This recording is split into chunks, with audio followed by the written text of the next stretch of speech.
PKA 743. Our guest will be joining us about 30 minutes in. His name's in the title. It's not because I don't know it. Taylor? Josh Wolf is joining us 30 minutes in. Like Woody said, he knew that totally. This episode is brought to you by Prize Picks, Lock and Load, and our wonderful merchandise. Kyle, you had some stuff you wanted to chit-chat about. Really important stuff. Stuff that we need to get to the bottom of. I wasn't going to buy a car, but I saw a great car commercial this weekend.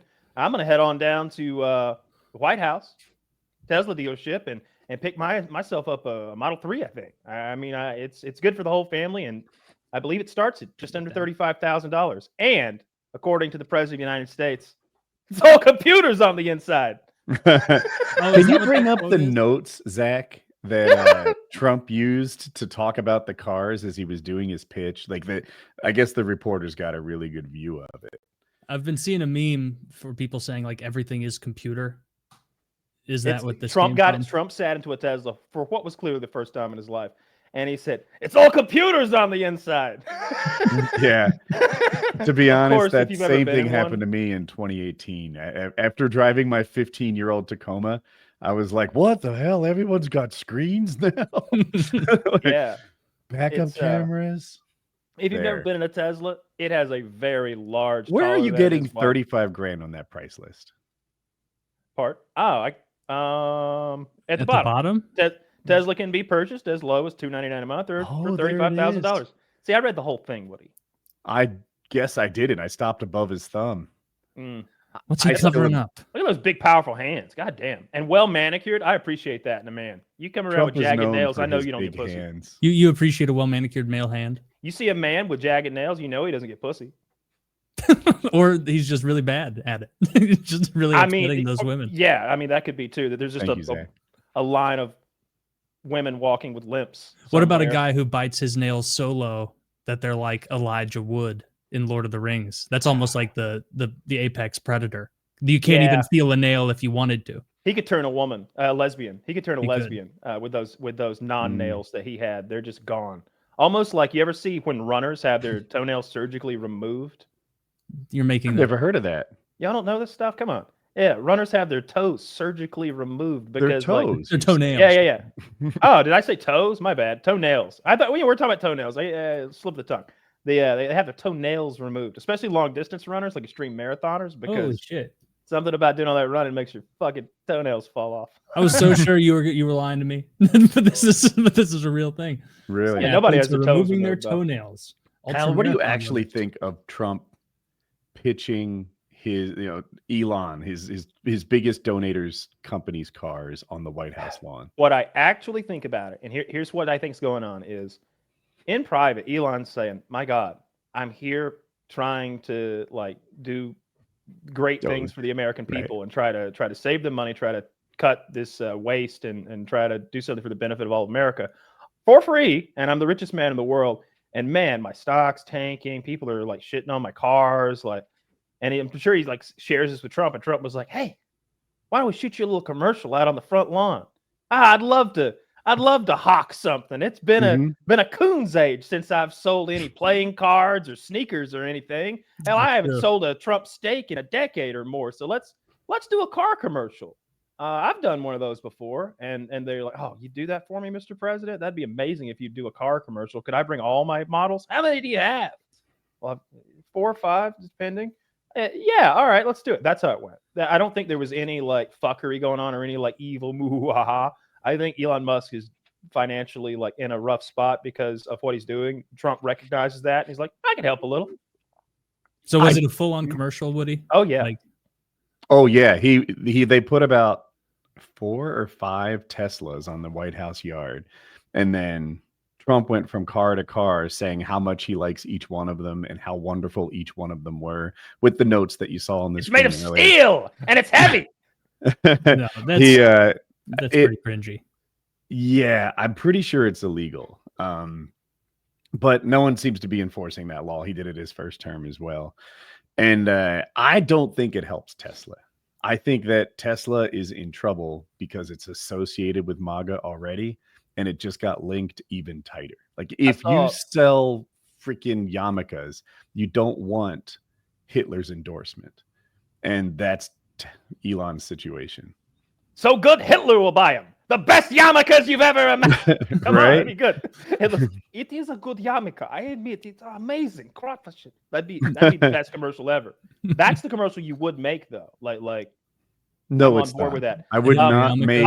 I would not as- try to get Hitler to tell the Jews that this is what you should buy. No, an think it could impersonator, have not a, real Hitler. He's dead. Fake I Hitler. think it would have Fake Hitler. bad Ah. a bad impact on your sales. I don't love whataboutism, but Joe Biden was driving around in a Ford Lightning saying, "Man, this sucker is fast" for the TV cameras. Just So Joe Biden, for like it was like EV Day or something like that, invited a handful of car companies, American car companies, at least 3 of which provided EVs, and he was like, the world should be moving to electronic vehicles. Right? He didn't endorse Teslas and only Teslas. It's he didn't invite. I feel like the comparison there isn't a good one. And anytime you try to explain nuance, you're losing. Like, I get that. You know, Joe sold EVs from a bunch of different American companies. Trump said, get a Tesla. I saw him in a Tesla Ford. didn't get invited to Biden's electric car thing? No, that's Why? what No. That's why Biden turned. That's why that was the beginning of Musk turning on Biden and the Democrats. Not so much the trans thing. He wasn't invited to the EV summit. It was a huge error. Since then, that's when he started shifting and saying this is a while back, obviously, but that's when he started tweeting stuff about there's good people on both sides, Republican, Democrat, because he'd been so left leaning. Yeah. I remember that well, them snubbing him and not inviting him to that thing. What was the rationale for it? Because he was, know. there still is the biggest guy. Like, there's no other, is there an electric car company bigger than Tesla or no? Well, The rationale was bigger that they were supporting car companies that support union labor, and Tesla doesn't hire any unions. So he didn't promote non-union auto manufacturers. so they You might didn't- hate it, so- but that is the rationale. but it's an EV summit, so either Oh, I get it. I think it was a mistake too. But He's the Taylor asked guy. what the rationale was. Yeah. No, I feel you. I'm not In the up on meantime, though, Teslas. I feel like Tesla's in so much trouble. Like they need they're going to need some assistance. Didn't they lose like half their stock value in the last few months or something crazy like It's that? Like near that. half? They're back down to the levels they were at like 4.5 years ago. The last 4.5 years of keep looking gains at have been used wiped ones. out. seeing Used if the- Teslas. yeah, because I expect the market there to fall out because look, I don't know if you go on Reddit, but there are people vandalizing random Tesla. Dude, I've seen a vehicles. bunch of that. Like, just clips Mhm. on Twitter. What a fucking psycho. It'll be like sell your car, and I've seen people put a Mazda badge on there. 'cause That's it's my really- favorite. And you know what? I think I saw an Audi badge.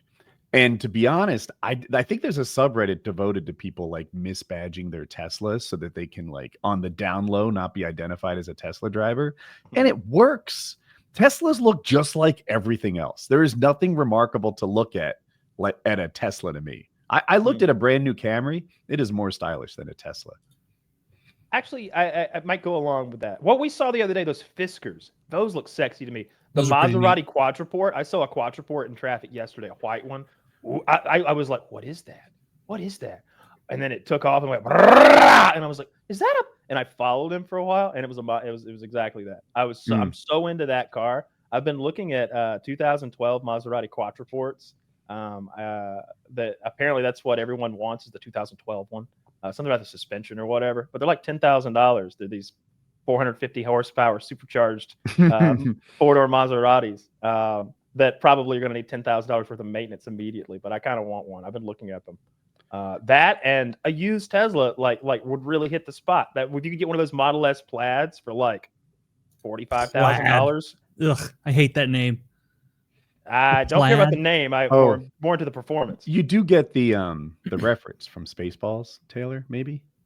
I've seen Spaceballs. I was thinking plaid, like the kind of clothes, like the color on pattern on. Yeah, clothes. yeah. For some reason, maybe Kyle remembers. He's so good with movie lines. Never but- seen Spaceballs. Oh, It's wow. it's not Oh, it's not great. anyway, he's like, there's fast, impulse speed, warp speed, ludicrous speed, and then I think plaid was the highest of all speeds. And then as like you saw, first you see the the stars coming at you, Oh, kind of yeah. like driving in the snow, and then it turns plaid. At some point. Okay, I remember. Okay, that was a good joke from that movie. I remember that now. Yeah. So Does that movie hold up? Like, Woody, you seem to look at it with reverence. Kyle's never seen, blown away. Kyle hasn't seen Spaceballs. Culture yourself a little bit. Yeah, Jesus, Kyle, watch a movie. I mean, I know the entire deal. I can name you like actor. Tim Russ is the black guy who's digging in the sand and goes, "We ain't found shit." Because There's no way to verify that. Yeah, Tim Russ. Tim God Russ, rest never his heard of He soul. played Tuvok. He's still alive. Oh, I miss him. That's not a voice word. I miss him every day. My wife is a did the giant fan Avengers. of that movie. I think in her family it holds a special spot. So therefore, I'm in that orbit. I saw it as a kid, and I still remember that redhead brother of that redhead. Who's the redhead director who has the ugly brother? Mel Brooks. No, Mel Brooks is the Jewish director. Oh, of- played This guy's not Jewish. He's redhead. played in Happy Days. Ron Howard. Ron Howard. Yes, his brother was like Clint Howard. Clint Howard. Like, it took me, I was taken aback as a kid when I saw him on screen at Spaceballs. I was like, is there something wrong with him? Is that just the ugliest man on it? Because he turns around and he has those a snaggle fairly teeth. modern picture of Ron Howard, so we know how generous that redheaded director is as a description. Yes, Find Ron a Howard. current picture Ron of Ron Howard is Howard. fine. Clint Howard. Or maybe Ron Howard's also ugly, but not compared to You Clint. just don't like referring to Ron Howard as the redheaded director anymore. You think he's lost that street cred? That I think so. that wouldn't be how you'd refer to him anymore. Come just- on. look, the redhead, yeah. That's he's- Opie right there. but- And it's sad. It kind of makes me a little sad that people don't know who Opie is. Pull up Clint Like, Howard. I'm sure there's people listening to this and they don't know who Opie is. This guy's the most attractive man on earth compared to what you're about to see. Pull up Clint Howard from Spaceballs. He's got fucked up teeth. He's ugly. He wasn't funny. Ah! Oh my.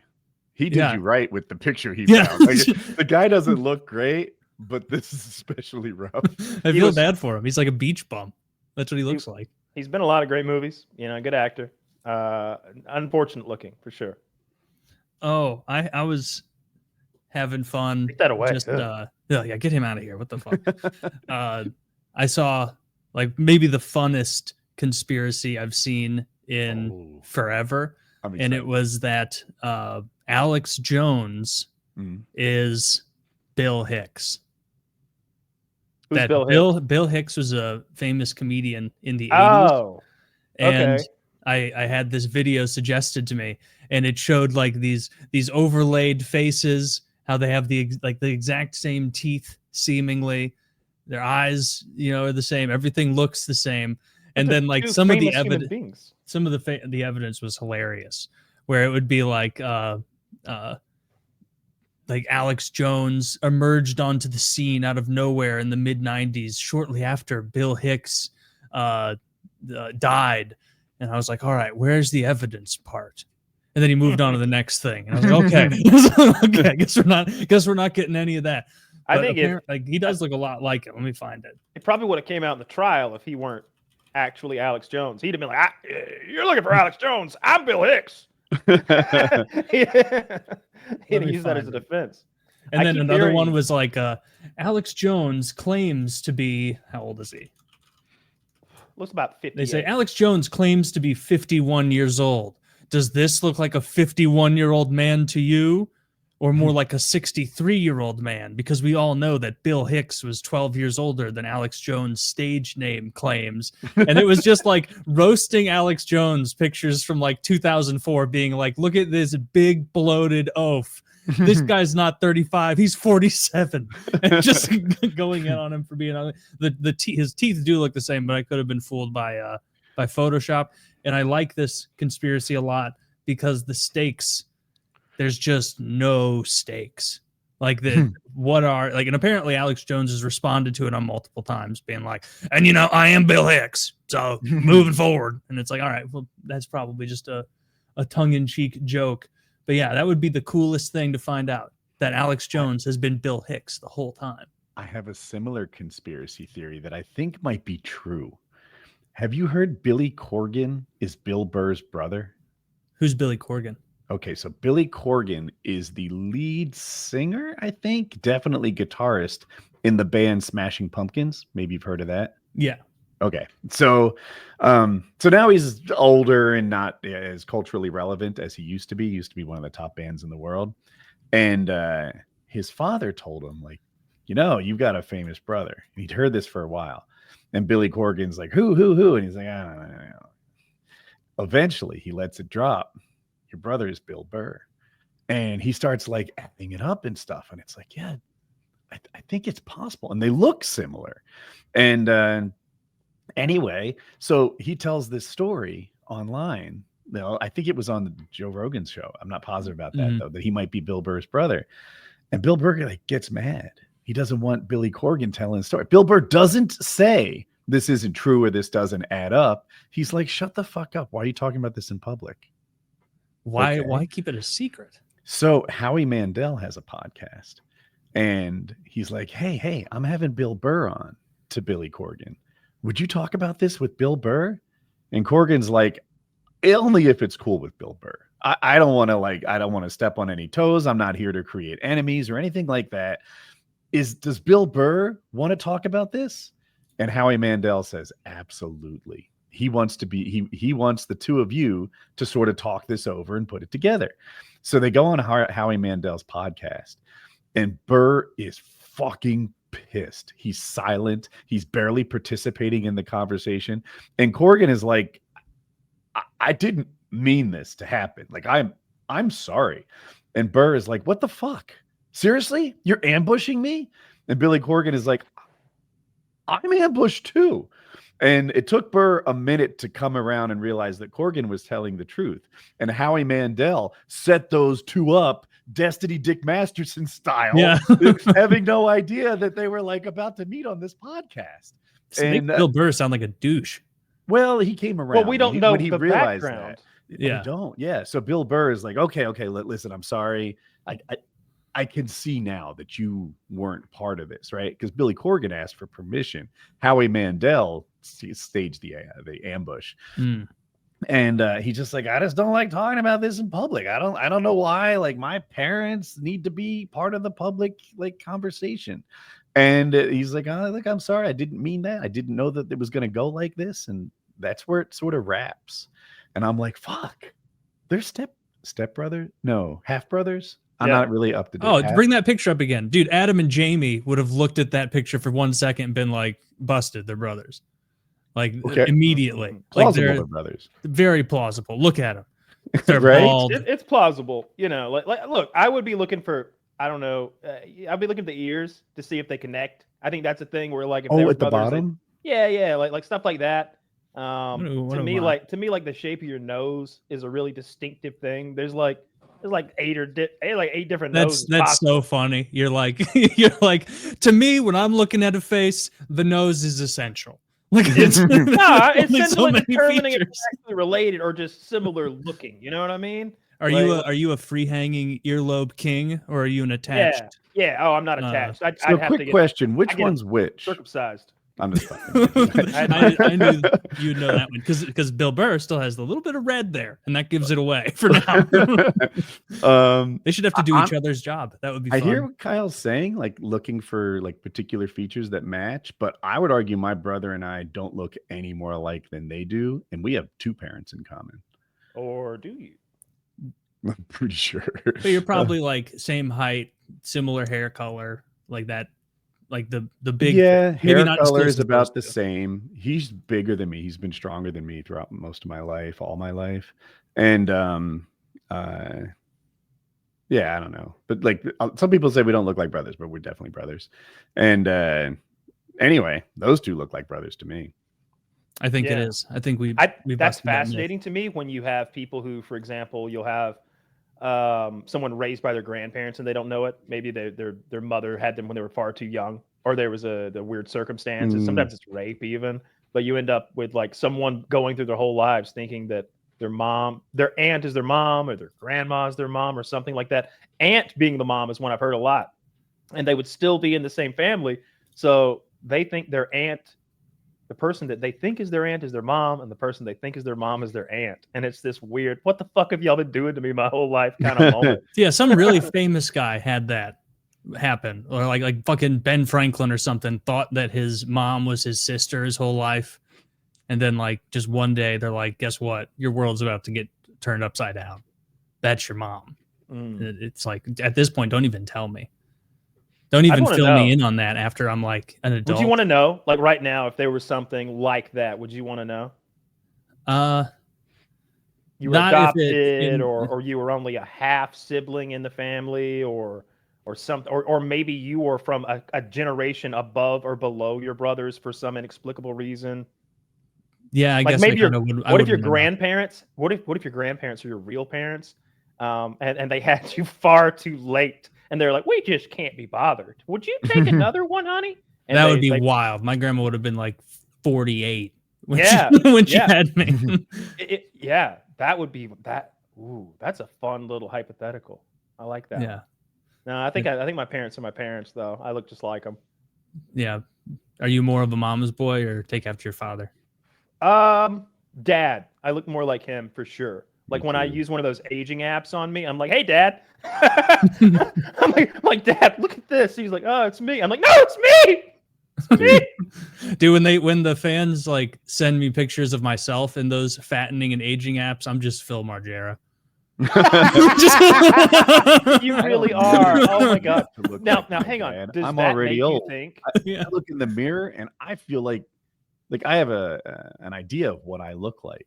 And then I see me in the mirror and I'm like, you look more like Dad than you. Like I don't look like my mental image. That's got to be so is pretty spiffy. That's got to be so weird. Like what age did it really start jumping out at you? Or I'm sure it's within the last 5 years, maybe. So call that 47.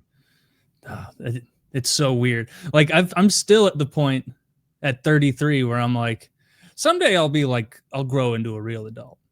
Like my thinking won't be so juvenile and silly and ridiculous. And because as a kid, I had that idea of like, that's an adult. That guy's not frittering away time, doing anything other than work and taxes and mowing the lawn. And then now it's realizing like, oh, that guy probably wanted to do a ton of other stuff with his life, and he just wasn't in the circumstance to. That guy was probably like huffing airplane glue in his office and wearing women's stockings. Like, you know what I mean? Like, just a cool guy. Mm-hmm. The kind of guy who plays by his own rules. Yeah.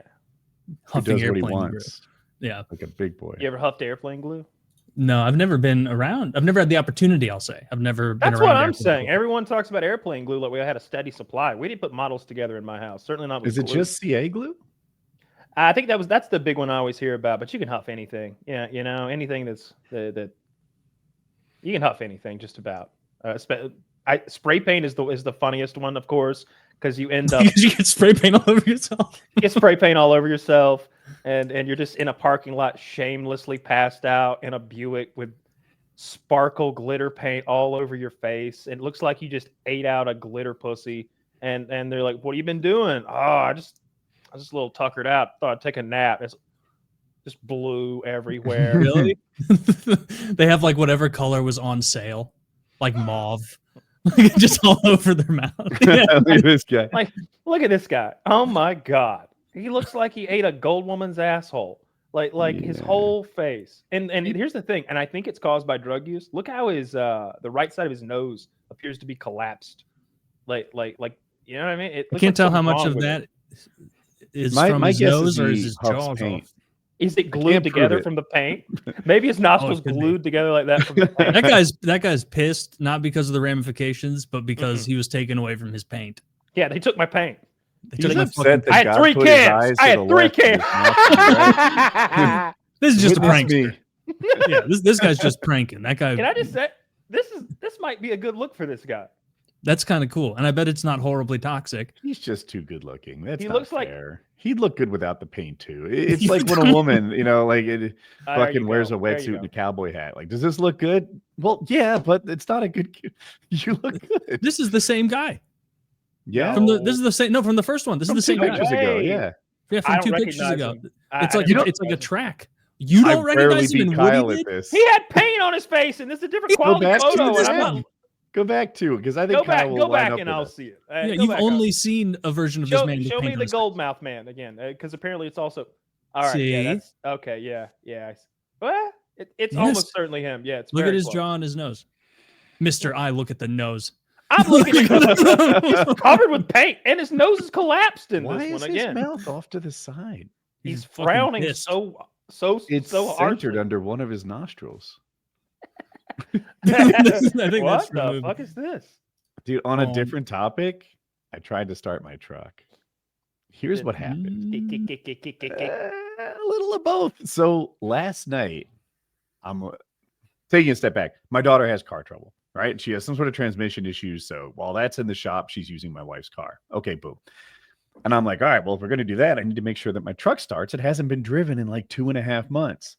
I go outside, I press the button, and it's like a row. And it starts. And I'm like, perfect. Nothing to. And I was concerned. So this morning at the crack of dawn, my wife gets up for her dental appointment. And she's like, it won't start. Throw clothes on, go outside, can't get it going. I eventually have to charge the battery. She misses her dental appointment. Now the truck is properly charged. I should have done it the first time. But yeah. At least it's there. Yeah. So it kind of worked. So it'll be good 2.5 months. How long did you drive now when you started it? How long did you drive it for? Like you had that first initial thing where it was like it barely started, but then it did start. After that, how long did you drive around? I let it idle for about 20 seconds, went inside and declared success. Yeah, that's what did it. It's like I used its last start or being colder overnight. One of those two things made it not the same. I'm making this up, but I bet modern batteries have something where they're like, all right, but give them one little bit more, just enough to go one more time. Put that over in this corner.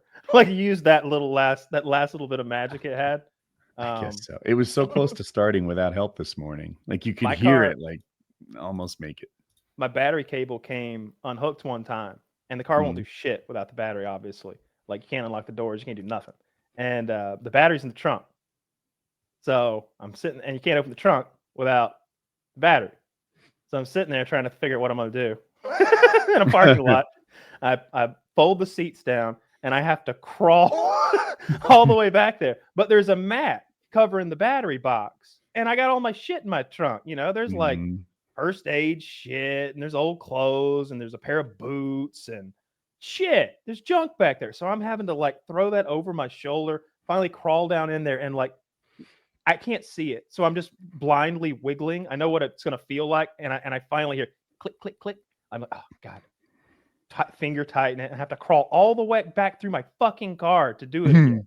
I was like, somebody's going to see me out here and think I'm stealing this fucking car. It was, that's the first time that's happened, I think. I don't mean to be one-up guy, but the battery cable comes loose on our ski boat for my paragliding club. And depending on who's like in charge of the boat, like if it's me, I'm like, that sounds like a loose battery. And I go back there and I jiggle it or tighten it or something like that. And it's fixed for now.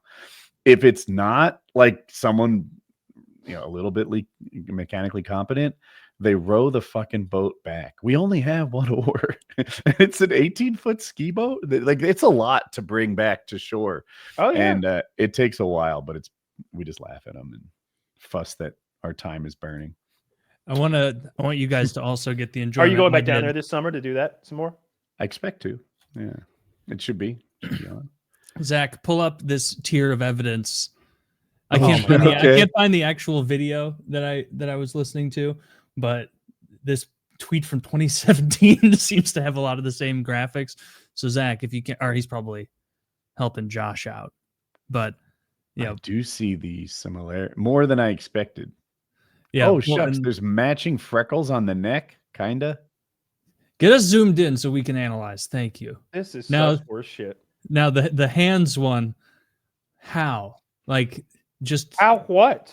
I mean, how like okay, 5 fingers. How is this what you lead with? Is what I mean. Like it doesn't seem to be like.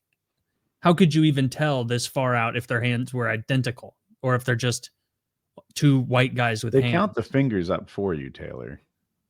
That's true. And look, they both have a tooth gap, just like that. No, they don't. They're different teeth. Look at the bottom row instead of the top row. They're different. They both have a snaggle on the left of the bottom. No, but on the Alex Jones has that's a thing mirrored.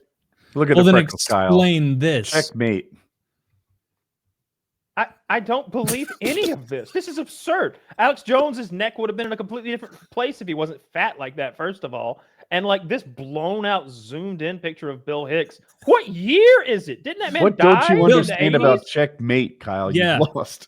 2 verse 1, moron. This Look at this. They just drew squares and dots on a No, on a this picture. is science. This is we looked at the data. Taylor knows about phrenology or phrenology. Yes, phrenology. I have a whole Phrenology. textbook on it, so I know Yeah. whose faces are trustworthy and which ones are duplicitous. Yeah, but I mean, of course, it was a bad What's- picture of What's Bill Alex Hicks. Jones? Alex Jones would be like, if I were to pull that book out and find his face, it would be like, this man is perfectly characteristic of a modern brute. Be wary in his presence.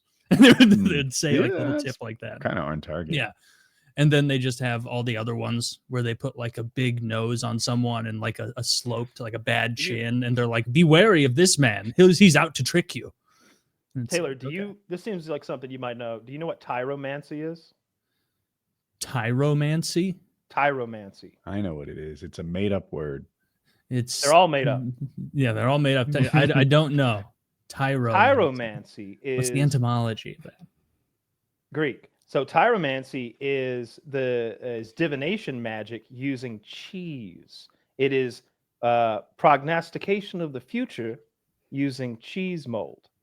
Taylor, Ah, this is the It's end like- of you claiming cheese supremacy knowledge over Kyle. just why I because picked he Googled it 2 seconds. He had a Checkmate, I wanted it to Taylor. be in your Reddit wheelhouse.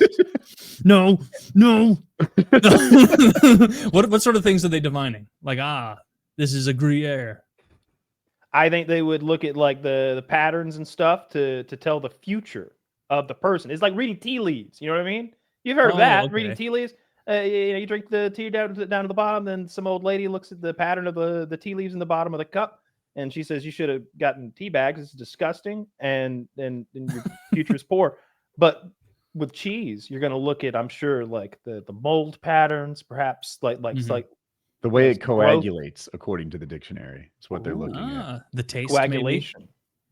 Maybe they do a little You know, taste. Tyromancer would never taste cheese. It is not food to him. That's like the It kind is of a job window that, into the future. Right? That's The literally genies- the they kind of eat job their that like lamps? Homer Simpson would have. That'd be a Like- genie keeping gravy in his lamp. Don't be absurd. When you're right, you're right. Actually, I guess that's fair. Yeah. So, have there ever been any big predictions? Like, was some guy like eating a Yes. tapas plate on 9/9/2001, Yes. being like, "Oh my God, I've got to get it. I've got to tell someone." There was a noted French tyromancer who predicted the American Revolution and France's support of said revolution and the rise of the United States as a great power. How big of a lead time? Via an aged brie. Okay, I like that. How long did he? Were they already helping us though? No, it hadn't been the help hadn't been secured yet. Okay. All right. Well, this is definitely real. A real story. I don't know. I don't trust tyromancy. I like my No, magic, old fashioned.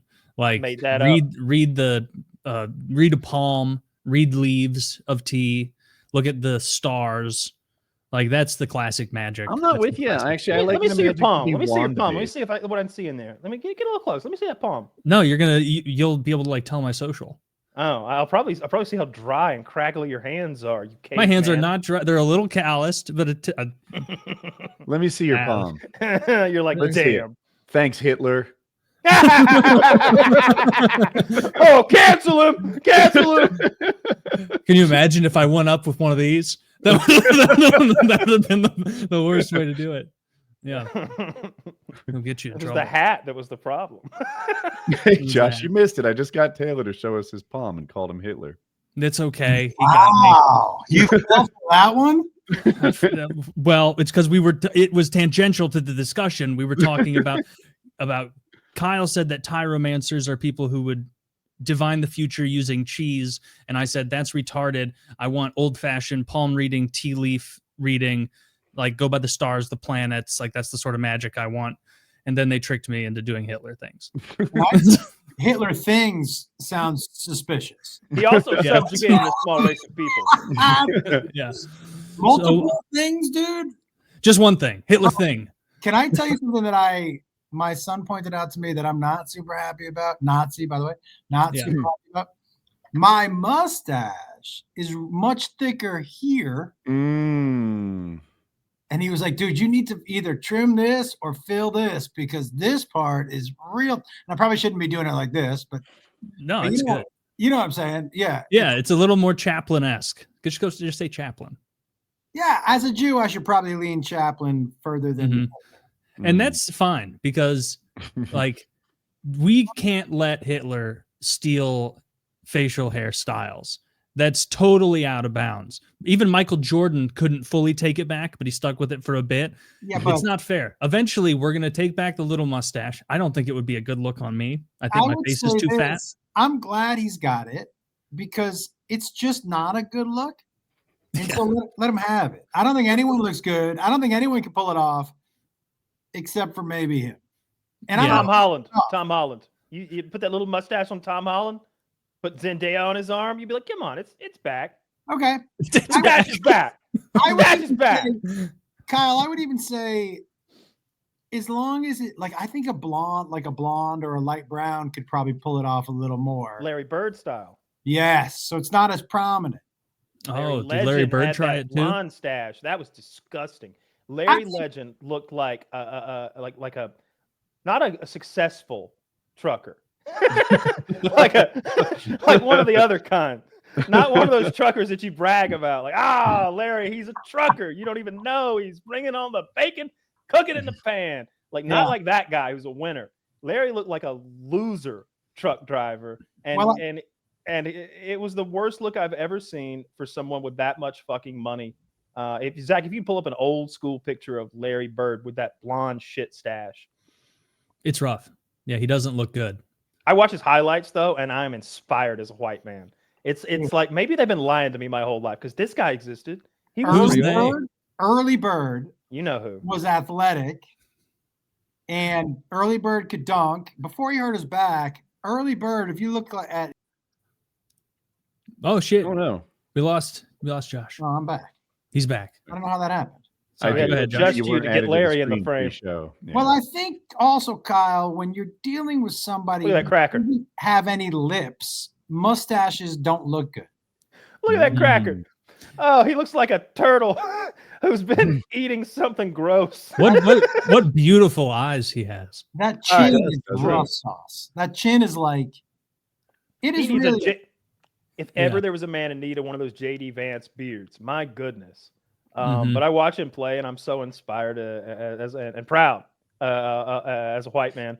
I watched this one thing. I don't know who he's with. He's with some legend of the game, I'm sure, some coach. And the coach has asked him how he shoots. He's like, well, I bring it back right about to here.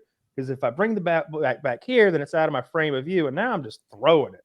And then I'm just throwing it. And he throws it. He does it like that. And he goes perfectly. And he's like, knowing me. Like, I don't even need to look.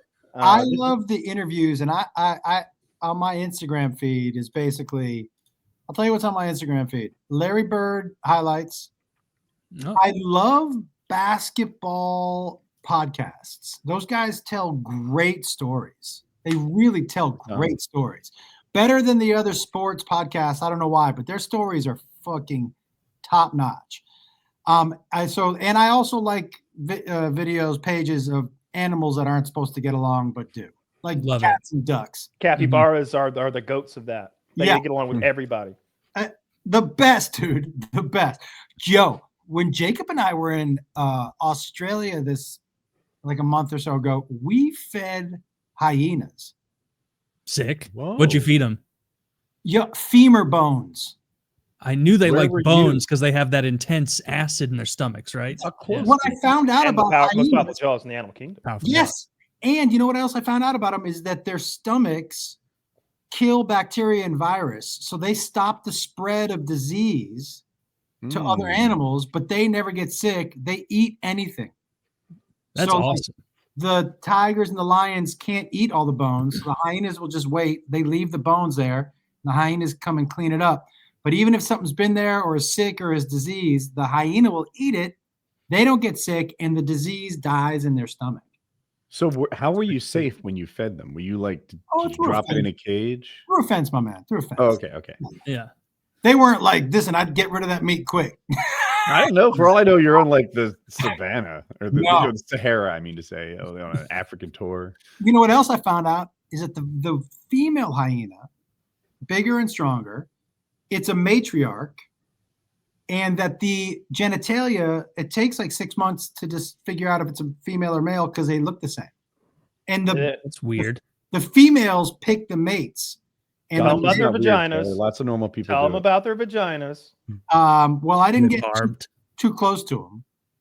Oh, you Well, don't I guess know- Kyle, you tell us about their vaginas, you sicko. So it's not so much a vagina as it is a pseudo penis. Yes. I believe that is what science refers to it as. The female hyena has a pseudo penis that the male has to like get up inside of, like an anteater getting the big Mhm. grub worm at the bottom of the termite mound or whatever. And when she gives birth, it is through said pseudo penis. It goes through like an elephant snoot of her cock and is laid out. So is like it just like a prolapsed pussy? That's what it's sounding No, like. no. Zach, show us even if like show us a. You don't female have to, Zach. You need to Yes. see it because I'm not describing it very well. It looks like a penis that's coming out of her, Okay, pull it up. and Zach. it comes. We need to- It's like a tube that the baby is born through. You know what else, Hmm. Kyle? I didn't know that they're one of the few pack animals that are matriarchs. Yeah, And- there And very few. I don't know of any others. and the young females don't challenge the head matriarch. Usually dies of old age. They don't challenge him like they do in the lions and tigers. The young men challenge the older. They just let them die, and then a younger one takes his place. Yeah, that's crazy.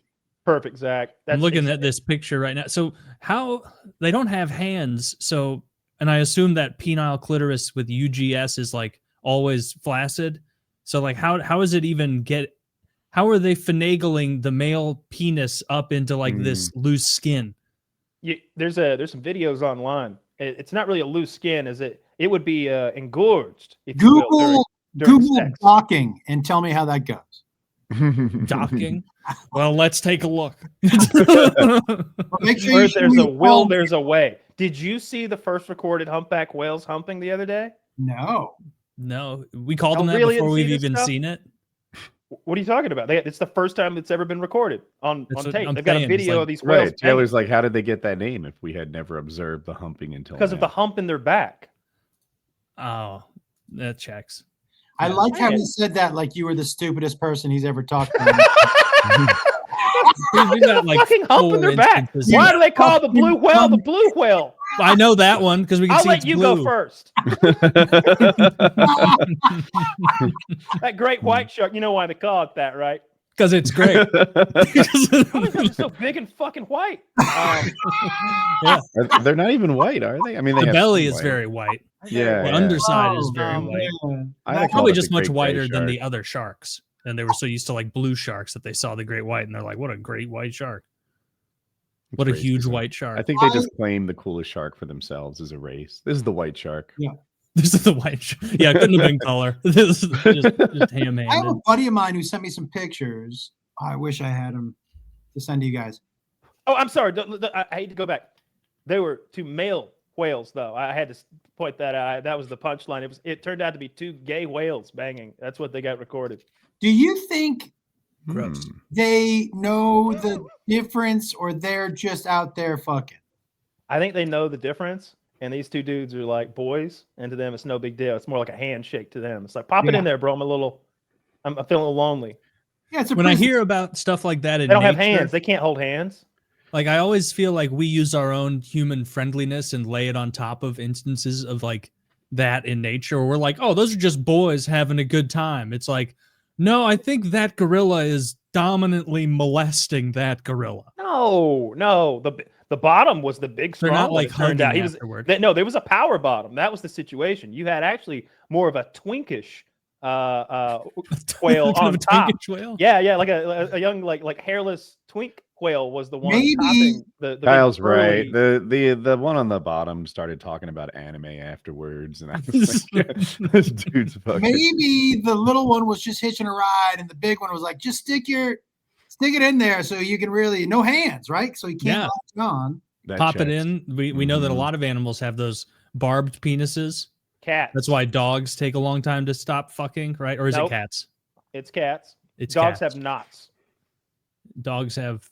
Okay, well that sticks you in the same as a barb would, right? Well, if you had to choose, would you rather have a butt plug or a toilet brush? I mean, butt plug all day. Oh, it didn't take long. Yeah. No. There is a big difference between a cat dick and a dog dick if you're a cat.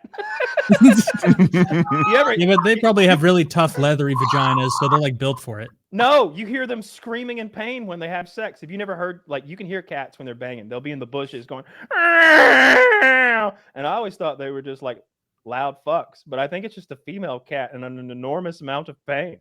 It feels like a barbed penis would be uncomfortable. Why do you know what a barbed penis feels like? I said it feels like it would. I know. I did hear you correctly. It feels like it's. I don't know. I said I would imagine. I would imagine that a barbed penis was uncomfortable.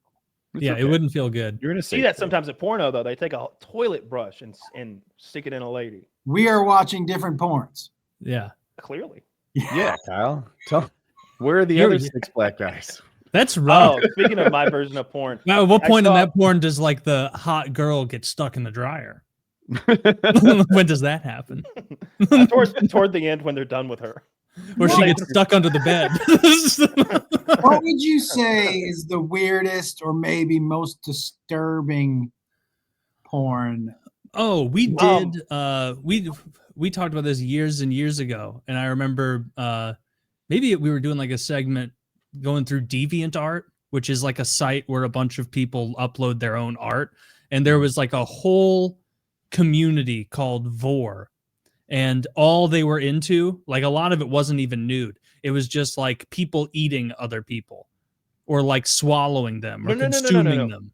I think Vor is specifically like the enormous woman, like the fantasy of like a 50-foot. You know, remember the movie Attack of the 50-Foot Tall Woman? Yeah. It's like a really tall, attractive lady like walking around in heels. I think the fantasy involves like an enormous woman grabbing you, or maybe you being small. It's the discrepancy in size that's the fetish, and being like devoured like a little man and like becoming part of her or something. I think that's what the core of Vor is. I thought it was about eating, like being. Well, it's part of it, eaten. but there's also like it's not cannibalism per se. You know, it's not that would be a separate thing. Like that German guy who was advertising to like sell his penis to be eaten online or whatever the hell that time. Oh, I remember that. He's not into Vor at all. He's into cannibalism and like sadism and gay stuff. I just looked up deviant art Vor. That was one of the first gifts. But Vor feels like don't show that, Zach. Like smothering times 10. Yes, but it's not just being smothered. You have to be eaten. Have you ever seen that anime Attack on Titan? No. A little. Oh, well, a core component of that is enormous human-like monsters who eat you in that way. So there's definitely Rule 34. That's Attack on Titan, right? Or am I mixing it up with something?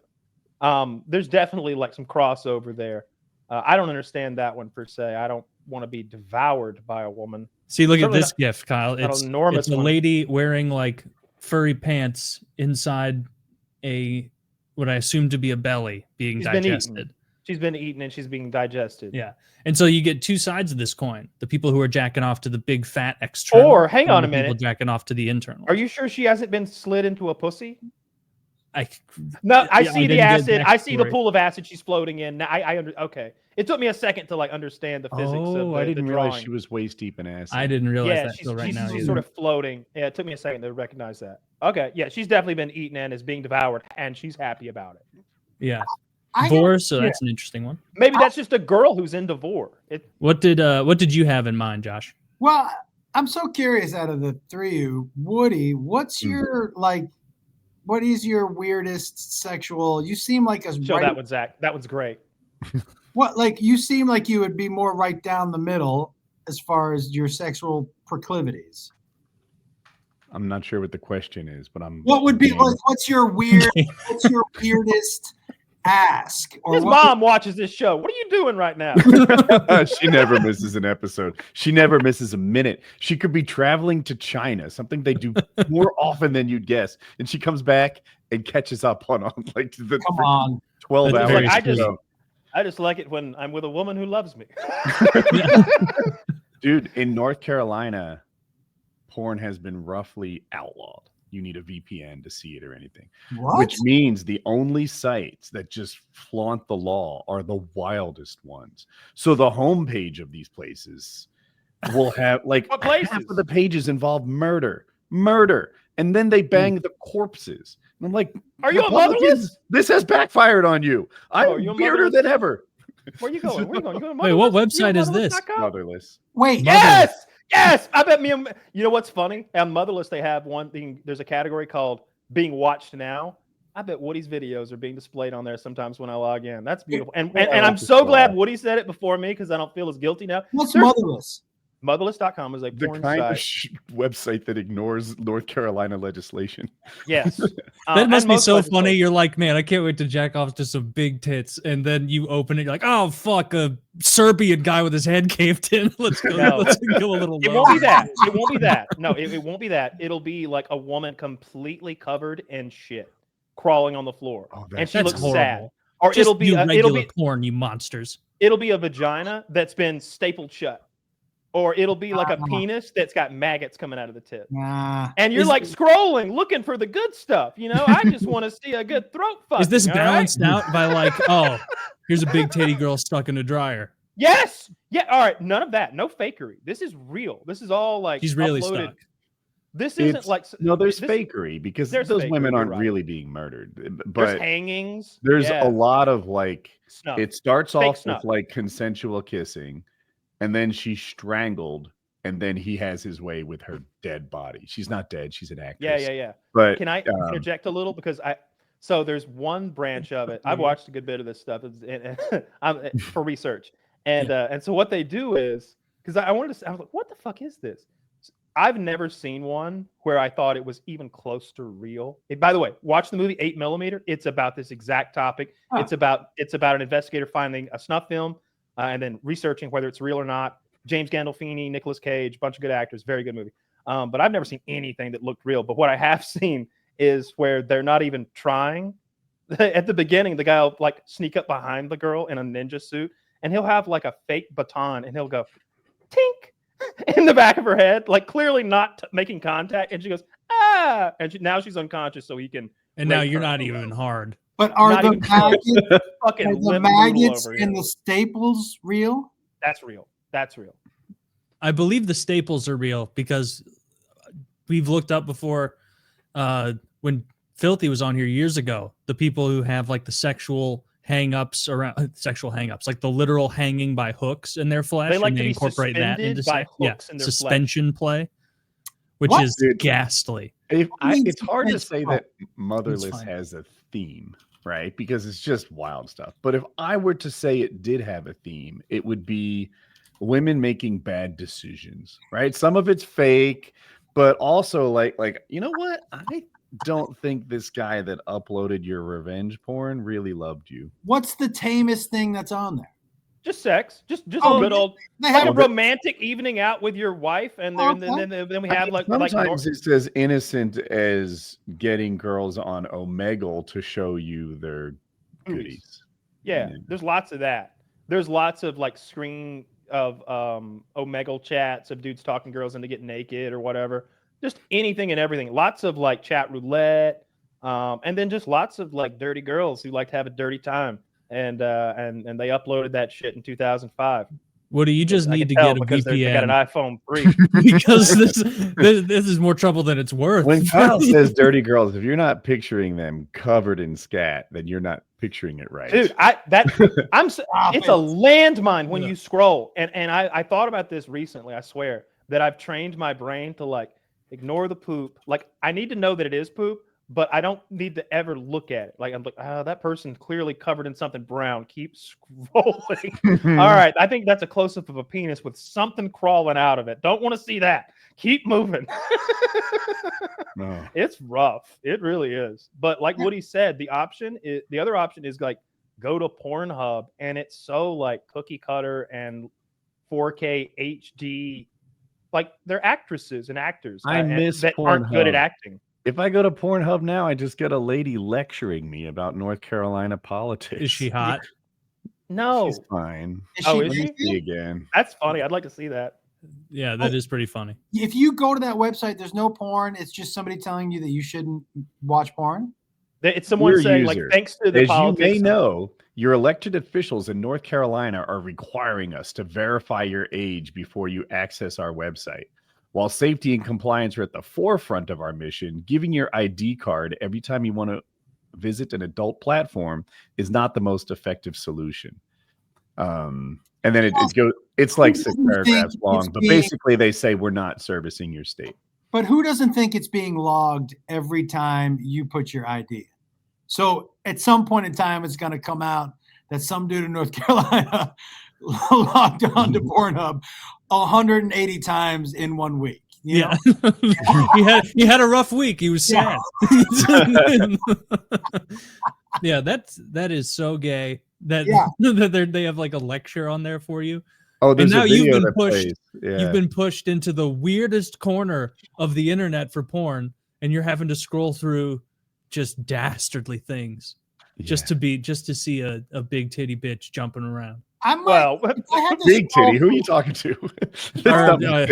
I'm superimposing my own likes. You're projecting. No, there's all sorts of great stuff on there. The casting videos are fun. Like especially the European casting stuff. Big fan of that. Why European casting over the American casting? Because those women are just like they didn't grow up eating our processed food or something, man.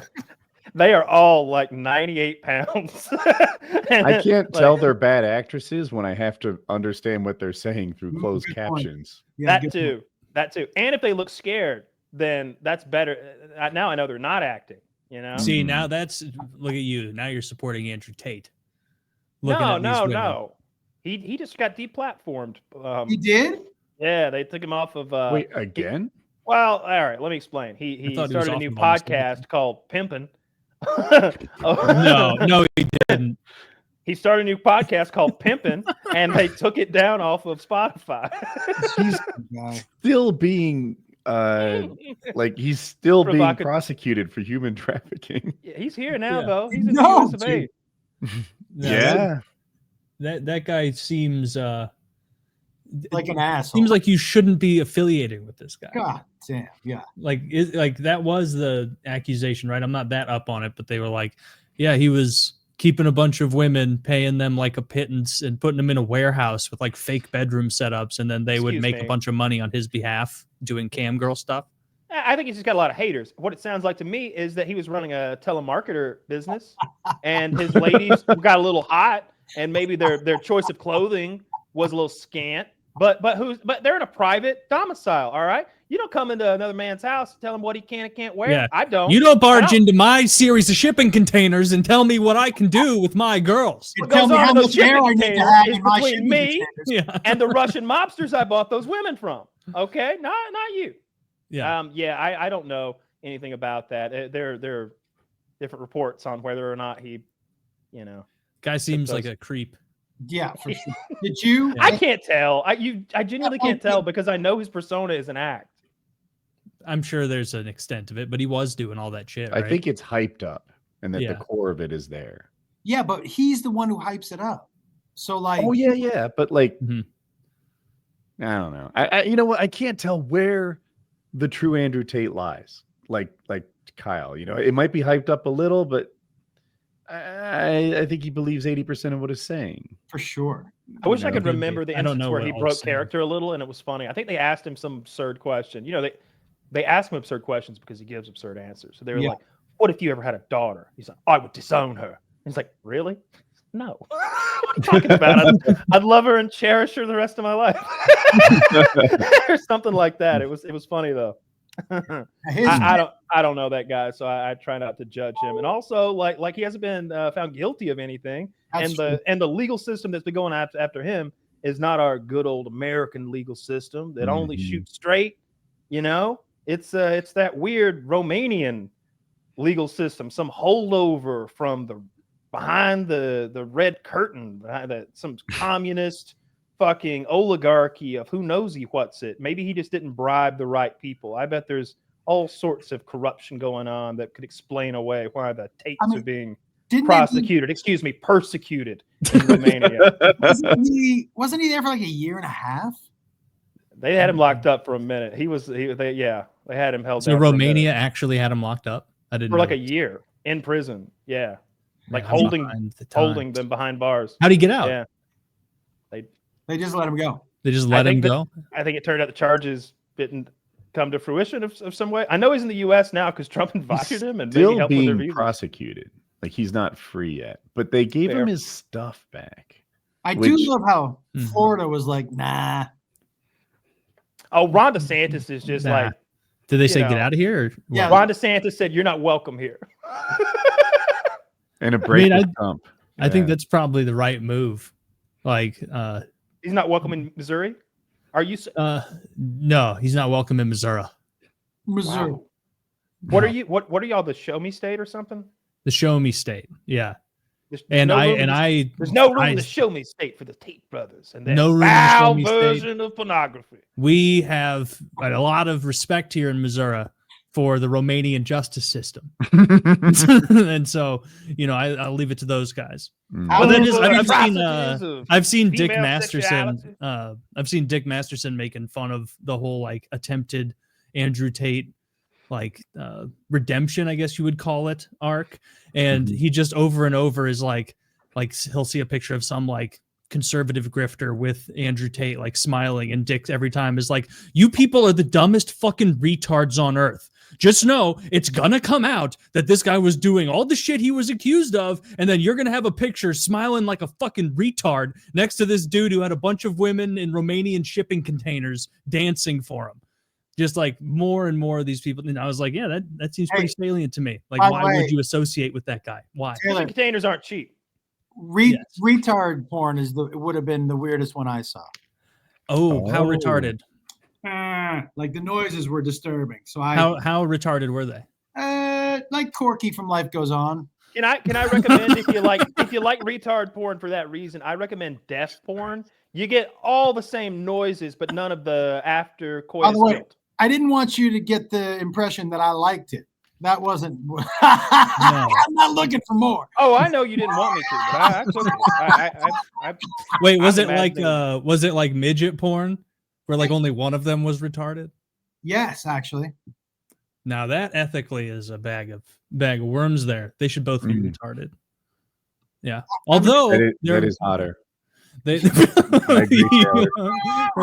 them. The intro to like the porn is like their mom driving and like picking up the other one. Because they can't drive. So I was hanging out with the boys in Discord, and I won't say who, but a couple of them have infiltrated this like degenerate subreddit, and not degenerate Discord. And so they like send us screenshots of what's going on in there, and it's like crazy shit. There's like some dude doing meth with like a fat grandma, and then she's like eating his ass while he jerks off. I'm pretty sure it's like members of the other Discord like that. They're like streaming in the Discord this crazy stuff. It's a wild time over there. It's gonna get uploaded to Motherless in no time flat. It feels like though it's happening in Missouri for sure. We're the land of freedom. If you want to do meth with your fat grandma, here's the place to do it. The meth capital of the world, probably. Central Missouri, at least. I think anywhere where bootlegging used to be a thing, it seems like meth like slid right into there because it's a very similar kind of thing where you can make it in a low class drug in the woods in secret and then make a little cash. So I know like Rabun County, Georgia is a fucking problem. Yeah. When I used to play smaller towns in Tennessee, I always had somebody in the meet and greet bring me moonshine. Yeah. Was it good? Well, here's what they were. I was like, I'm going to pour a glass. I remember the first time somebody gave me something. I was like, I'm going to pour a glass. They're like, no. Don't drink a whole glass of this. You'll go fucking blind. Yeah. Yeah. This is not something like you drink like 5 glasses of this. This is like grain alcohol. But it was too strong. Man, I'm not a big drinker. I'm more of a drug guy, you know? So it was always a little too strong for me. But somebody always brought it, man. And are you supposed to mix it?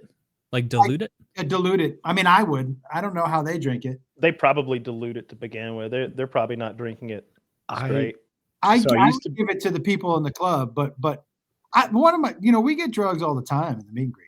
Jacob got, my son, he got these hits of acid from a woman in a wheelchair. Fuck yeah, they have the best. Good drugs. I was She's like, I'm not even paralyzed. Yeah, That's how good this shit is. Excuse me while I wheel away. Get, like, Yeah. I bet they're loaded. But yeah, people are very free with their drugs in the meet and greet, which is nice. The thing you said about going blind from the moonshine, did you that was a real thing where like that's if methanol, because ethanol is like what alcohol is, what gets you drunk. If you don't distill it right, you get methanol, and that can like make you go blind.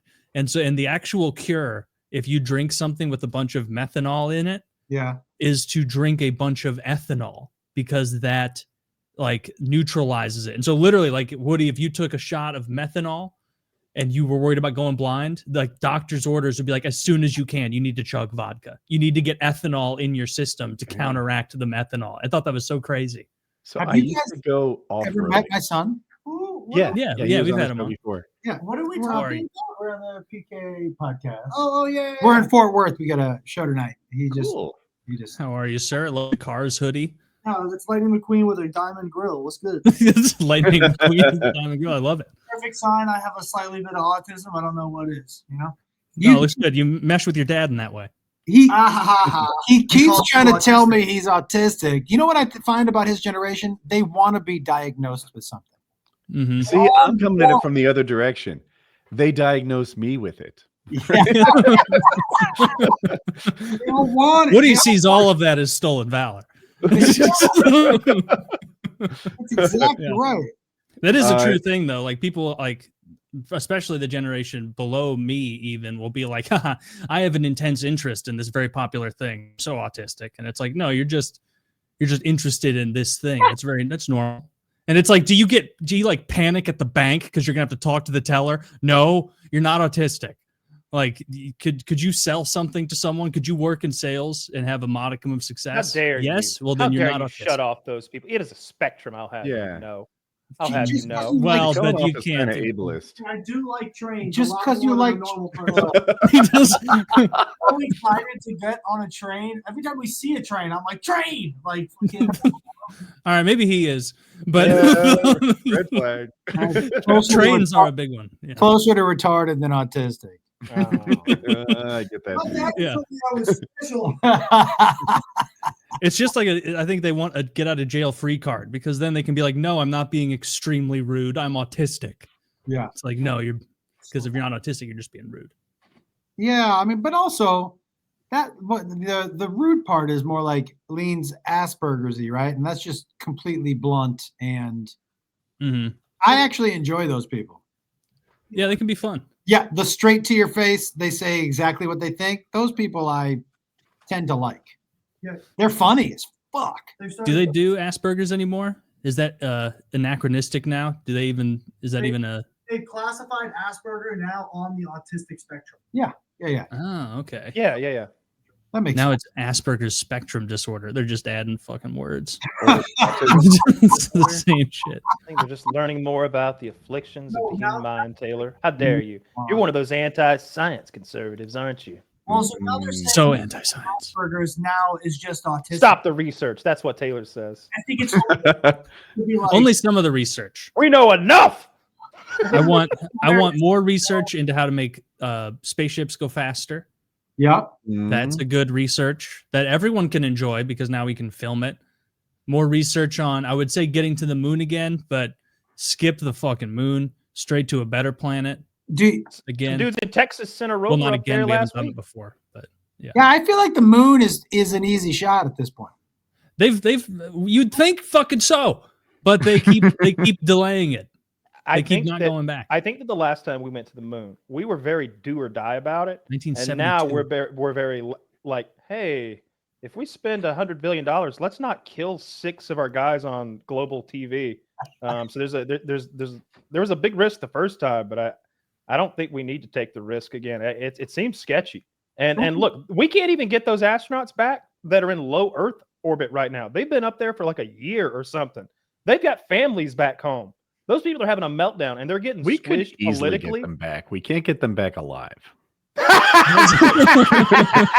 That's a good point. That's a good point. How do we get them back? So we literally can't get them back alive. Elon has to go get them in his starship, and they scrubbed the mission that was supposed to take off this week to get them. Something happened, so it's delayed another week. Those dudes are definitely looking at motherless. But the only people who could look, dude, what if the Republican legislation reached to the ISS, so they're just trying to jack off, and then they get that lady scolding them? That's how you lose our whole program. They're going to get AWOL, start shooting out the windows. No jerking off in space. Look that up, somebody? What's the International Space Station's IP address grounded at? Like, where do they call home? Like you know what I mean? Like, where Houston? Where is it? Maybe. But I mean, they're 100. If so, miles up, Texas just going around and around. They're making laps. Could they get really good Starlink? Well, they wouldn't. Starlink is about bouncing the signal from the Earth up to there and then getting it out to other people. You wouldn't need Starlink to do that. You could just send the signal to them. I'm just asking, like, if you did use the Wi-Fi on the space station to log into a porn site, where does the porn site think you're logging in from? Oh, I don't know. Maybe What's your they IP can't, address? maybe they have to like bring their own like magazines or something, or like a thumb drive. Whacking material on the space station? You think crazy? they're making astronauts jerk off to magazines? Not magazines. You get a little drive, a personal value. You gotta swallow it. You can't have that floating around. Can't be. Yeah, you can. No, They've got ways, because otherwise one sneeze would be a cataclysm. It's a closed loop of water. You cannot be losing those loads, especially not locking load voluminous loads. Like after a while, you'd be running low on station water if you don't consume those loads. You just slowly deplete the system of like zinc. I enforce the same rule in this house. Not be swallowed. Not a drop shall be spilled. My seed is precious. That's a very like grew up in the Great Depression style of like blowjobs. Like, don't you waste it. You just gave me the worst mental image of my grandmother ever. Just give it. And back then, we swallowed every load because you never knew when the next one was coming. Well, it was the Dust Bowl, and they were sloppy blowjobs. I'll tell you, I won't lie. The Dust Bowl is actually what my grandfather called my grandmother's pussy. She hated it. Really awkward Thanksgivings. Made for weird Thanksgivings, but it was funny for us as kids. Did the Dust Bowl happen because of the lack of crop rotation? I don't fucking know. I would believe you if you said it did. Yeah. That's my understanding. I think that we didn't rotate our crops. We grew too much corn or too much wheat or whatever somewhere, and they sucked all the nitrogen out of the soil or something like that. And then the soil turned to dust and blew away after the drought. And then it was an absolute ecological disaster that lasted for years in the Midwest. Google AI says it was a prolonged drought, poor agricultural practices, so perhaps, and high winds. Okay. How long did that last? Years. If you watch the movie Interstellar, which is the premise for Interstellar, for the reason that they need to find a new planet, is a blight that is slowly mutating from crop to crop and eliminating them, and so now they're living on corn, and because they're living on corn, they're running into those same agricultural practices, which is not rotating your corn with other crops, and so they're sucking all of one nutrient out of the soil, not replacing it at all, and soon the soil is going to turn into that Dust Bowl environment. And so they used images and I think historical footage from the original Dust Bowl in that movie, but when people were referring to like how the new Dust Bowl was, it's a fun little part of Interstellar. I looked it up. Lasted from 1930 to 1940, although 34 to 36 was the height of it. Already dealing with the Depression, right? Can you imagine? Like you're already dirt fucking poor, and then the dirt blows away. Yeah, and you can't even like have beer because alcohol's illegal. What an awful time. Oh, they had beer. I think of that as the 20s. When was alcohol legal? Yeah, Prohibition was earlier. Was that over by the 30s? I don't know. I'm not calling you wrong. I thought maybe you think knew. so. Oh, never mind that. I guess they could drown their sorrows of their fucking dusty plane they're living in. Plus, I think it was. They had cocaine and Coca-Cola, right? He's kind of right. There's No. overlap. 1920 to 1933. To 33. Oh, okay. Man, that was what a crazy time for them to just be like, hey, no more of this. Do you know how many Irish people we had in the country? Do you know how can you No. they must have like many. threatened to burn down city halls all But dude, across the nation. When you hear things like this, it makes you realize why old people call us pussies. Yeah. Do you know what I mean? They're Because like, they're assholes. yeah. I've lived through They- more they- world-changing events than they can even shake a stick at, and they don't know their email address. Get the fuck out of here with that. You went through one war and you didn't have to fight in it, old lady. What do you stay at home and flick your bean while you blew some draft dodging coward with a limp? Get out of here. I don't care about your old With timey bone stories. spurs. What you Yeah. fought in Vietnam? I don't care. Like our generation fought in like 3 goddamn wars and they poisoned us in every one of them, and then we lost every one of them. And We lost every one of them. care Dude, we about are your little outing and our franchise is going through a dry spell right now. But all we need is one more chance at the cup. That's We right. just need one star to turn us around. That's Yeah, what we exactly. need. We just need one I think victory, we're on one the little move. We're win. one player away from winning this thing. I watched Exactly. Trump today in the Oval Office. He did an hour and a fucking half with the UN Secretary General. And he said, we've got 200. He said, we got a lot of troops in Greenland already. Might send a lot more soon. He's so funny. Greenland? To Greenland to annex it. Yes. He's worried about the Chinese and Russian flights over the Arctic. Did you hear him today talking about how Canada would be the best state and he would let them keep the national anthem? Yeah, I did read that. Oh, that's yeah. a kindness. Well, no. He said they could still sing it. No, He go big Not or go only did he home. say that, I saw that article. He said they could still sing they do that. They could keep their flag as sort of a state flag, Yeah. and he would only deflower their brides for the first month of the statehood. Prima nocta We're bringing would- back Prima I mean, this Nocta. offers We're bringing it back. dude. I'm gonna fuck a lot of young girls. Your girlfriend, I'm fucking her. Gotta breathe the French out. It's the only way. Yeah. No, but if we that's ridiculous. Jesus Christ. We let them keep their own song. What are we gonna let them keep the Queen on money? Is that what we're doing now? Well, I mean, it would be a giant state, for God's sakes. Way We too big split for it into one a bunch state. of them. You We Yeah. split it can't into a How bunch big of is one it state. really? It's huge. Is it, Bigger the than the Mercator US. projection messes me up. Oh yeah, do square miles, compare it to the lower 48. Like Yeah, that'll it's- tell us right away. it's- How many square yeah. miles is the lower 48? How many square miles is Canada? And then we're solid. We get a lot. Well, I mean, don't deprive us of Alaska. Like that's a lot. But I can't imagine how Yeah. big Alaska is either because it's so goddamn big. So including it throws any comparison I can actually do in my brain off. Actually, let me see. It's slightly larger according to Zach. Canada's got 3. Slightly larger. Thanks for the specificity. I Yeah. was gonna read the fucking number. Zach, can you show Oh, this website Down and to the drag square Canada meter over on- here.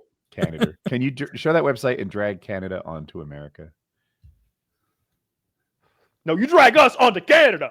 Yeah, you try. Yeah, either way is gonna America's a work. top. Maybe you could probably do both. I don't know. You just Look at enter the Florida. word What do you Canada, think that is? and then you'll be able to drag it around. You think Oh, that's a I've- pseudo penis? Nope, that's a hyena clit, idiot. Hell Thank no, you. that's a cock. Florida is a I cock, ain't a and you woman know it. cock.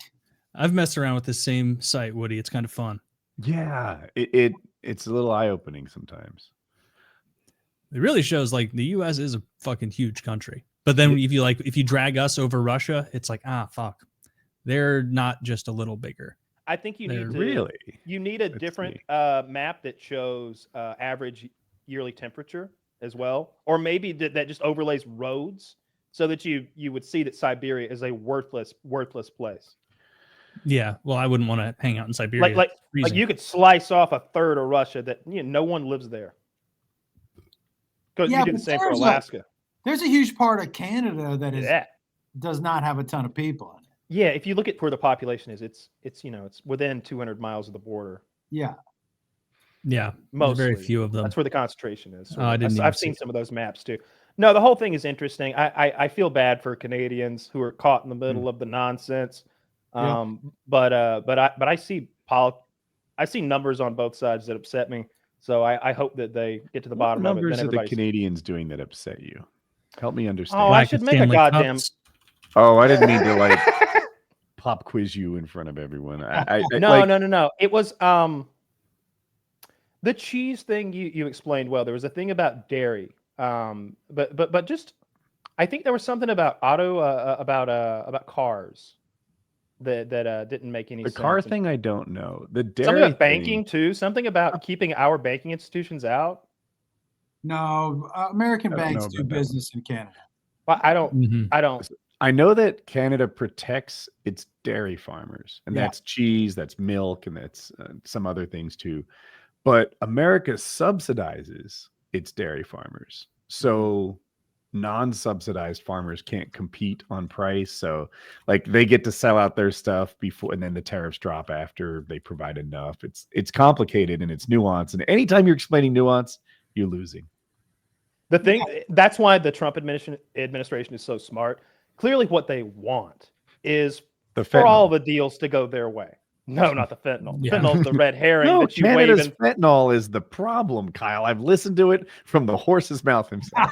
And that No, is it's a because smart their move. fentanyl That's is so a smart move. powerful Because compared to because Chinese. because you can fucking put that on TV and you can show me a picture of it and you can show me statistics of dead Americans with that. But what you can't do is say, well, 2.5% interest over here on this import of specific kinds of aluminum. It's the high quality aluminum. You see, Saskatchewan, it gets nitty gritty, economic, and boring. But if he just says they're sending poison in, they're sending killers in, and we're not going to stand for it because I'm here for America, you're like, holy shit, I'm for America too, and you're down for. When you for base going to your war with argument on Canadians. easily disprovable lies, you're not winning me over. Now you might win some people over. Well, but not he's- me. clearly, He's got the majority though. That's all he needs. I He agree with doesn't you. have the majority on this topic, and the least Which one? popular president in the history of America for the last 70 years is Trump's first term, and the second least popular is his second term. Are you sure? Yeah, because you have to look at Biden's start, which was actually pretty strong to compare it fairly. Biden ended poorly, but we can't compare the end of Trump's. None of that second term. matters. do you think Biden knows that he's not president anymore? There's a not non-zero 100% chance sure. that he doesn't. That. Yeah. That. There's Yeah, a I won't non-zero defend chance him. that he doesn't. Yeah. I don't. There's What are we doing today?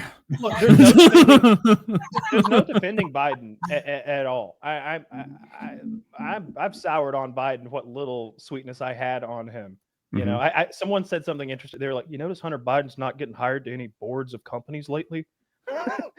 No one wants his vast amount of experience, expertise, and genius out there in the world. They used to pay it just hand over fist, just trying to get him and hire him, but no longer.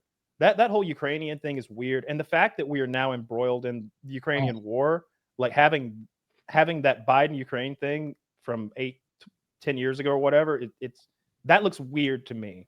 That'd be a good conspiracy theory for you to do, Taylor, to just because I think there's meat on them bones. That there's that the whole email where I think someone was emailing someone from Ukraine, and there was some quid pro quo, and they were mentioning 10% for the big guy. The big guy needed to get paid off, and it's like, who's the That's big so guy? funny. They just lied and were like, "There's nothing to this." Who's the big guy? Our politicians definitely aren't bad. By the way, I looked Trump up Jr. US, did the exact same thing. I looked up presidential approval ratings. There Yeah, have been but a you're lot not in good with lower company approval. if you're comparing yourself to the Trump family. But George that W. Bush shouldn't be written off, right? We've talked about Hunter Biden and how he obviously is not an expert in Ukrainian energy again and again and again. Everyone's been talking about it for the last 6 years, maybe. And it is bullshit. I'm not defending it. It's obviously corrupt. This guy is not qualified to help Ukrainian energy companies. We all know he was paid so they would get access to his father. Yeah. But Donald Trump Jr. is not an expert in technology. Yet he's been hired by Blink RX, and his mission is it's a tech company. And they hired Donald Trump Jr. and they put him on the board and they're paying him. Donald Trump Jr. doesn't know fuck all. But what's the next part where it becomes criminal? And how much money did Ivanka What's the next Trump's part where it comes criminal, husband though? get from the Saudis? Say that again. How much money did Ivanka Trump's husband get from the Saudis? $2 billion. Probably a lot. Yeah, this is Jared a Republican Kushner, Democrat thing. This Look, is like all right. all of these Listen, people. dude, That's do where that. that's where I see some difference. I because will say, as a Jew, I bet you Jared's good with his money, but I'm not sure he would have gotten the $2 bill without the intro and the fucking on the Dude, I wrist. bet he used some of those negotiation skills. And he they went in there thinking they were going to give him like 800 million. He walked out with $2 bill. You know how those A clean things pull 2 their- bill, a great negotiator. There's that's probably true. They like they thought they were going to out negotiate a Jewish guy who walked in, and they walked out, and he's like, "We just got taken for a ride." Like just poor. Good Cushion. accent, by the Yeah. way. Oh, thank you. Yeah, The I looked Greenland up by the thing- way the approval rating thing. That's not George Bush. Both George Bushes had lower approval rating. Jimmy Carter had lower approval rating. Richard Are you Nixon. just doing their low peak, or This is over highest time? approval, lowest approval, highest Right. disapproval, lowest Do you disapproval. all remember how unpopular Bush Jr. was on his way out? I mean, little bit. Oh yeah. man, everybody hated Truman. This guy's it was rough. It was rough, and then Obama was there waiting in the wings, Yeah. all charismatic Yeah. and Yeah. intelligent Yeah. and well spoken. Yeah. What did Biden had some? What is that racist shit Biden said about him at the time? He's a well spoken kid, looks clean. Articulate. Yeah. he He said said some- it first time I saw him walk into the office, I said somebody call security. Then he started talking. I said this guy isn't as bad as the rest of them. I said that boy knows a thing or two. That boy knows it. Yeah, that's dude. I wish we could have got like senile Biden up there more. Just like like I never wanted to hear Biden talk more than after that presidential debate. It's like put him on stage, let him talk, let him tell us. Honestly, as somebody who loves his grandparents, I was like, oh, dude, get this guy off the fucking screen. Mhm. As soon as we saw him fall off the bike, I'm like, I don't need to see any more. The bike I'm okay with. Woody explained the bike to me. Woody comes from a family of bikers, and he's done a lot of biking. And apparently, you got special shoes with that kind of bike that like peg into your foot peg. They click in. Yeah, they So click you in. a cyclist pulls up on the pedals on the upstroke and pulls down on the other, and you pedal all the way around. Yeah. So you either have toe clips where your foot fits into a clip and then you can pull up on it, or a specialized shoe, and underneath it is a clip that like you press really hard and it snaps in. But to get out, you have to twist your foot sideways instead of just lifting it. And even I, as like a pretty athletic 17-year-old, would tip over sometimes. okay. It happens. So you got to Yeah. ask yourself the question. You see your husband's heading out the door to do his press thing, and he's going to do a little biking today. Hey, you look pretty good in that biking suit. You've kept your figure at 70, sir. 80, actually. Sir. Fuck. She calls her husband sir. It's an old time. She was born in the 20s. Okay. He calls her doctor. And then he goes to put on his Clippy shoes. Like, don't you say, oh my God, what are you thinking?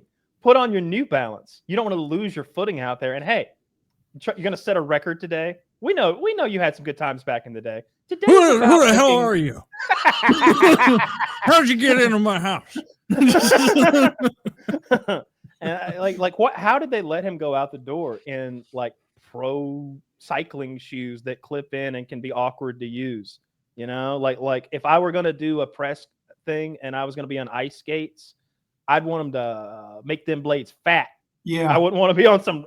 I'd want to. I'd want to That would fucking. make it so much harder. But I will tell you one thing I love. One thing I No, love about maybe Biden. this wide, Taylor. One thing I do love about Biden. He seems like the kind of dude. If someone's like, "Can you do this?" He's like, "Fuck yeah, I can do that."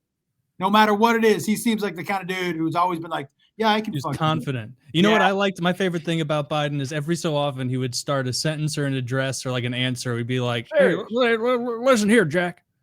Like where he would call people Mhm. Jack. And I loved that. That was my just Yeah. far and away top favorite thing about Toward Joe the Biden. end, he wanted to reassure you. He wanted to assure you that what he was saying was not hyperbole. I'm serious. I mean it. It's not hyperbole. Like he would over and over, he would hammer home those three phrases. Like he was really worried that people weren't going to take him seriously or something. I'm serious. I mean it. Not hyperbole. I mean the word. Oh, Yeah, it he was funny. Big shout out, friend of the show. Look, he couldn't Joe shoot a car Biden. commercial. I'll tell you that. No. Oh, by the way, I No. looked up the job approval thing. It's initial approval ratings and disapproval ratings, and Trump does have the worst and second worst. Oh, initial approval rate. yeah, that's the. Oh, that's kind of a it's weird initial. metric to look Woody, at. what was the worst? What was it in the first term? In the first term, his approval was 45 and his disapproval was 48.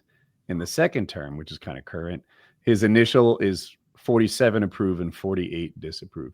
The next worst one is Biden, and then after that, it's Bill Clinton. Maybe it's hard to rank them. Did you say jobs approval rating or overall? Initial job approval ratings of elected U.S. presidents from 1953 forward. I would be okay with comparing them through their terms to this point, like everyone's 53rd day, etc. Yeah, right. It's hard to compare Trump's current term, especially because this is a very unique thing he's doing, because this will be his last term, and he doesn't matter. I don't think he cares about midterms, other than like he might lose his ability to. I guess he does care about midterms. He certainly doesn't care about re-election and how popular he's going to be. I don't think. I bet he would if he was younger. He seems fairly serious about Greenland. He really does. He keeps. He brought it up today to the UN Secretary General. Yeah. He's like, we might need to get NATO involved on this, and he's like, well, NATO wouldn't want to get it. That guy is a fucking diplomat. All right, he's a top 1% of 1% intelligence fucking global diplomat, UN Secretary General. As you can imagine, he would be. Oh, very diplomatic answer. Oh, well, NATO would never be involved with this and this because of its blah blah blah blah blah. You are completely right, Mr. President. That the Arctic security is vital. And the Chinese overflies and the Russians in that area, we need to secure that region of the planet. It's vital to NATO security. It's vital to world peace. It's like, oh man, what a great answer! You complimented him while telling him no. It was perfect. My Trump Dakota ring doesn't work for shit. I thought his 25% tariffs was just an initial high starting point. You know, you don't negotiate yourself. If you're trying to buy a car for $5,000, you don't come in at 4, right? Well, I guess you do. I said it fucked up. Yeah. But you don't come in at 6, right? No art of the deal over here. But then it turns out he actually levies 25% tariffs. Yeah. Like he actually did it. He started the trade war with our closest ally. I could go on and on. But when Trump says something and then you sane wash it, finds out that sane washing was off target. He meant what he said oftentimes. I do want to say on the tariff thing. I think he was hoping that there wouldn't be a trade war, that they would just buckle or they would negotiate and there would never actually be tariffs. Oh, let me ask you this, because I genuinely don't know, because the news is so goddamn bad at getting me actual news. Have any of these tariffs actually gone into place? Like, are people paying more? Are people paying the tariffs? Are they being paid? I don't think they're paying more yet. Yeah, I don't think anything's been implemented. So nothing's happened yet. It's a lot of bluster, seemingly. Yeah. I thought they started, and I'm fact checking myself. I saw that Claudia Sheinbaum, the Mexican president, called him back. It takes a little bit, even if they started. I think it takes a little bit for it to. Yeah, but I've accounted for that. It's been months. Dude, the most absurd thing. Okay, I have the answer. Oh, go ahead. Currently, the following tariffs are in effect: 25% taxes on all steel and aluminum to Canada, and 20% on Chinese imports. Yeah, the Chinese is going to change. Biden kept those. Those are holdovers from his first term. The car thing, we can't allow our car market. Trump raised it from 10 to 20, the China thing. Is that what you just said? I thought that they stayed the same. There's a couple. I was thinking of the car tariff in particular, because there's multiple tariffs, obviously. I think Trump put tariffs on the cars in his first term, and then he often touts that it was such a good idea that Biden couldn't take it away, that Biden kept it because it was clearly a good idea. And it's like, yeah, that's true. But what about the fucking eggs? What about the eggs? It's all about the eggs. How long does it take for the new chickens to come back? He ran on eggs. He ran on eggs and deportations. But now his administration has been about tariffs and I guess tariffs. Am I missing anything else? It's been about tariffs and Israel. He's making a big to-do. He's like pulling funding from universities that aren't staunchly defending Israel enough or allowing protests to happen. Oh, come on. Remember what those were. That was like some BLM summer of the burning shit was going on. We were all upset about that. They went in there, they're all wearing masks, waving Palestinian flags, chanting from the river to the sea, and they made a castle that students, journalists, no one could progress through. No one could walk through. There was like 2 butch lesbians with mustaches saying you can't go past. I'm not taking a side on the Israel-Palestine thing. I'm saying it's wild to have the deportations is what got him elected. And now to have no attention, no care, just lip service towards that, and then be like all out, like, oh, we got to promote Israel, we got to do this and that. And it's like, I get it. Miriam Adelson's your biggest donor. We get it. Have you read any of the stuff about the living conditions down in Guantanamo where they brought up a lot of the people? I'm sure they're lovely. I bet it's really not nice. Oh, you guys, we went to perform in Guantanamo. That's so funny. That's Yo, really? so we got. They let you leave looking like that? Yeah. Hey, one got out. I went down. If you said la la la la la, you'd be fucked. Well, I went down with Chelsea Handler and a couple other people from the show. We thought we were going to be going down because at the time we were flying private. So, but we were on a military plane where the bathroom was just a bucket behind a curtain. Nice. And we had all taken a bunch of ecstasy because we thought we were going to be on a PJ. So, you thought you'd be taking Instagram pictures and you're taking a shaky squat piss over a bucket in a seat. We're fucked up. We land. They drive us basically to Colonel Jessup's house. Basically, whose house that is, right? We're there fucked up. And Chelsea's assistant, we were there for about an hour, and Chelsea, we were like, we got to get out of here. And we were high, and we were trying to walk out, and Chelsea's assistant was like, oh, I left the drugs on the kitchen counter. And I was like, wait, the kitchen counter of where? Of Colonel Jessup's house. Oh, no. She was like, I'll be right back. I was like, are you fucking... This seems like it would be real bad news for us if those got found, you know? Yeah. But I will tell you, they took us on a tour of the entire... I mean, it's not that big of a... But they brought us to the initial where they housed the initial combatants. Mm-hmm. They were basically dog kennels. They were basically cages, and there was nothing to stop them because it wasn't ready for people. That's not where they're gonna sit. So all right. So I think they have two. But they showed us the old place, and then they showed us the two new, I guess you'd call them prisons or whatever. And one was really high. I think we call them camps. High security. When was this? When was it? What year? Oh boy. 2008? No, 2013. Okay. But we were one of the, and I'm saying whatever, where they were detaining people.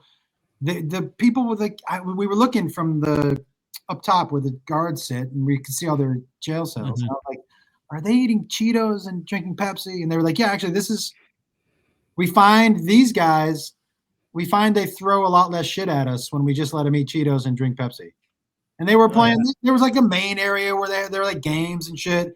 There was a side area for the real bad people that they were like, we can't go over there. We can't go over there. But they're like drinking out of bowls. Well, I mean, probably not anymore. I think those people, that, especially then, they were bear in mind, those are the people that they ran by Obama, and he was like, yeah, we're not letting that guy go. Yes. No, he can't leave. It was like that scene, now you can't leave. And that, they were thinking like, Obama's going to be the president. And then he comes in, he's like, whoa, I don't think so. We kept those people for a reason. Those are the worst of the worst. I don't think that so they sent some migrants there. But now I think I read today that like that's not going to turn out to be legal, and it's going to get challenged, and they're going to have to bring them all back at a cost of around $18 million of lost money. Fuck. And I was mad about that because you can almost make Iraqi Sesame Street for $18 million. Like almost, not quite though. That's like 80% of the way. 80% of the way. You got no Amir the Grouch. You'd have to cut him. Amir the Grouch is amazing. Hey, guys. Because I had a little baggage and airport stuff, I know I hopped on late, but I got to get running to this show. No problem, man. Where can everyone find your stuff? ComedianJoshWolf.com. Listen, I'm shooting a special in Nashville on April 2nd. One night, 2 shows. I've got some crazy special guests. It's going to be a fucking great night. We're extending the stage, so there's less seats. So if you want to get seats, I would get them right now. And comedianjoshwolf.com for tour dates. And I'm in Fort Worth this weekend and Baltimore next weekend. And so come out wherever you are. Is comedianjoshwolf.com where they buy tickets? Yes. Yeah. Okay. All right. Well, we have some listeners in Nashville. Check out Josh's show.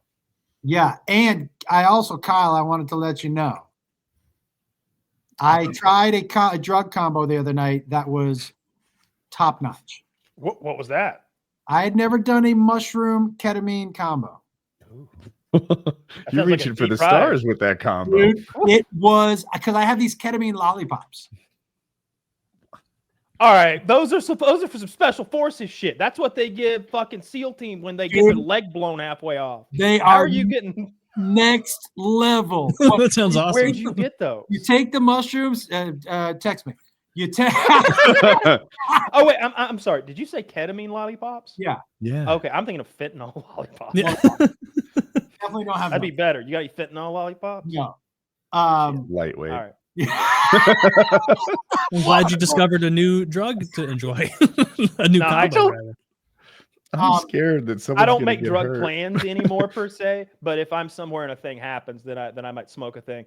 But I've learned my lesson about making any sort of drug plans at all. Well, dude, come to one of my shows. I feel you. Okay. He'll hook you up. We won't plan anything, but some shit might happen. No plan. That's how I like to live my life. Well, good luck on this show tonight, and everyone check out Josh's Yeah, content and his links. in Fort night. Worth tonight. Later, everybody. Regulate. Yeah. Oh, see you Take guys. care. Later. See ya. So Taylor, you say you're not happy with the amount of migrants. There's 33,000 50 days, I think. 50 or 55. Let me look. Is that right? Is it 50? Yeah, it, sounds like a lot. It comes What's out the to total? like it comes out to like 600 a day, which is like 33,050 days. You're laughable. not happy. no. Laughable. He's just not. I just am not impressed with him at all so far. Like all his priorities are out of whack. I understand trying like to be the big dick with tariffs and like take advantage of the fact we're this giant market that can wield economic power, but like not like hammering down on free speech. He's trying Whoa. to primary. You don't like the takedown law? There's one Republican congressman in like the entire federal government, Thomas Massey, who is like, hey, why are we prioritizing Israel constantly? Why are we doing this? Why are we doing? And he's trying to primary that guy. And it's like, well, what the fuck? Like, can you get deportations going? Can you like not make every little iota about like pleasing your donors? And then a lot of the like the optics stuff of like Tesla commercials. It's just there's a lot of cringy stuff. Like What do you that. guys think about the protest organizer with the green card who's getting disappeared? Pretty Excellent. much. You like it? Excellent. He was the leader of that terrorist organization I was referring to earlier. What are we talking about? Not even accused of breaking any laws. They're going after him because he's like anti-Israel. Yes. They're going after him because he organized the takeover of one of those schools. I mean, people. He's not accused They said of it during breaking the time. any laws. Don't you They're remember not when they trying were- him for anything. They haven't even arrested him. They just disappeared him. They don't do this to other protesters who do the exact same They thing. do It's now. just this They issue. do now, and not only do they do it now, they said they were going to do it during the election. They had these people's pictures up on electric billboards driving them around. They promised that you had billionaires coming forward promising. They were saying, we have the AI technology now. We don't need your face. We can see your eyes. You won't work for us. I see that kind of shit as as anti-free speech. I don't like it. I'm glad you said that, Taylor. I was thinking about this before the show, and I was like, I wonder where Taylor lands on this, because I know that free speech, particularly for individuals, is a big deal for you. Mm. And I'm like, I wonder if Taylor will defend. I guess this isn't a free speech that you hate, because you're not huge on Israel either. Mm. But I don't know. I see this guy as not too different than Jordan Peterson. Jordan Peterson moved to America, right? He's not a permanent resident here. And he has made a career out of criticizing Democrats. And no one thought for 1 nanosecond that Joe Biden would disappear this guy. His platform is far bigger than this Mohammed guy or whatever his name is. It's not Mohammed. It just looks close to it. Yeah. And but so this guy organized a protest at a university, and they're like, he only has a green card. We're going to deport him. We're going to disappear him. First, he's in a New Jersey jail. Then his family and his attorney doesn't know where he is. Turns out he's in Louisiana. They moved him somewhere else. They didn't tell anyone. He's not accused of breaking any laws. He's accused of basically peacefully assembling a protest because he doesn't like what Israel's doing and America's support of Israel. And now he's just getting booted from the country for disagreeing with the Trump administration. I don't know all the ins and outs of that story. I just saw like a protester who was protesting what both mainstream parties hate, which is like anti-Israel stuff. Like he's getting, the boot. And just on a base level, it's like, well, I don't like people getting the boot for their speech. Like if he was violent during a protest, that's different because it's not speech anymore. He is a member of a terrorist organization. He is a supporter of a terrorist organization, and he organized a violent Hamas. I looked into Hamas. it, didn't see that. They're the ones Wait, holding he's our not a hostages. member of Hamas, is he? I don't know. Marco Rubio seems to think he is. Oh, Marco Rubio. I didn't know he weighed in. He is the Secretary of State. Yeah. His suits are too big. I think maybe he's more buff than he looks, and it's hard to tailor him to not make him look extra macho. I think there's a lot of machismo in Marco Rubio. No, Marco Rubio is wearing like his dad's suit. It's weird. Dude, even Fox News is defending this guy. Like I saw a Republican on Fox News basically read the First Amendment to me. And like it seems to fit this situation exactly. This guy's not a U.S. citizen. He's here on a student visa that he clearly lied on. Or he wouldn't have been allowed in. I see it. Like again, Jordan Peterson's not a U.S. citizen, and no one disappeared him for criticizing criminal Biden. Takeovers. Jordan Peterson's impact is far larger than this dude's. And there's nothing right? Like his what law reach, has he ever broken? What law has this guy ever broken? No one's accusing him of breaking any. Or I am. They haven't accused me because they don't. You are. They're not accusing me of any crimes because they don't intend to prosecute. They want him gone. They don't want to deal with him. He is a guest here. He is not a citizen. Isn't that funny how we can do that for certain things surrounding certain issues, but not others? How very queer. That's my point too. Like there are people who rip on the like Democrats. BLM burning down those neighborhoods, and you didn't like it when they took over Columbia and those were violent. Those were violent riots. Yeah. So was Columbia. I'm not as up on the Columbia thing. I believe you. We watched it. Oh, the Columbia University thing. Oh, dude, that wasn't. Dude, the BLM like summer was like every major city, huge areas being burned. They were out there waving Palestinian flags, chanting anti-Semitic fucking slogans in front of that university. They took it over, made a camp city. They wouldn't allow anyone, law enforcement, faculty, staff, or student or journalist enter these forbidden areas that, again, I saw them, were policed by giant butch lesbians. They created their own de facto little country there for a couple of weeks, and no one knew what to do. And that's why all those people got fired. That's why $400 million is being cut off from that university. Can you answer me this truthfully? Do you think if the exact same thing played out in support of Israel, that Trump would be deporting him? In support of Israel? If they had taken over Columbia University, if you could phrase it that way, support of Israel. Right? They're still only letting butch lesbians walk by or something. Do you think Trump would deport this guy for his pro-Israeli stance? I can't imagine a scenario when that would happen. He'd be given a position in the cabinet. You can't imagine it, right? I can't as creative as you are, is like it would never happen. You have the best imagine. If I wanted to start a new YouTube channel and needed brilliant ideas, I swear to God, you would be the guy that I'd call. But you can't imagine a pro-Israeli protest. Not one like that. Not one that takes over. You would have in this scenario. Why? There's no reason to protest when both establishment parties are fully in their pocket. We're talking a hypothetical here, though, and I'm saying they're only deporting this guy because they don't like what he has to say. Yeah. All right. In this hypothetical scenario, again, you would need the university to somehow be supporting a terrorist organization, and then the Israelis to be boycotting, to be protesting that, right? Sure. And then Trump wouldn't like if they broke the law. You would also need the person who we're removing to be a foreigner, right? So you'd need like a green card, permanent resident. Okay, I don't know how green cards work. I don't know what a green card does, but it doesn't sound like a permanent thing. It's permanent? I'm positive. Yeah, this is a thing that I know because I work with so many. Are you a U.S. Indians. citizen? No. No, you're not a citizen. Yes, everything but voting.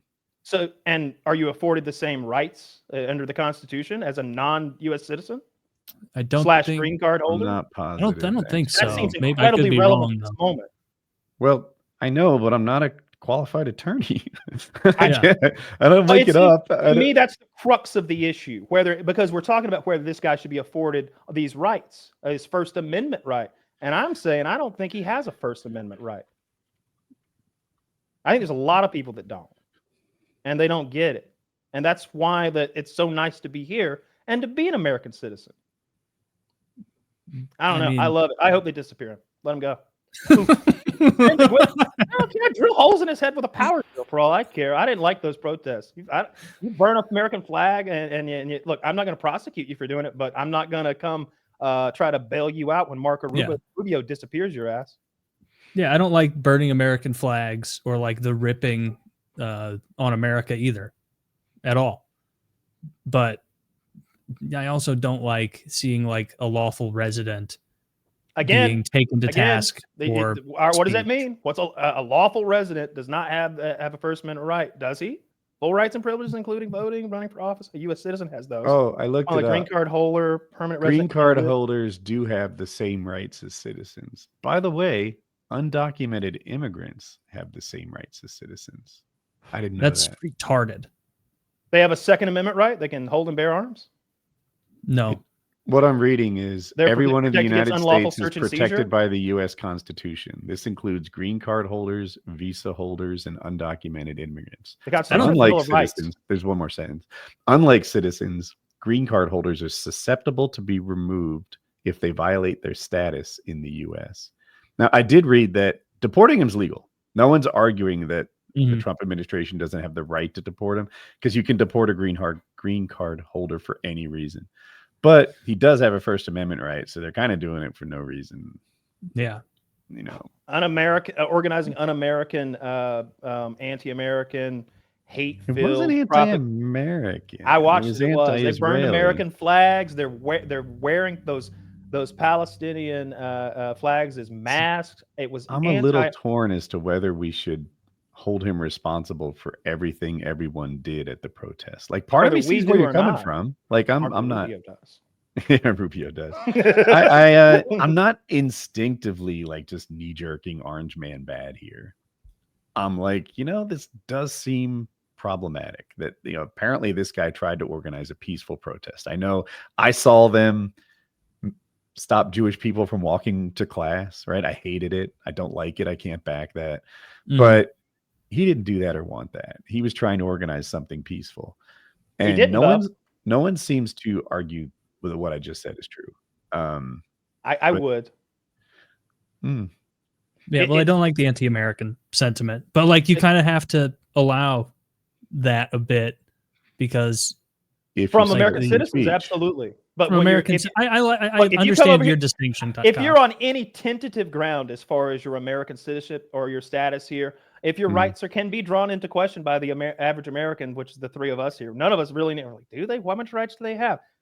Then maybe you don't run a protest, organize a protest that's anti-American, anti your university, and criminal in its very nature, by denying all those people their education that they paid way too fucking much money for. And just, I don't know what you call it when you kidnap a locale. What did those people? If I walk into your establishment and I say, I saw this the other day. It's about bank robberies. Like, you walk into a bank, you hand them a note that says, "Give me all the money." That's 3 years. That's bank robbery. You get 3 years for that. They hand you the money, but while they're handing you the money, if they're going too slow, and you say, "Step aside," and they step aside, and you reach and you grab the money, you kidnapped them in that moment. When you directed them, you kidnapped them. You had just added 20. Now it's 28 years. It's not where I thought you were going. I thought you were going to say, "Shut the door. No one can come or go." I'm like, oh yeah, that makes sense. I think like that's kidnapping. That's very obviously kidnapping. Yeah, right. That's what I would picture. It's as minor as that. It becomes kidnapping. So I don't know what you call it when you kidnap a university from people, but that's what they did. And look, if it was some liberal arts student from San Diego and they were trying to disappear him, her, it, I'll fucking protest with you. Fuck that shit. I don't care if it was a dog. If none of us will. I'll tweet something and I'll say it here and I'll be honest about it. If they catch some cat boy in San Diego that's like burning American flags and they try to send his ass to Gitmo and he was born and raised here, fuck that shit. He's an American dog boy. You leave him the fuck alone. More likely to be from San Francisco. True. Yeah, they would be from San Francisco. No, there's a lot of naval personnel in San Diego. Trust me, that's where the cat boys are. Okay. Huh. I'll trust you. I'll take your word on it. If you're in the Navy or any of the other armed forces, let us know in the comment box. Where are the cat boys at in the armed forces? Where do we get? We all know they're in the Coast Guard. No, my guess those is, guys get their hands dirty. Are you guys guessing Air Force? Something about me thinks I'm picturing like someone in a mascot suit wearing like long leggings, like sitting there with an Xbox controller. So I think there's a lot of that. Navy's almost so stereotypical. Like I picture Navy gays as like loud and proud. Not anymore, but formerly perhaps. Until this administration, yeah. You're not loud and proud anymore? Yeah, keep that on the down low. They're still proud. We just, keep it down. Just keep it down. Just calm down a little bit, guys. You're fucking fruiting around loudly. That's the slogan for Pride Month 2025. Keep it down. That's the slogan. Yeah. Calm down. Did you see Women's Day came and went, of course, but France, the wonders that they are, they had this big Women's Day protest against fascism. And so they must have been like 100 women topless. I saw that. Hitler, with Hitler mustache. I saw pictures. And they were like, I don't know, in French, they were like, say no to fascists or something, but it sounds sexy in French. And they got their tits out. There was like, I would say most of them were attractive. I expected the majority to be unattractive. There were some hogs. I saw some big old hogs. There were some people doing that thing where you pull your pants up like John Candy, like way up there. Now you're just like half a barrel. And it's like, shut up. I can see where your belly ends before your fucking pelvis. I prefer that. There were some lookers though. The too low.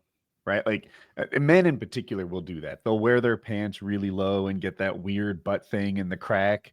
And I think it's because if they lower their pants just a few inches, they can shrink them by a few inches. Just put it below the gut.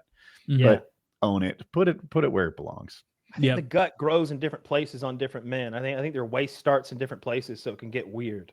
Whether your pants can be around your waist. Well, if you get really fat, you start to just kind of take on your own novel shape. I was thinking suspenders too. Yeah, you get the suspenders, you go full Humpty Dumpty with it. All right. You just bite the bullet. It's genius. Listen to this man, fatties. I used to work with this guy who was probably like 70 years old. And he was a very short guy, but also in like very, very, very, very overweight. And he did that exact thing. 70 something. Yeah. I bet he's gone now.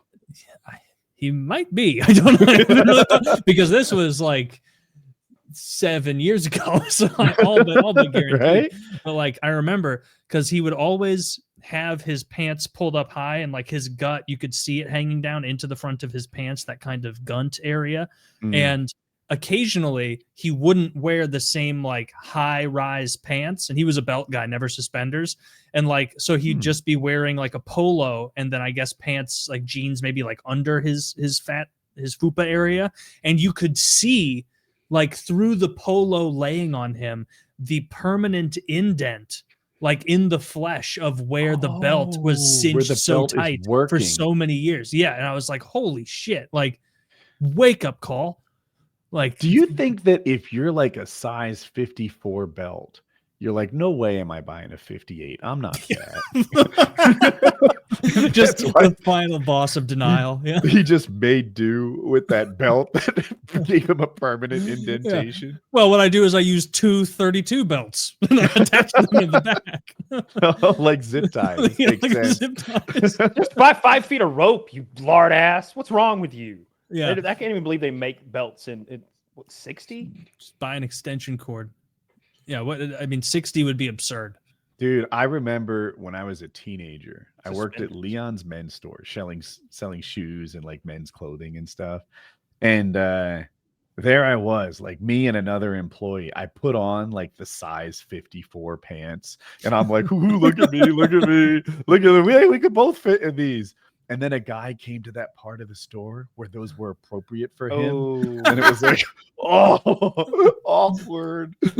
I'll just pull these up and put them on the shelf. Can I help you with anything? That's so funny. Look at me, I'm a big fat idiot. He just comes around the corner. Was Married with Children popular at the time? Yes. Yeah. Did you ever think about how you were selling shoes like Al Bundy? Oh, we all did. Yeah. We were self-aware. But That's Married with Children is a little bit lost to time. I don't know where to watch it, but I feel like it could get a like new breath breathed into it in this modern age if people discovered it, because it's hilarious. one of my coworkers, he was like a grown-up, like fully functional, like adult living on his own. He was old, like to me, wildly old, maybe 50. And he used to be a mortician. And now he's selling shoes with me. And I always thought, like, how did you fall so far? Yeah. When I was selling cars, I was 19, and there was a guy there who had failed at some sort of wear a suit to the board meeting kind of job. And he still kind of had the suit and the haircut, but nothing else. And it was like, shit. Like everybody else kind of seems like they're either hustlers or fuck ups in there. Like that's how a lot of the guys, there's hustlers and there's fuck ups. Like Peyton, the guy that trained me, was a hustler. He made his 10 or 15 grand every fucking month, and he didn't work hard doing it, and he blew it all on strippers and whores. And that was his move. And then there was like fuck ups in there. There was a guy with I guess Tourette's. He had like a lot of tics, like bad ones. Like he was moving around and clickety clacking, and it was bad. But he was enormous, so you didn't want to make fun of him. He's like 6'6", 300 pounds. He's a giant man. He's the guy that almost beat me up one day because I'm 19. You got to keep in mind, I'm just out of high school, and I'm in this work environment with these grown ass men who probably are not happy to come to work every day like me. I'm loving it. Every day I come to work, I might sell a $75,000 vehicle. Look at me, I'm a grown up. Look at me. I got a don't know how to tie it. If this knot comes undone, I'm in trouble. Did you just loosen it every day and then set it aside for the next day? I did that too for a while. Still do. I don't know. Can you tie a tie now? Not. I like a double Windsor. I don't like the basic, simple, like easy knot. I can only do that one you don't like. No, I just do simple, asymmetrical. Quick and easy. The single one is asymmetrical. It goes to one side, but the double Windsor, it has this wide sort of like symmetrical look to it. I don't need some crazy like. So how do you get the double Windsor? I get my mommy to tie my tie, or my girlfriend, or whoever, and then I never untie it. And I know how to loosen it enough to then, like, if it needs to be like straightened up and made longer or whatever. But if it comes undone, there's a video on YouTube that I just use YouTube videos. Yeah, couldn't do it. You couldn't figure it out. There was like. There's one where like the guy is like he has the camera like looking down at the angle you would see, and that's the one I used like before meetings. I remember spending like 30 minutes trying to do it the night before going to court one time, and finally calling a girl, be like, "Hey, what are you doing? Want to come over? Great. Hey, I'm a total man child, and I need you to. I don't know how to tie that bitch." I do like a reverse Uno on Kyle. Like, hey, I was just thinking about you. You want to come over? And you get there, and there's like an IKEA nightstand to be assembled. You owe me, bitch. The sink is leaking violently. Right? Get on that. No, but I think I took, again, I was like 19. This guy's 40 something and like not happy to be there like me.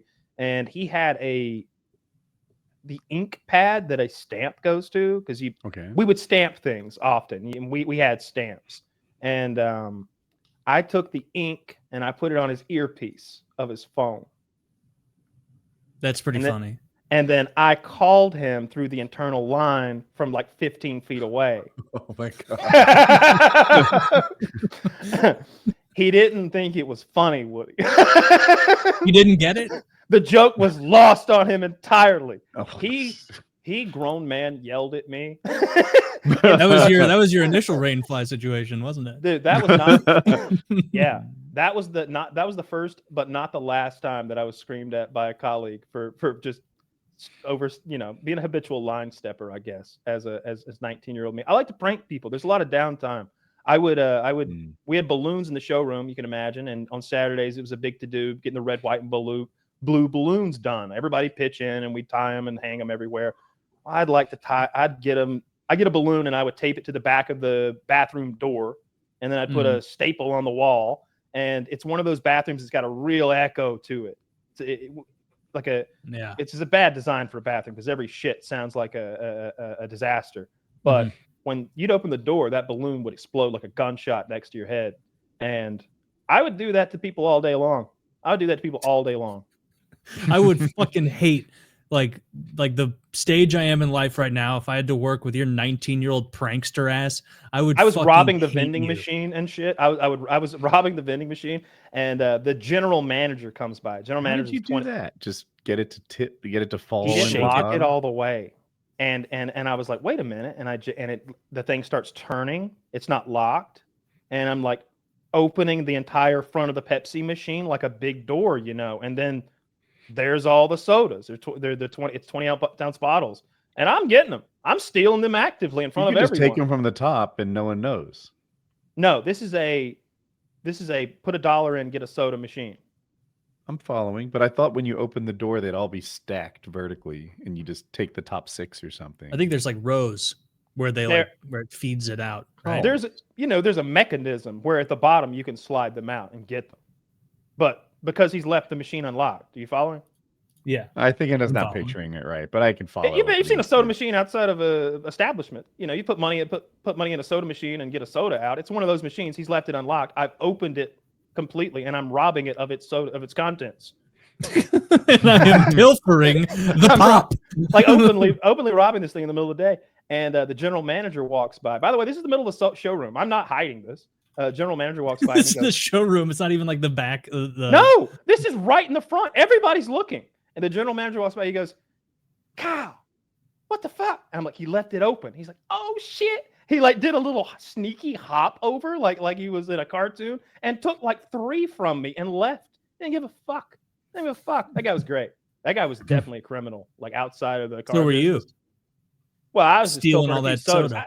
19-year-old me, I needed my caffeine. I had to put a good day's work in. You had to get amped up. Yeah, and I'm stealing from the small businessman, not my coworkers. Before we jump into the next thing, we're going to hear from a wonderful sponsor, Prize Picks. This episode of PKA is brought to you by Prize Picks. What is Prize Picks? Prize Picks is the best place to get real money sports action. With over 10 million members and billions of dollars in awarded winnings, Prize Picks has made daily fantasy sports accessible to all. You just pick more or less on at least 2 players for a shot to win up to 1,000 times your cash. Run your game all season long on Prize Picks. It's almost playoff time, and it's now or never. Don't miss out on the last few weeks of basketball action with Prize Picks, the best place to win cash while watching the playoffs. It's the best way to get action on sports in more than 30 states, including California, Texas, Georgia, and Florida. So join over 10 million active members today. A great feature that Prize Picks invented is the flex play, which means you can still cash out if your lineup isn't perfect. You can double your money even if one of your picks doesn't hit. Sign up today and get $50 instantly when you play $5. You don't even need to win to receive the $50 bonus. It's guaranteed. Use promo code PAINKILLER when you sign up. Prize Picks also offers weekly promotions that can lead to big payouts like Taco Tuesday. Each Tuesday, Prize Picks discounts select player projections up to 25% to provide even more value for your lineups. So click the link in the description down below and get started on Prize Picks today and make your sports watching experience even more exciting. The link is below, and remember to use code PAINKILLER to get that going. Again, sign up today and get $50 instantly when you play $5. You don't even need to win to get the $50 bonus. It is guaranteed. Use promo code PAINKILLER when you sign up. So check out Prize Picks. That link is below. Get your $50 instantly when you play $5 and have a good time. Code PAINKILLER. Don't forget the code. You guys sometimes forget the code, so don't fucking forget the code. Yeah. Otherwise, they won't know. You know, some of you are stupid. Not you, of course, but like the other people watching, they're dumb. Use the code. Use the code. Be smart. Use the code. Speaking of codes, use PKA 10 for our merchandise. A lot of you are morally aligned against that for some reason. Just no, you have no interest in discounts. You see it as a cheapskate maneuver. So feel free to do that however you want.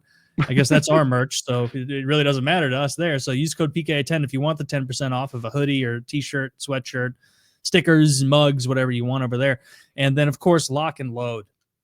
Remember to use code PKA or code JIZ on lock and load, because if you're going to Derek's website, you're probably not just buying lock and load. You're probably also getting high-quality protein powders, energy drinks, supplements, all sorts of things over there. The collagen, the flavored collagen powder, the turkesterone, all that sort of stuff.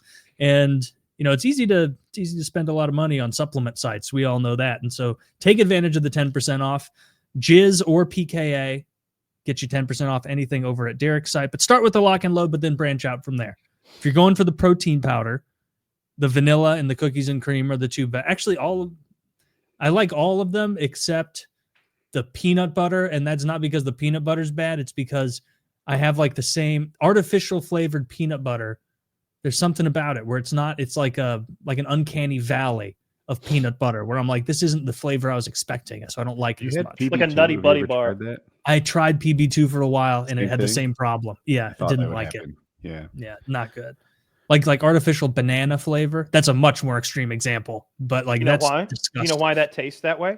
I feel like you've told me it's because that's what bananas used to taste like. Because that is what bananas used to taste like before they all went extinct. Thank God they did. Terrible. And we started selling it, and we started eating these bananas we got today that are like some cousin of the OG banana. Well, what we have today are the good bananas. Literally, you know what else is a really good fruit invention? Are those mandarin oranges that you can just rip, get a whole one-piece peel, and then you just have a delicious sweet snack.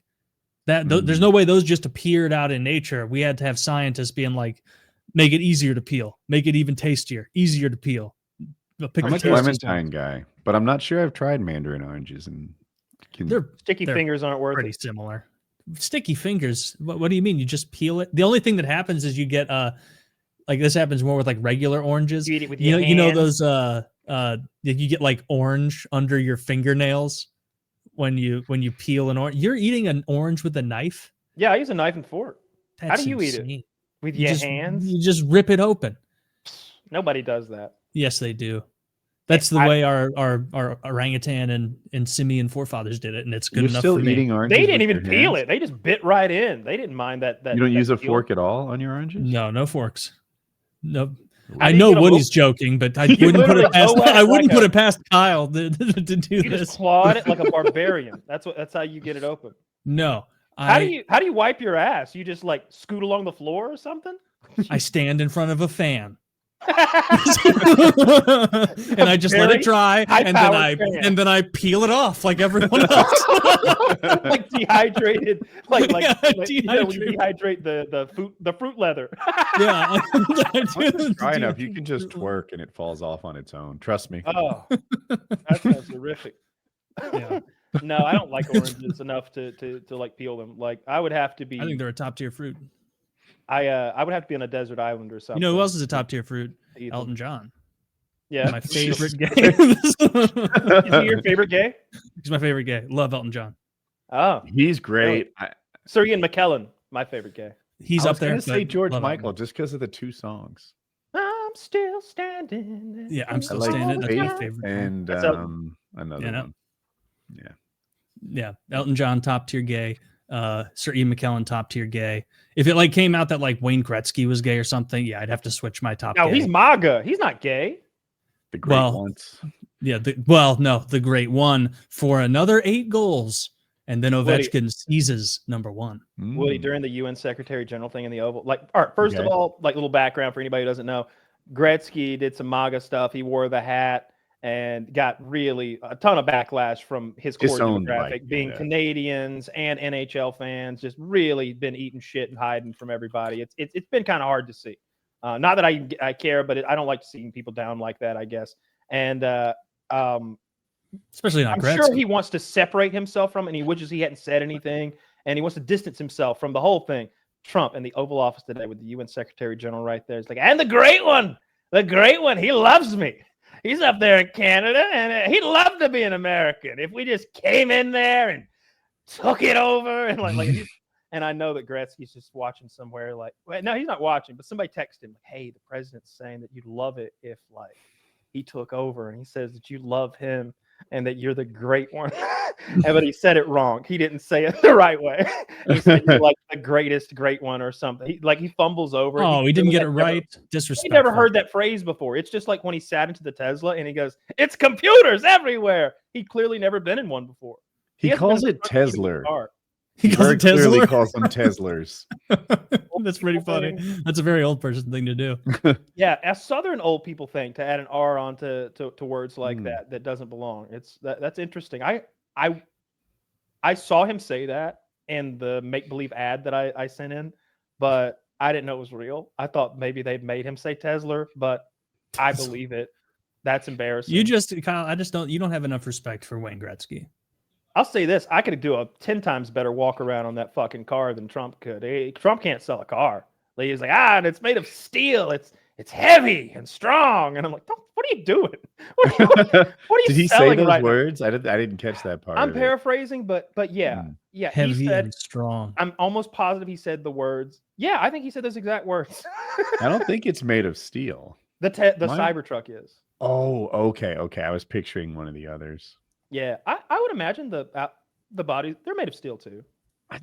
You're probably right. Like the body panels and stuff. Like obviously there's tons of plastic on a modern car, but the the doors and all that's all steel. Steel and aluminum. Yeah, aluminum is expensive, so anywhere that they can, they're going to use steel, and anywhere they can other than steel, they're going to use plastic. So the F-150 is all aluminum, and then the doors, all of it. And then Chevy ripped on the F-150 for a long time. And most of their digging had to do with the bed. If you say throw a toolbox from some distance and the corner lands in a Ford's bed, it kind of pokes a hole in it unless you have a bed liner of some sort. So when Chevy switched to aluminum, I think everything that moves is aluminum, and everything that stays there, like the bed or the roof, is steel. I think if that's not perfect, it's real close. You're muted. You are muted, sir. Yeah, I was kind of looking into it. I'm seeing that. That's really interesting. It was for fuel economy. Of course. Yeah. Is everybody this will blow over for old Gretzky. He can't be getting that much hate. It's pretty rough. You know how Canadians are. They've only had the one hero, though. I don't know what you're going to do now. Gretzky, how could you... Dude, what's your number 2 fallback hero if you're a Canadian? Me, it's GSP, but that's my bubble. That's a small bubble, and I'm in it. I mean, probably Sidney Crosby. Harley. Maybe. You know Harley? You ever see the movie Tusk? You know Harley's in that movie? Harley's a great guy, yeah. Yeah, I've seen Tusk, and I fucking hated it. It's awful. I just want to see the part where Harley's in, and then I'll watch the rest. I don't even remember Harley being I think he's the ticket guy at the airport. Like, welcome to Canada. That's pretty funny. I didn't know he was in that. Okay, well, okay. Never mind. Tusk is great, especially the ticket buying part. Oh, that giant Jew giving out tickets. Love that guy. He's really sold it. We've never remember to ask him about that next time he's on, because I want to know if he got to meet. I think Kevin Smith directed that, and it's got I can't think of the main actor. It's escaping me, but he's a big deal actor. Justin Long. Justin Long, yeah. My brother-in-law was childhood friends with Kevin Smith to some amount. He was one of those guys who, for a long time, was like, no one will know how fat I am if I wear an Oilers jersey to the bank. And it's like, no, that's just drawing so much attention to it. Like, don't do that. Wear a suit.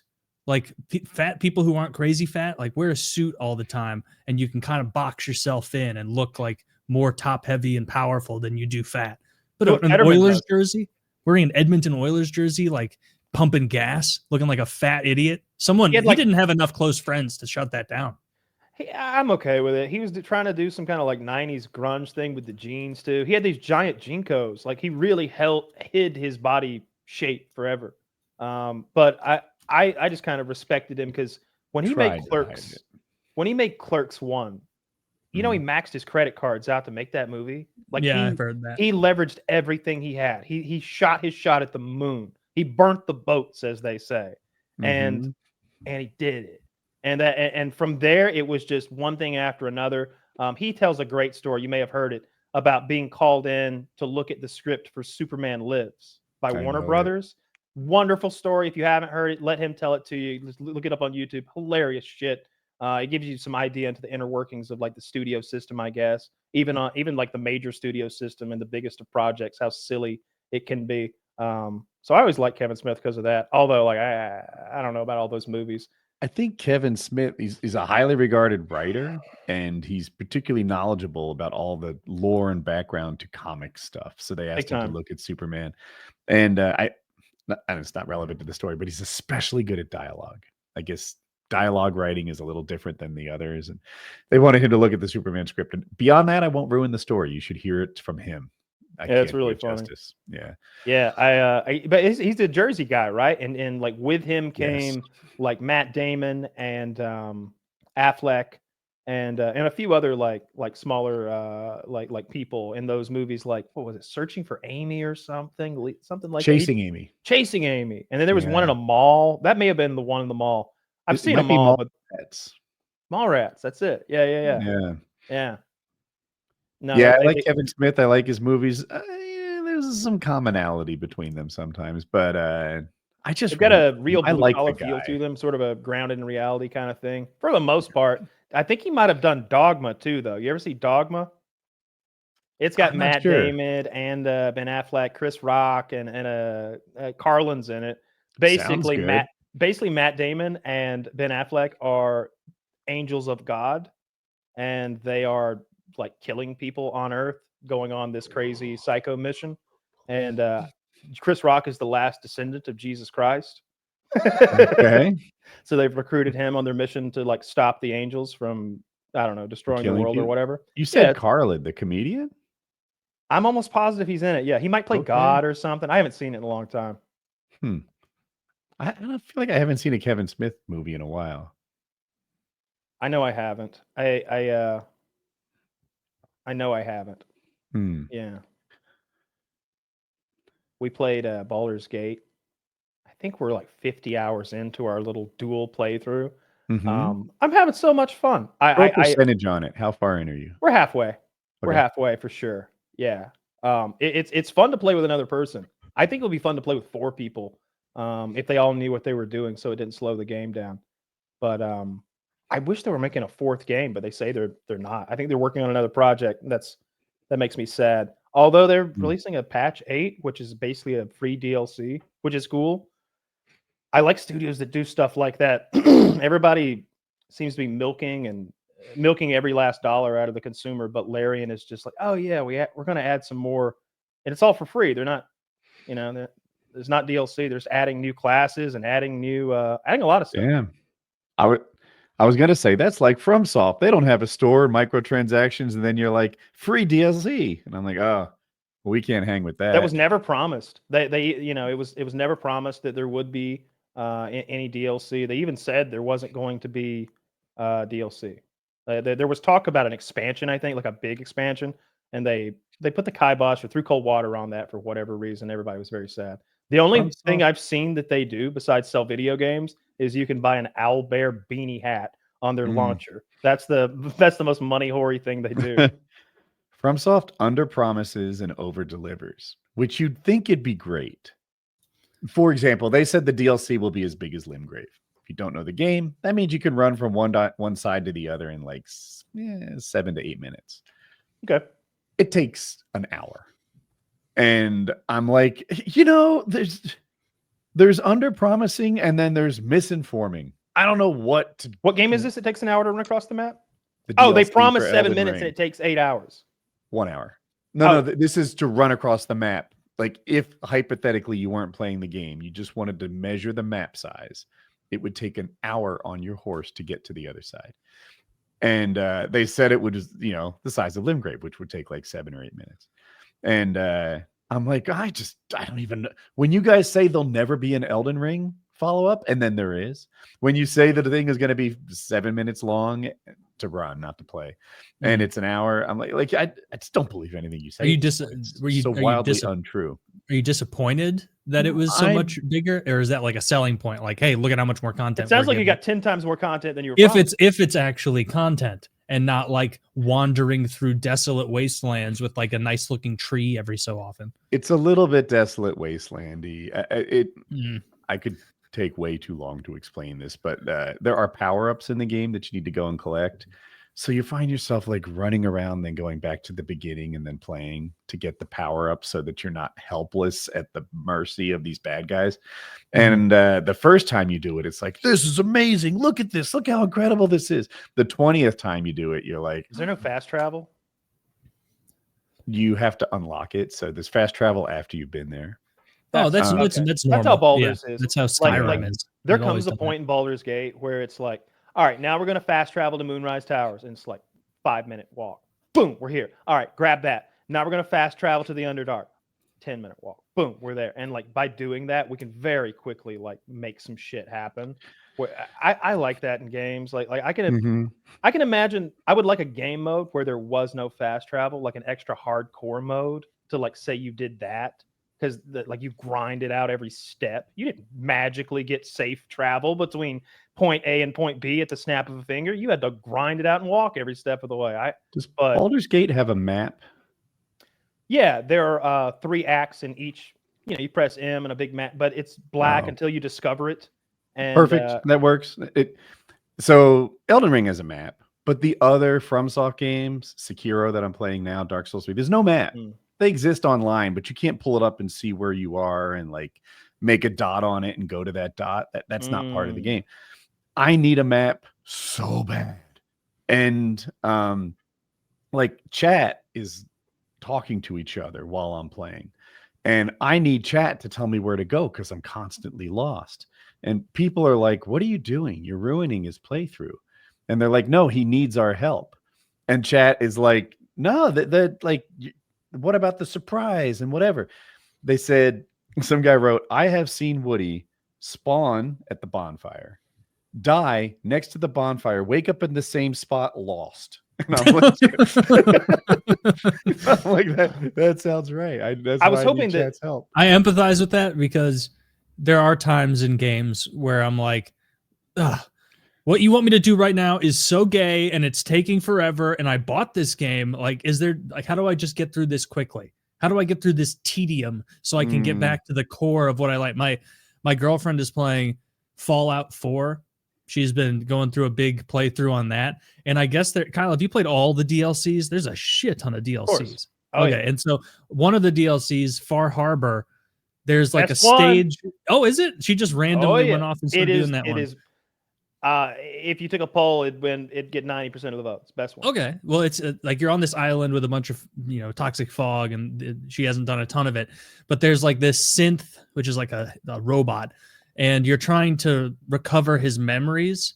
Oh. And there's a whole period where it's like, hey, you know how you've been grinding up power armor and you've been doing this and doing that and all these fun things. And she's finally got Gun Nut 4 and she's got the cool snipers and everything. And then it's like, forget all that. Now you're going to go into this synth's memory banks and you're going to move blocks around to redirect light beams so that you can undo firewalls. I'm a bit of an expert. And literally, like, it wasn't that, like, I'm not paying that much attention always while she's playing, but multiple game sessions in a row. She'll come over and play for an hour or so. No. I mean, she's like getting bored. She's like, this is so she's boring. Still doing the Dima mind puzzle. She finished the mind puzzle now. But good. There were like, she like literally fell asleep playing it. And it was like not at a time where she would normally fall asleep. She was doing so the Dima mind puzzle or just playing the game?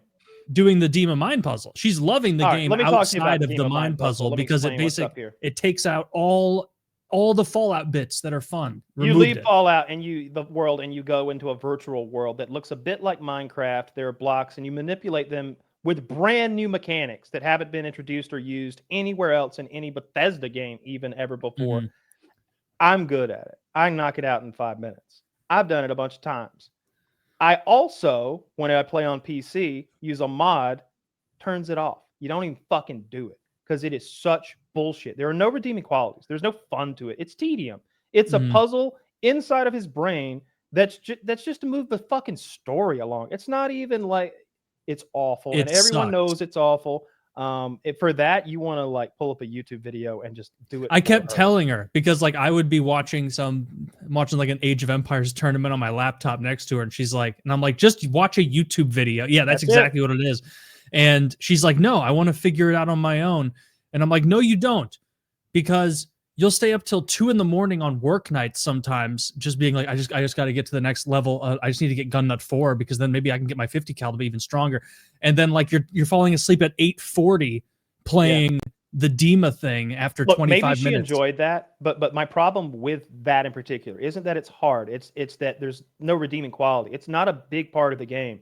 Like by completing that puzzle, you don't like get the sword of destiny or some shit and then slay the dragon. It's just a little side thing to move the story along.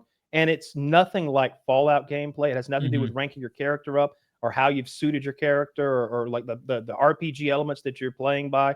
That is good. That's the worst. That is the worst of the worst in Fallout. That and she was supposed to get, she was like, I want to do this and finish it so I can get this armor. I saw online that you're supposed to get a good armor. And then she gets the armor and it's still worse than the machinist's armor. You would know better than me. The mechanist's armor. That is a bad DLC. Yeah. Oh, Far Harbor is. You were joking. It's the worst one. No, Far Harbor's a good one. The Mechanist is another DLC they had. Basically, it creates. That's where you get that goofy like full metal armor, and it has like the 2 spines on the top. I had to play that part. That like final boss part where like he just keeps sending out robots and fighting you. I had to do that for her because she's never really played an FPS before, and so she was getting very annoyed. I died a couple times there. Like I played that maybe 4 or 5 months ago, and I remember dying a couple times there. It's the hard part. Is she a pretty good gamer in general, Taylor? No, like brand new to it. Like she had never, like I really just like gave her heroin because she had never played video games. I was like playing AOE or something, and I'm like, if you want to play, Skyrim or something while I'm playing this, like we can, you can do that. And she's like, oh, I've never played Skyrim before. What is it? I'm like, oh, it's like a full open world RPG, a role-playing game, and you make a character and everything, you talk to everything. And there was like a 3-month period where all she wanted to do, she'd come over and just want to play Skyrim. She grinded 2 characters to level 80. She calls you at 11 at night and then just I have recommendations. Walks past you. Sits down in the chair. She had a time where she was like, Taylor, I love hanging out here on weeknights and we're, spending time together and everything. But I've been like taking a 10 milligram edible and then playing Skyrim until like 3 a.m. Like I'm going to work late. Like I can't do this anymore. And I'm like, all right. And she's like, you know what? I think I'm just going to cut out the edible part of it. And I'm still going to. She's a pilot too. She can't be doing that. She's a Navy. They're cracking down on that. Guys, Kyle's joking. She's just a surgeon. She had no experience. She had no experience in gaming at all. And then she started playing Skyrim and she was like, this is the most incredible thing I've ever played. Like, this is unbelievable. And then like she would find new cities and be like, there's a whole other city. And I'm like, yeah. There's also an island off the coast called Solstheim that you can't even see on this map. Dude, there's an underground layer with the Dwagar or whatever down there. I didn't find the Dwagar. I didn't find them my first playthrough. Of being me is you get to experience that again and again. I'll be like, honey, check it out. I'm playing Elden Ring. We've never been here before. And she's like, yes, you have. That's your favorite weapon. I'm like, oh, you're right. You're right. When you're right, you're right. Okay. When's right. ready? That's where you get the magma worm weapon. Okay, you're right. Yeah. I had her trying Age of Empires 2 for a while, which she really enjoyed, but more in like the base building kind of thing, like less of the aggressive fighting. I would recommend BioShock or that's a good call. Or if she likes puzzles and she like really wants to be challenged, Scorn. She likes the grind. Like she loved ranking up her skill points in Skyrim. She's having fun with like the tech tree parts of Fallout. Escape from Tarkov is a game. You're gonna want to. Don't tell her there are maps. Send her in. Yeah. You know what she might like? No. Minecraft. It's Don't do that. popular for girls, and Oh, okay. you can kind of like learn to play and build it up. And it's a survival game at first, and then after a while, you're really thriving, and it's sort of a thrival game. I don't know. If I were 20 years younger, I would have been all about Minecraft. I missed it. Like I Yeah. wasn't in the right place at the right time for it. But I can see how kids are still addicted to it. It doesn't It would look be like so it used to look. satisfying. It looks like a different game now. Like I saw some recent stuff, and it still doesn't appeal to me because it's just not my thing. But I recognize several generational leaps forward in what that gameplay looks like, and just what the world looks like. And then And there's for some reason, varieties now. Like there's what is a collection of islands called, Taylor? An archipelago? How close did I come? Yes. Yeah. Did I get it? Perfect. Okay. Yep. There's an archipelago version now where like, I was watching some guy play. I didn't really understand it completely. He's like, I need to make an iron bucket to do this. And I'm like, well, no, he had to like find the recipe for like unlock iron buckets, which is very easy in normal Minecraft. Mhm. Anyway, it's like a achievement based unlock as you go type thing, as opposed to just regular Minecraft. Anyway, Minecraft's a lot different than it was 10 years ago. yeah, And that main dude. Do you think that main guy, Notch, invented it, right? Yeah. Or do you think he regrets selling Minecraft because that was like his baby? I bet he doesn't. And I bet, see, like with so many businesses, you start off saying, I love computers. I'm going to, help attorneys set up small networks in their offices. And then that's not your job after a while. Now your job is to manage a bunch of people that do your old job. And I,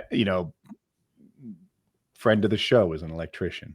Dude's not pulling wires anymore. Right? The dude's running a business. That's his job now.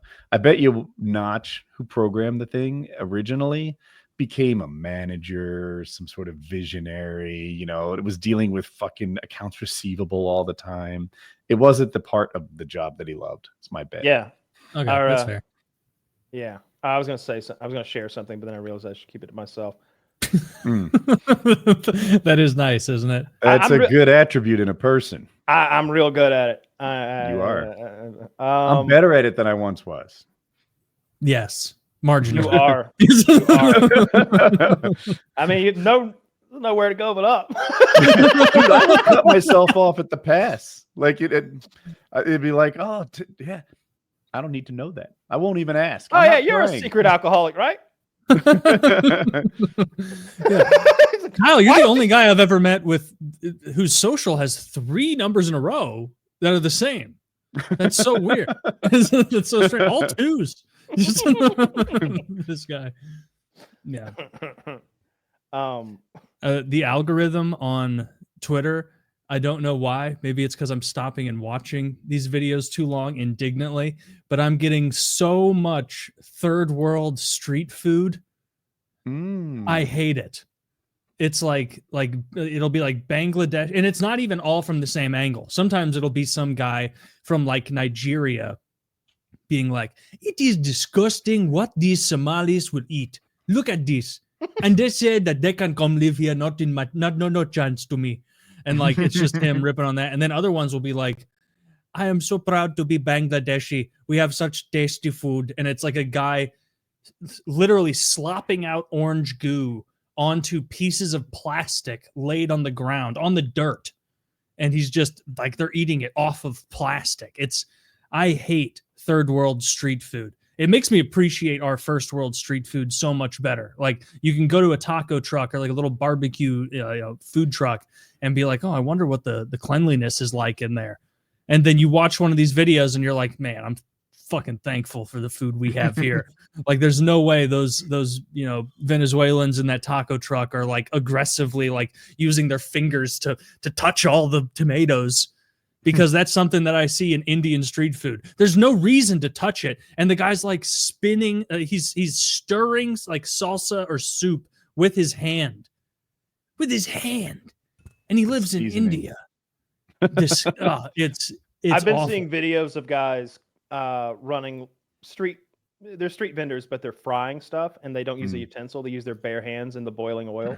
Yes, I saw that guy. He was like breaking the egg yolk with his fingertips when he had a spatula. They like I don't mean they like tap the oil or they like reach in real quick and grab like a donut out. I mean they like actively like use their hand like a utensil, like waving the oil around. Like It's this one. It's this one right here. It Hollywood was right made on me my think feed. that was instant degloving. I think that he's done that. He's been doing this his whole life, and his hand is like a big callus. Yeah, is this the one you were exactly thinking about, Kyle? It's not. I have seen this one recently. This is nothing, frankly. The guy I saw, you see what he's doing with that utensil? The way he's like, my guy does that with his hand. Do you see how he reaches fries into the oil and like splashes the oil and like there's something frying in the oil and he's moving it around in the oil to keep it like evenly cooking with his hand. Like he's frying up some hush puppies and he's like kicking them around in there with his bare fucking hand. What do you think the heat source is for that giant pan? If you guys didn't see the video, it's like a 5-foot pan. Yeah, I mean, I would guess like a propane tank or something. I have no idea. Yeah, hoping it's a fire. They've got like those the way that people get cooking gas around the world is really interesting. I saw in Africa they do this thing where they walk to the gas station and they have a large inflatable plastic tube and they fill up the plastic tube with natural gas and then they carry it home and then they like stick a hose in it with a rubber band and that powers the fucking oven for like days. I couldn't think of anything more dangerous. Dude, speaking like a dangerous street vendor thing. This was, I'm trying to find it. Maybe it was Kenya. Yeah, Kenya. There was, oh, what the hell? I was ready to break it down. Let's go. That's a banger. We're just trying all sorts of different angles here. You're getting this awful music if you don't know, Zach. Yeah, we're getting a lot of very loud music. But that is Matush Matush by Rako. They got the hardest hands in the East. Just burned to a crisp. There was, I saw something else that was that in Kenya. I'm sorry, before you go, was that India by chance? That was Pakistan, I believe, which is like I only asked because in India you don't use toilet paper. Yeah, they would disagree with tomato, but to us in the West, it's like India, Bangladesh, Pakistan, a jillion people all. I'm like, you don't use toilet paper in India, so that's wild. But probably sterilized with that job. He's using his right hand in the oil, not his left. The left is the shit hand. I saw something real. I saw a U.S. Army. I bet if I wiped with my left hand, I wouldn't be as thorough. I'm like imagining ripping the toilet paper off there. Toilet paper? Wait, I'm sorry. You think they use toilet paper? You sweet summer child? You're right. No. I'm not joking. You're gonna do fine. You're right. I know they don't. Okay. You'll figure it out. All right, got a bunch that time. Did you know that there's oil in what are they called? The electric transformers? Yeah. No. And that there's an issue apparently in Kenya that some ruffians are like stealing those, draining the oil, and then like making food in transformer oil and selling it to people. Like, holy shit. Try my fried chicken. And it's like, oh, this is awful and I feel sick. What's it from? And they're like, I don't know. Is that why they smoke when they burn out? It's mineral oil that you can't cook. You can't cook it's just like you know how they cool. They can have like a mineral oil around like a PC parts. Like it's. I think they're cooling the transformer with it or something. You can't. Why cook won't with you that, allow though. them to cook with it? Right? Why do you say they can't do it? What kind of rule did you make up? Well, I will admit, I don't know where mineral oil comes from, but it sounds like it comes from minerals. Then that makes no sense at all to me because I think of minerals as like rocks or granules of rock. I saw somebody making oil out of like some nuts the other day, and they just sort of like grind them, and then the oil just drips out. So I don't know where mineral oil comes from, but I don't think of it as a food grade oil. I don't quite know how fracking works, but they also get oil from rocks.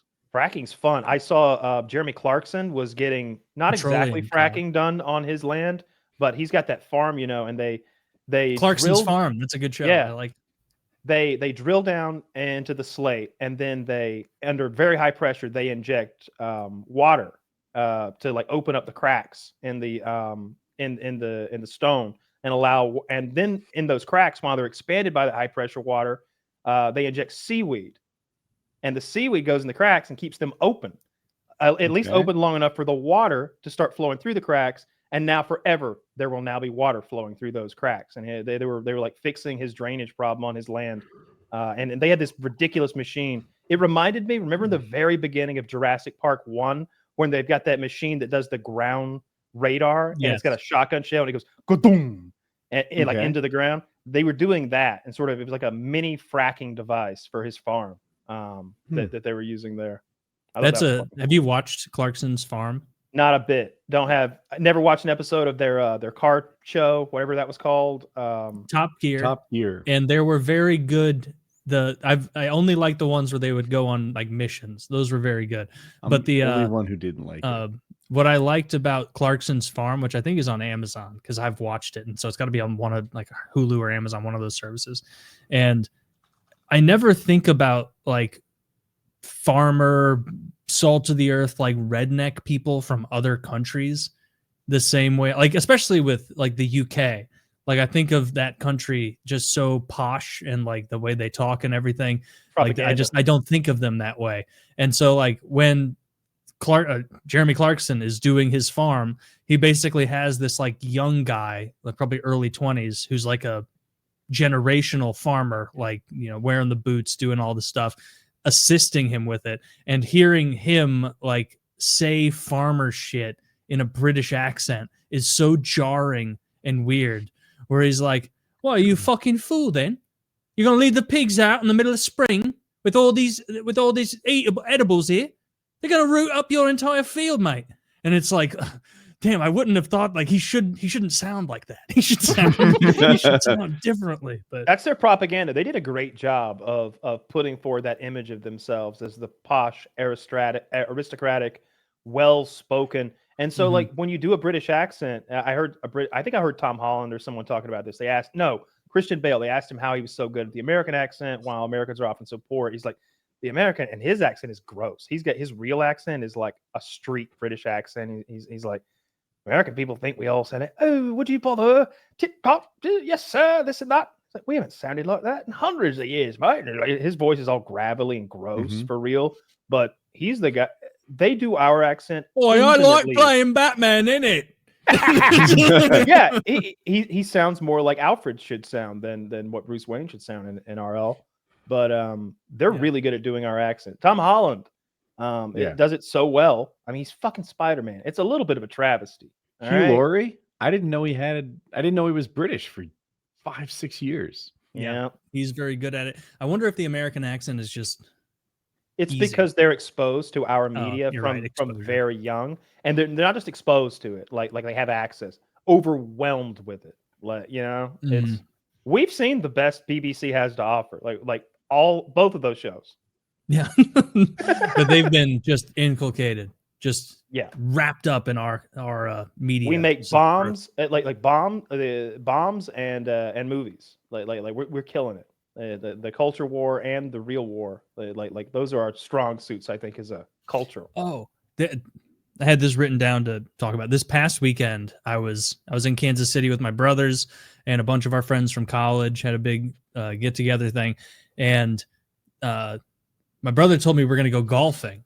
And so, like, in my little backpack, I like brought khakis and like a polo shirt. I thought it was gonna be outside. And then, like, I'm already at my brother's house in Kansas City, and he's like, "Oh yeah, tomorrow morning we're gonna go to Golf X or X Golf." And I'm like, "Oh, okay." And it is a like golf simulator thing, exactly like, remember that clip we watched on PKN, maybe that guy from Barstool who was doing the like trying to get the, and it was like that. Yeah, it was like that quality of golf simulator, and I'm telling you, awesome.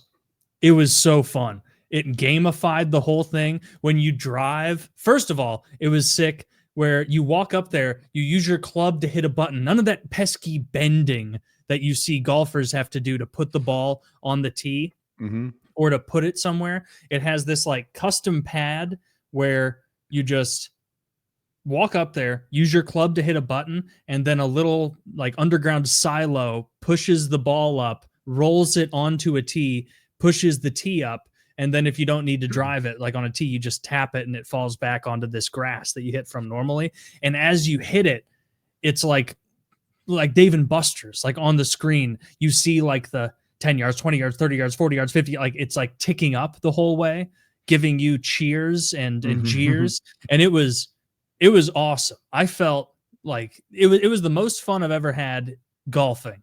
And it made me feel like I was pretty good at it too, because I was like cranking it and they were going, most of my drives were going like 260 yards, which for me, someone who doesn't golf ever is solid. And I would every once in a while I'd get like a really good shot, and we would actually, our group of 4, we had 4 bays. There were like 16 of us, 4 in each, but they're all close, so we could still chit chat. And like it was fun to get all the excitement of golfing, but also gamified, and also have the little internal like self competition of being like, all right, I drove the last one 267 yards. Can I hit 270 yards on this one? Like, can I hit it further? I must have like been doing it with bad form, because I had a lot of outer left pec strain afterward. I think I was like cranking it way too hard with bad form. But you guys, I know you're not golfers. If you ever get the chance to do a golf simulator, you will have fun with it. Like, you will enjoy it after just a little bit. I know. Do either of you even know how to swing a golf club, like even vaguely correctly? Masterfully. Yes. I took lessons for years. Well then, if you can even a bit, I'm not. You would good. have fun. What is it called when your follow through is too low? Like it tends to be more flat than over my shoulder. Is there a term for that? I don't know the term. I know that the chicken's roost. Slice is if when you hit the ball and it spins out to the left, Mm-hmm. I think it's called a slice. And if you hit the ball and it spins out to the right, it's called a hook. And that's about all I know about golf. I don't. You would think that like everyone has enough body control that they can swing a golf club and look kind of like a pro golfer. But my follow through was like to the side. It wasn't up high like it was supposed to be. And I'm like, oh, all right, I can see what I did. I'll just not do that next time. Do it again and again and again. And I'm like, what is happening here? Like to me, it's like being unable to touch your nose or something. Like why is my swing wrong? But it was. You just need like one guy around who will look at you swing and then be like, hey, your left arm isn't straight. Keep your left arm straight. And then you'll do it again and it'll be like, oh, okay. Because that's what happens to me, where I don't know what to do and I do it wrong. And then so they obviously probably see a million things wrong with my swing, but they just give me the big one. And then once I like kind of focus on the big one, like, okay, yeah, my left arm has been bending. That's why it's like jerking up here. I've had that with weightlifting, where, a guy will look at your squat or something and be like, oh, keep your chin up, or, like they call it a prompt, pretend there's a bar on your back or something like that, like vertically. And with that prompt, suddenly your form is right. And it's like, you're a magician. Yeah. Hey, look at this thing, Woody. The bottom one. Yeah. I wanted to ask Taylor if the top link was neat. Was better or worse than the thing he played on, because that one's about $4,000, I think. Oh, it was way nicer than this. Okay, I've got another one. Because it had like a putting section too, where you just kind of rolled the ball onto this little indent and then you would putt forward. The way it worked is like you could set your angle to like tell you where to, like what direction it was going to go if you hit it straight. And my brothers are both way more into golf than me, and so I didn't change the angle once. They just watched me swing and they were behind me being like, all right, I'll set Taylor's angle. All right, so the last one I sent you was $4,000. This one I think is $40,000. There's a small step up in quality. The screen was bigger than this, and the platform was better. That's like crazy. it was unbelievably high quality. It was nice. It was a huge screen. But it was the story. So it didn't sound like its measurement of you was fully accurate. Like you seem to say that you were hitting it farther simulated than IRL. I don't know, because I've hit drives really far before, like in person, like with my brothers around, but like everyone I was golfing with seemed to be like, Jesus Christ, did Taylor just hit it 270 yards? People who don't golf don't do that. And I was like, okay, well then maybe it's goosing me a little bit. It's definitely gonna take into account the angle of the ball and the speed, right? And then do math. Like there's no way it's like just saying, he's 6'1", he probably hits it hard. But I Well, wonder no, if it can it measure what's measured, going to happen in the 3 feet it traveled. I'm making up You- 3 feet, but you know. Yeah, it probably went like 10 feet total before it hit the thing. But I after we finished the 18 holes, we still had a little extra time, and so I was done. I was like, I'm golfed out. But my brothers set it up again. There was like a practice mode, Mhm. and you could hit it, like drive it, and then like all these metrics would come on the bottom, and it would be like club head speed, ball speed, spin rotation? degree, Okay, that's- rotation, and it was so specific. Hmm. It was pretty cool. They do that for MLB on the fly, so that I don't know Mhm. where that tech came from, but they're able to give you the spin rate and a number of other things on the fly in MLB. So that makes sense. That means it's going to be real close. Like Mm. you might have an aberration, right? Where Mhm. I didn't hit it 400 yards. What are you talking about? But it sounds like it was saying 260, 270, I mean, 250. Yeah, Opposite it was pretty end close. of the spectrum. Have you guys ever done like Wii bowling? Yes. Yeah, of course. Yeah. Okay, right. So I'm doing Wii bowling at a friend's house. I don't know anything about this, and I'm bowling and I'm putting spin on it, and it's like working. And I'm like, it's kind of dope. Like it Yeah. recognized that I went for the spin instead of straight down the middle. I'm like, this thing's amazing. And then the guy's kid comes up. He takes the controller and he just smacks it in his palm, and it does basically the same thing that I did. And I'm like, fuck this. This has nothing to do with what I did. I thought I was a good bowler. You were like lining up.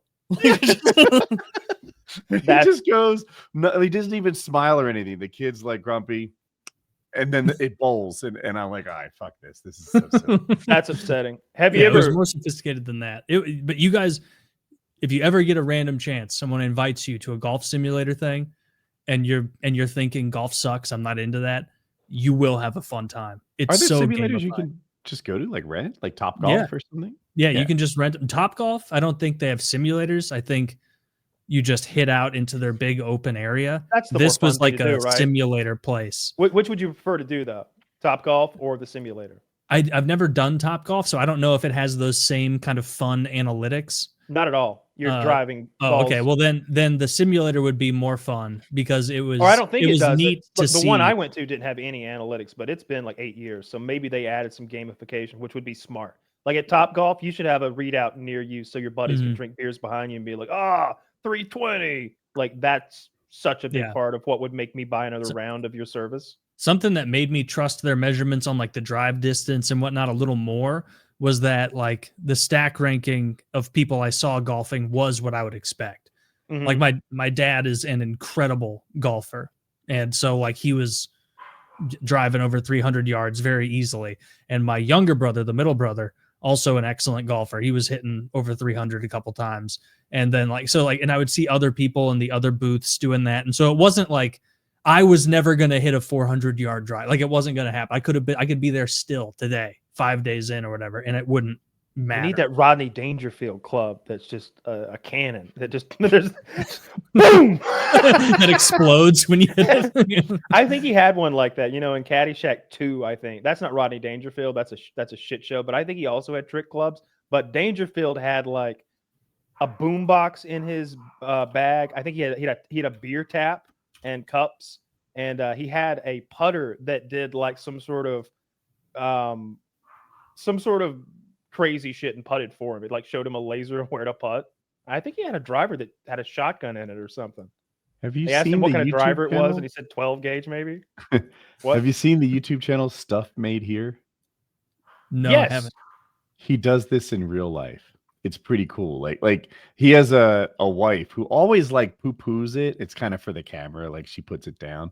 So now he like plays pranks on her, or he'll bet. He made a basketball hoop we can't miss. And what happens is you shoot it, I've seen that. it quickly observes the arc of the ball and moves the net to where it needs to be, and it goes in every time. He has an archery thing he can't miss. He made the world record for the longest baseball ever hit. He has 3 shotgun shells in the bat, and on contact, this little metal section of the bat expands and hits the ball harder than any human could. Anyway, he's got a bunch of things that he makes. He made Did he make the log. axe?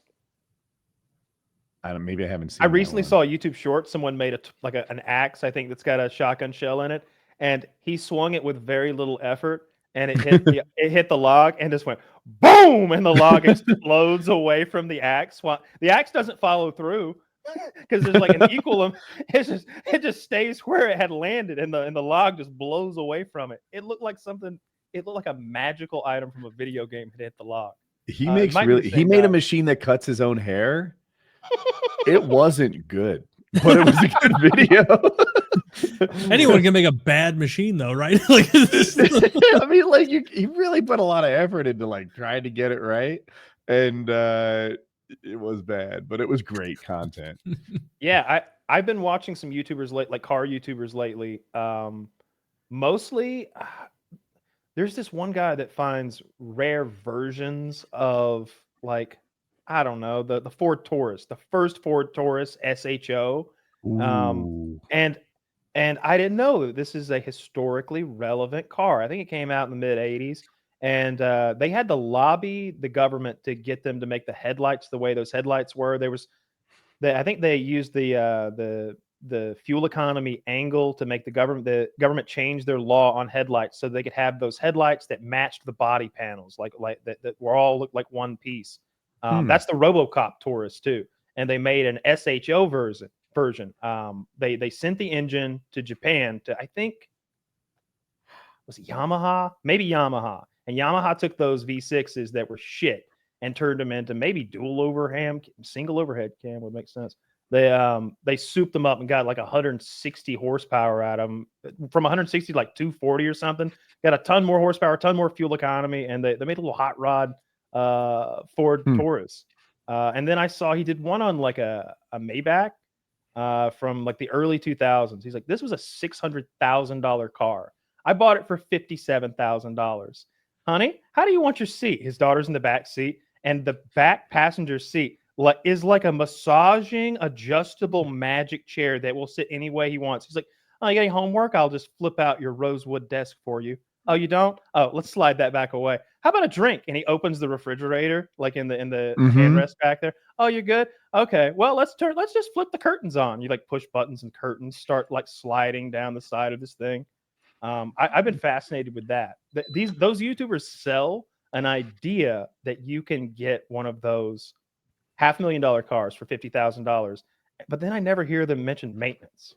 You know, they're getting like a 15-year-old $500,000 car, and I'm wondering like, what's a timing chain cost on that bitch? like what's an oil change cost? You know, like on a $600,000 be more expensive. I don't know why. I know I had a Jaguar SJ12, and you had to remove the transmission to change the spark plugs, and there were 12 of them. Like things just get complicated when you get fanciful with your car design. Whether you're either trying to get cute with it or you're just being lazy with it, like Elon Musk does. I saw someone, they had one of their brake lines were leaking. You have to drop the battery to get to the brake lines. Like yeah.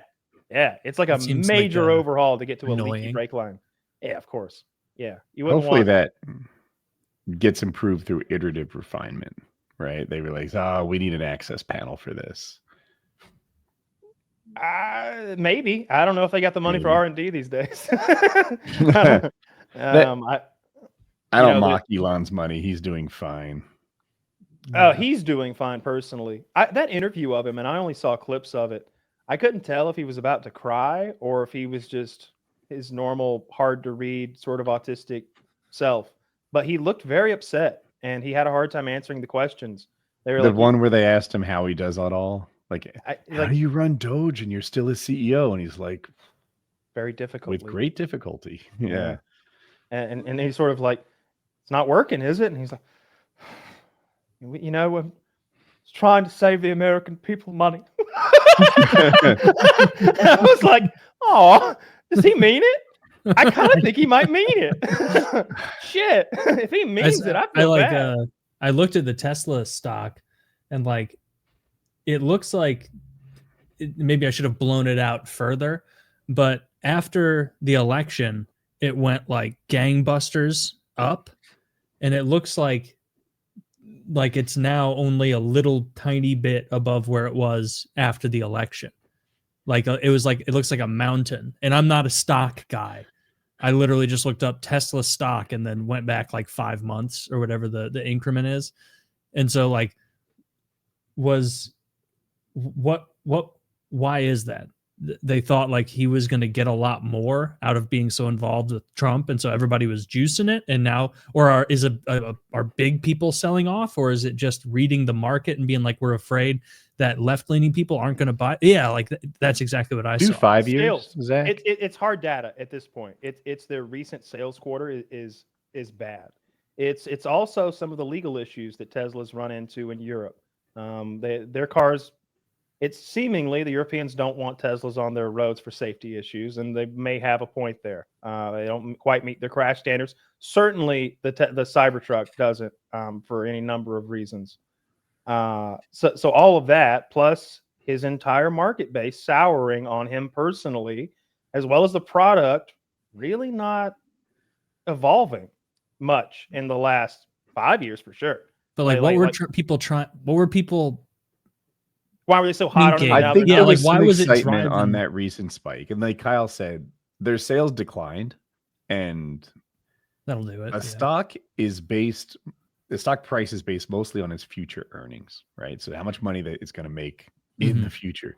Tesla had a really high multiple, so they were expecting great things in the future. It wasn't based on how much money it's making now. It's worth a lot because we think it's AI, it's robo-taxis, like all these things that are coming in the future are going to be terrific. And people soured on the future of Tesla. Sales are down, and they're not so sure that some of these promises will come to fruition. Okay. So it's a bunch of people being overly hopeful. Also, I believe there was I think there was some talk about the EV tax credit maybe going away. I think President Trump had said something about that maybe during the campaign trail or like right around him being elected. And I could be wrong about this, but maybe that EV credit doesn't apply to some Teslas. And so, of course, Elon is like, yeah, stop making it so easy for Ford to fucking outsell me. Stop making a Cybertruck $7,500 cheaper than a Lightning $7,500 cheaper off the rip by subsidizing. So I think I'm not an expert on the topic, but some of those sales credits were like the first, don't get hung up on my exact numbers, but like your first 100,000 units get this credit. And Tesla is the company that wore out that credit, that got them all. And so, their competitors like Ford, they haven't sold as much as Tesla have. And that tax credit applies to leases, and that's super appealing. We were talking about this on PKN, but like I've been looking at the Ford Lightning leases because it's like, are they really $220 with $3,000 down? You're kidding. I'm gonna keep running the numbers. If I can get one for $200 a month, I'm gonna do it as a joke and make a video about it. That's hilarious. I've seen people do it. Like I saw a guy, he put $3,400 down, and he got a new Ford F-150 Lightning XLT, and I don't remember the lease terms, and they're very important. But the minimum lease mileage is like 10,000 a year or something like that. It's not super restrictive, and those trucks are $70,000 or $80,000. I think the minimum mileage. How does I don't know much about leases. Oh, if you go over it, they start charging you like a quarter a mile. Oh. Minimum makes it sound like you're required to drive that many miles, and I'm like, I should have said maximum. Yeah, okay. For anyone who doesn't know how a lease works, basically, you're agreeing to turn this car in 2 years after, let's just say 30,000 miles, and they do the math and they say, all right, this thing's $70,000 MSRP. We presume that this thing will be worth $60,000 after the term of your lease. After the 2 years, 30,000 miles. So you pay on the rest, and then you turn the car back in. But I think they're really overvaluing what they're going to be worth in a few years, because a used electronic vehicle scares the shit out of me.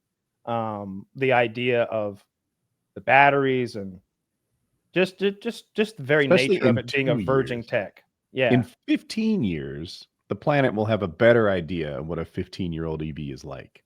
Yeah. But I don't now.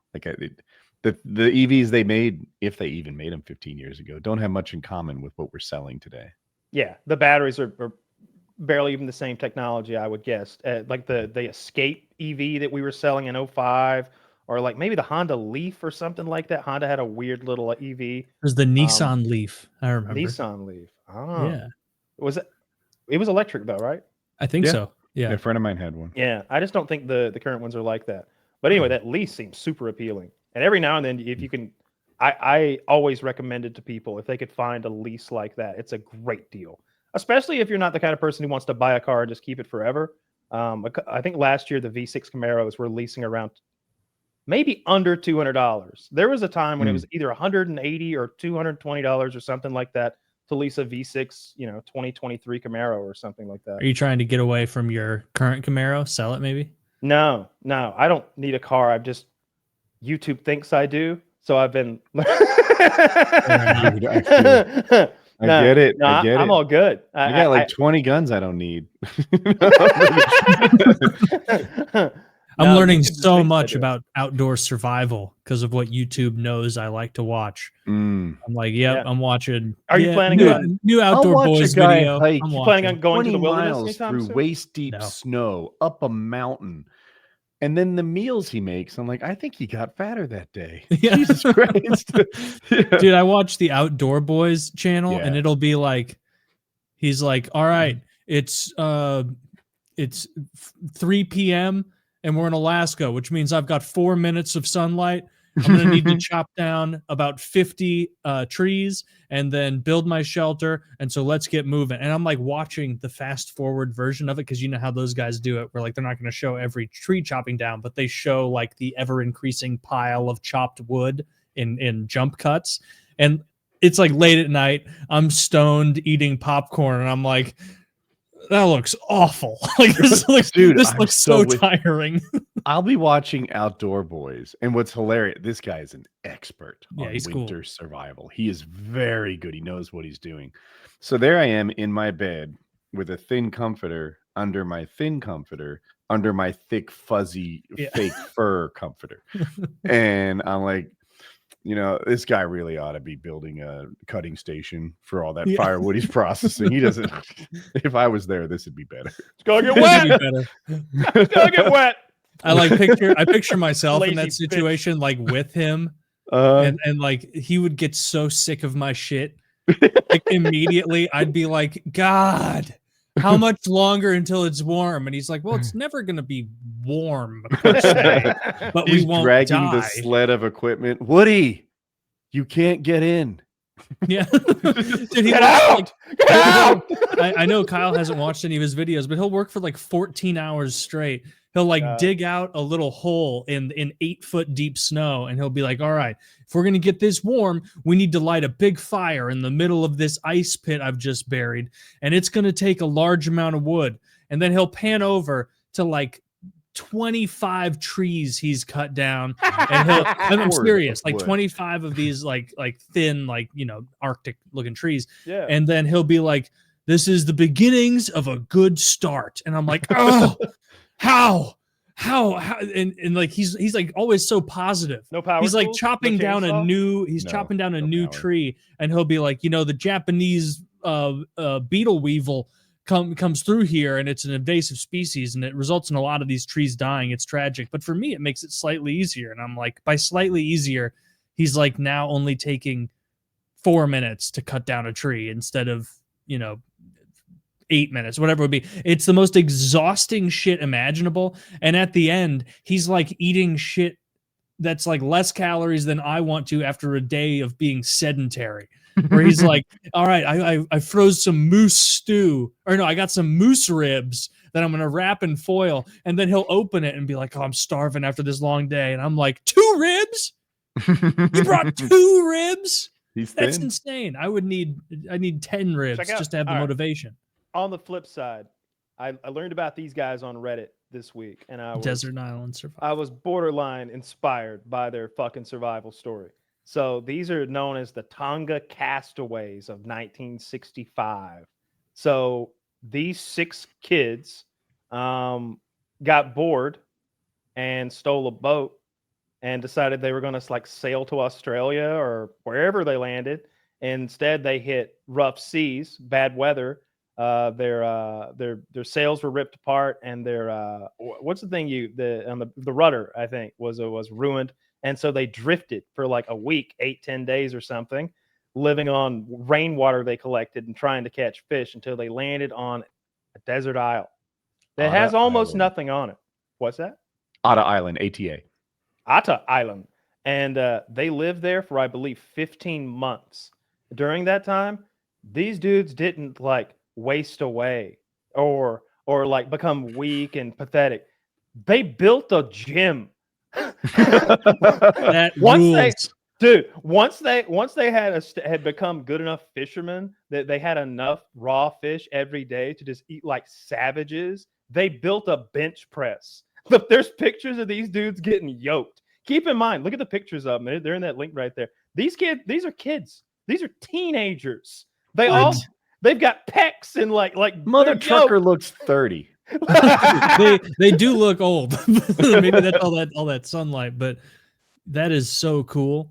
They stored water in hollowed out tree trunks. Yeah. There were no pigs to dig up the wild taro, and so they had tons of wild taro, which I think is like a kind of a potato, right? Do you think you could make a fire if you were in a deserted island? Depends on the situation, but what do I have? If I had, all right, so here's what I need. Let me say that. Island. I need that dry kindling. I need that like a wheat field when it's just about to be harvested, crinkly grass. If I don't have that, then I can't start a fire. Okay, I don't think there's much of that on tropical islands. No, there's not. Maybe like coconut, like husk. I was gonna say hairy. I was gonna call them pineapples, but they're actually called coconuts. Yeah, use the hairy coconuts. Yeah, but like that could perhaps be really good kindling. I would use my own hair. Maybe I think that appeals to me. Like I think maybe I don't care what it smells like. Not our biggest problem.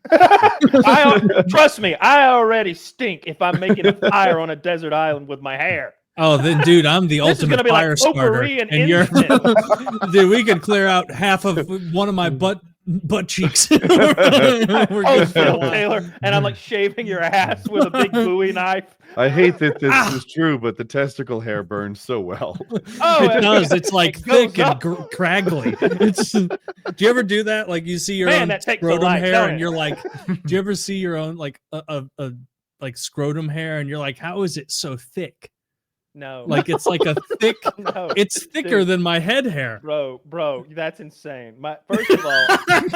First of all, it's like I really want to see a picture. It's girthy. It's a girthy hair. It's not quite like it's not like a beard hair level of thickness, but like. You're telling me your balls are hairier than your fucking head? No, not like total hairiness. Like not below even your close. dick, do you just have another beard like that? No. But like I'll like sometimes like when I haven't shaved in a while down there, and I like see sometimes there's like some testicle hairs where it's like that's a big boy, like that's a thick hair. Well, look, that's not head hair. I'm not gonna pretend like I'm innocent in this, but not down there, no. But I'll get some ear hairs every now and then. I'll feel it, and I'll be like, ooh, it's ear hair. And I'll pluck it, and it hurts, but the pain is so deep down my ear canal. It's like, holy shit. And I look, and that bitch will be like 2.5 inches long. It grew out of like my eardrum. It was deep down in there. And it like, I could tell like, damn it, that hurt inside my ear canal. I do have the ear hair. That's my genetic curse. I don't have any ear hair. I have a lot of it. Can I tell you about my curse? What's your curse? Same ear hair, but with an autistic son. So he'll be walking by and be like, "Hey, Dad, you have the longest hair." And I'm like, notify Guinness. He's like, maybe I'll pluck it. You can't say no. He needs to pluck this. He won't be complete. His soul will be. I would love that in my life. The rest of time, and you love this in your life. I would love that in my life. I've gotten multiple girlfriends to get in there and get out. So he plucks it unsuccessfully. Shit. All right, never mind. Second try. Then. Third try. Oh, that pain? We're building. Maybe the fourth try comes out. It's like, oh my God. I'm gonna start sweating thinking about this. Me. And you can't shut it down. He's bigger than you. It's like nothing I can do. Oh, still. Yeah. Would he try and yank out my Ricky Martin eyebrow? Dude, they match. A single They're one very that close. grows out instead of sideways, and he's always plucking it. I would love to have someone to pluck every now and then. Competently. Like it's very painful. Like especially the ones that are on that little dangly thing there. Like the ones that are like deep down in there, that doesn't really hurt that much. Those That's What like dangly less. thing? What do you mean? Yeah, a little bottom thing on your ear. I don't know what you call the little bottom of your ear thing. Earlobe? Your earlobe? You get hair on your earlobe? Yeah, yeah. That's like insane. not You big were black making will fun of do my me, and you have a son, hairy child. earlobe. like 50's coming blonde, for like you. wispy ones that just need to be gotten after. I'm gonna start waxing them for real. That's wild. Yeah, I don't get a pluck ton my- of nose hair, and I don't get a lot of ear hair, or All right, really so- any. I wouldn't say I compulsively pluck my nose hair, but I keep it clean in there. And if I'm not in prison, I definitely did. In prison, I was going a little nutty, and I would sit there and at night and pluck all my nose hairs out one night. I swear to God, I sat there. You one were night. really fucking losing your mind for a while. And Dude, I was plugging them out, and it was so I could hear there were so many. It was going like I could hear, and I was putting them on a little piece of paper I had. Like against the wall, and in the morning I woke up and it looked like a wad of pubes. I had plucked so much nose hair out, but It at the intimidated time the other inmates. Like that they guy's were crazy. terrified. He's actually crazy. Like that. That guy doesn't care about pain. That's so let me odd tell because this ear hair Yeah, or go ahead. nose hair story. We're on the show, and Kyle's talking to Taylor. He's like, Taylor, sometimes I feel like an older brother, right? We pass down these tips, and he's telling you about this nose hair trimmer, right? And meanwhile, I'm just sitting here quietly watching Kyle tell Taylor how trimming your nose hairs helps you breathe better. It's better. It's cosmetically nicer, etc. Message fell on Taylor's deaf ears. He's not trimming his nose hairs. I'm over here silently soaking it up. I have been trimming my nose hairs based on that story for like 3 years now. I could go get the trimmer. It's right in the bathroom upstairs here. Hold on. Is it that little? I bet it's that little circular one that you, dude. Like with nose hairs, I also had every one like that's once in a spring. blue moon, I'll see like a hair that's like coming out of my nose. I bought this I baby off rip Amazon. that out. Oh, You hear that? That's exactly what I imagined. Yeah. there's another device for plucking them, and if you can imagine, it's like this: like 2 fingers go on it, and then your thumb goes underneath, and when you squeeze together, there's a spring that gets stretched. And you know when you stretch a spring, the coils come apart from one another. Well, you stick it in your nose, and then you press it, and the spring comes apart. And then when you release the spring, all those coils Pinches pinch them. every hair, and so you can yank out these huge tufts of hair at once. I have a lot of. I genuinely believe you can breathe better, and it's like cleaning the air filter on a car or having a cold air intake or something on a car. It's like more air coming in. It's like this, but for masochists.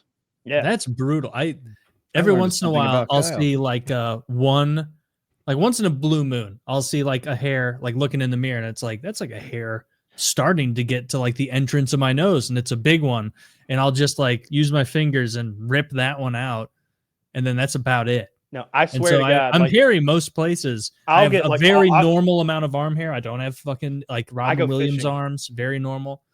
I don't get hairy ears or hairy nose. My back's not hairy. I dealt I joke about it, but my ass isn't even hairy. My asshole's a fucking thicket, but other than that, it's not too hairy. I guess my legs are pretty hairy, but sometimes even I'll wear, like if I wear jeans a lot, it seems like it rubs my whole calf clean of the hair. And so like I'll still have hair on the front of my legs, but in the back Yeah. is like almost clipped down. My chest and belly have gotten hairier as I age, but it's not like super dark, but it's like I don't think it's bad. Like I look at it and I'm like, it's almost shadowing my abs, like in a positive way. Like this isn't. Tim Allen. Yeah. I feel Oh. bad for the lads out there who don't have full chest hair because it does help for exactly that reason. Makes you look a little more masculine, and then it also shades down over the pecs. Makes Could I them get a little more merkin, like a defined. full chest merkin? Nah, you either have it or you don't. Shit. There's no And hair you club for men. don't. Can you imagine going to hair club for men? What is it? really wanna- Minoxidil? I bet it would work. Oh my god! Oh, dude, like 8 years ago, you rolling and my I. entire torso and Do you soaking in remember when minoxidil. I don't remember if Woody bought it too, but I remember Kyle told me to buy minoxidil or one of those pastes you rub on, and I Yeah. was like, oh, I can't wait. I'm gonna put it on my beard, like to grow more beard.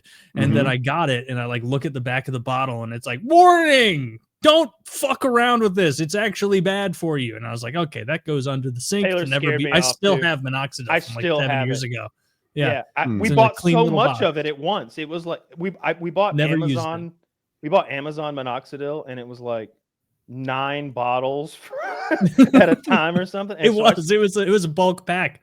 it We was a really bulk pack. committed. It was like $65. We were going to do and then we didn't use minoxidil it. beards, but then, like you said, I remember exactly because I remember someone asking, like, "Why you minoxidil?" I'm like, "Well, we were going to do beards, but Taylor says it causes autism. I don't know. He's in some mom.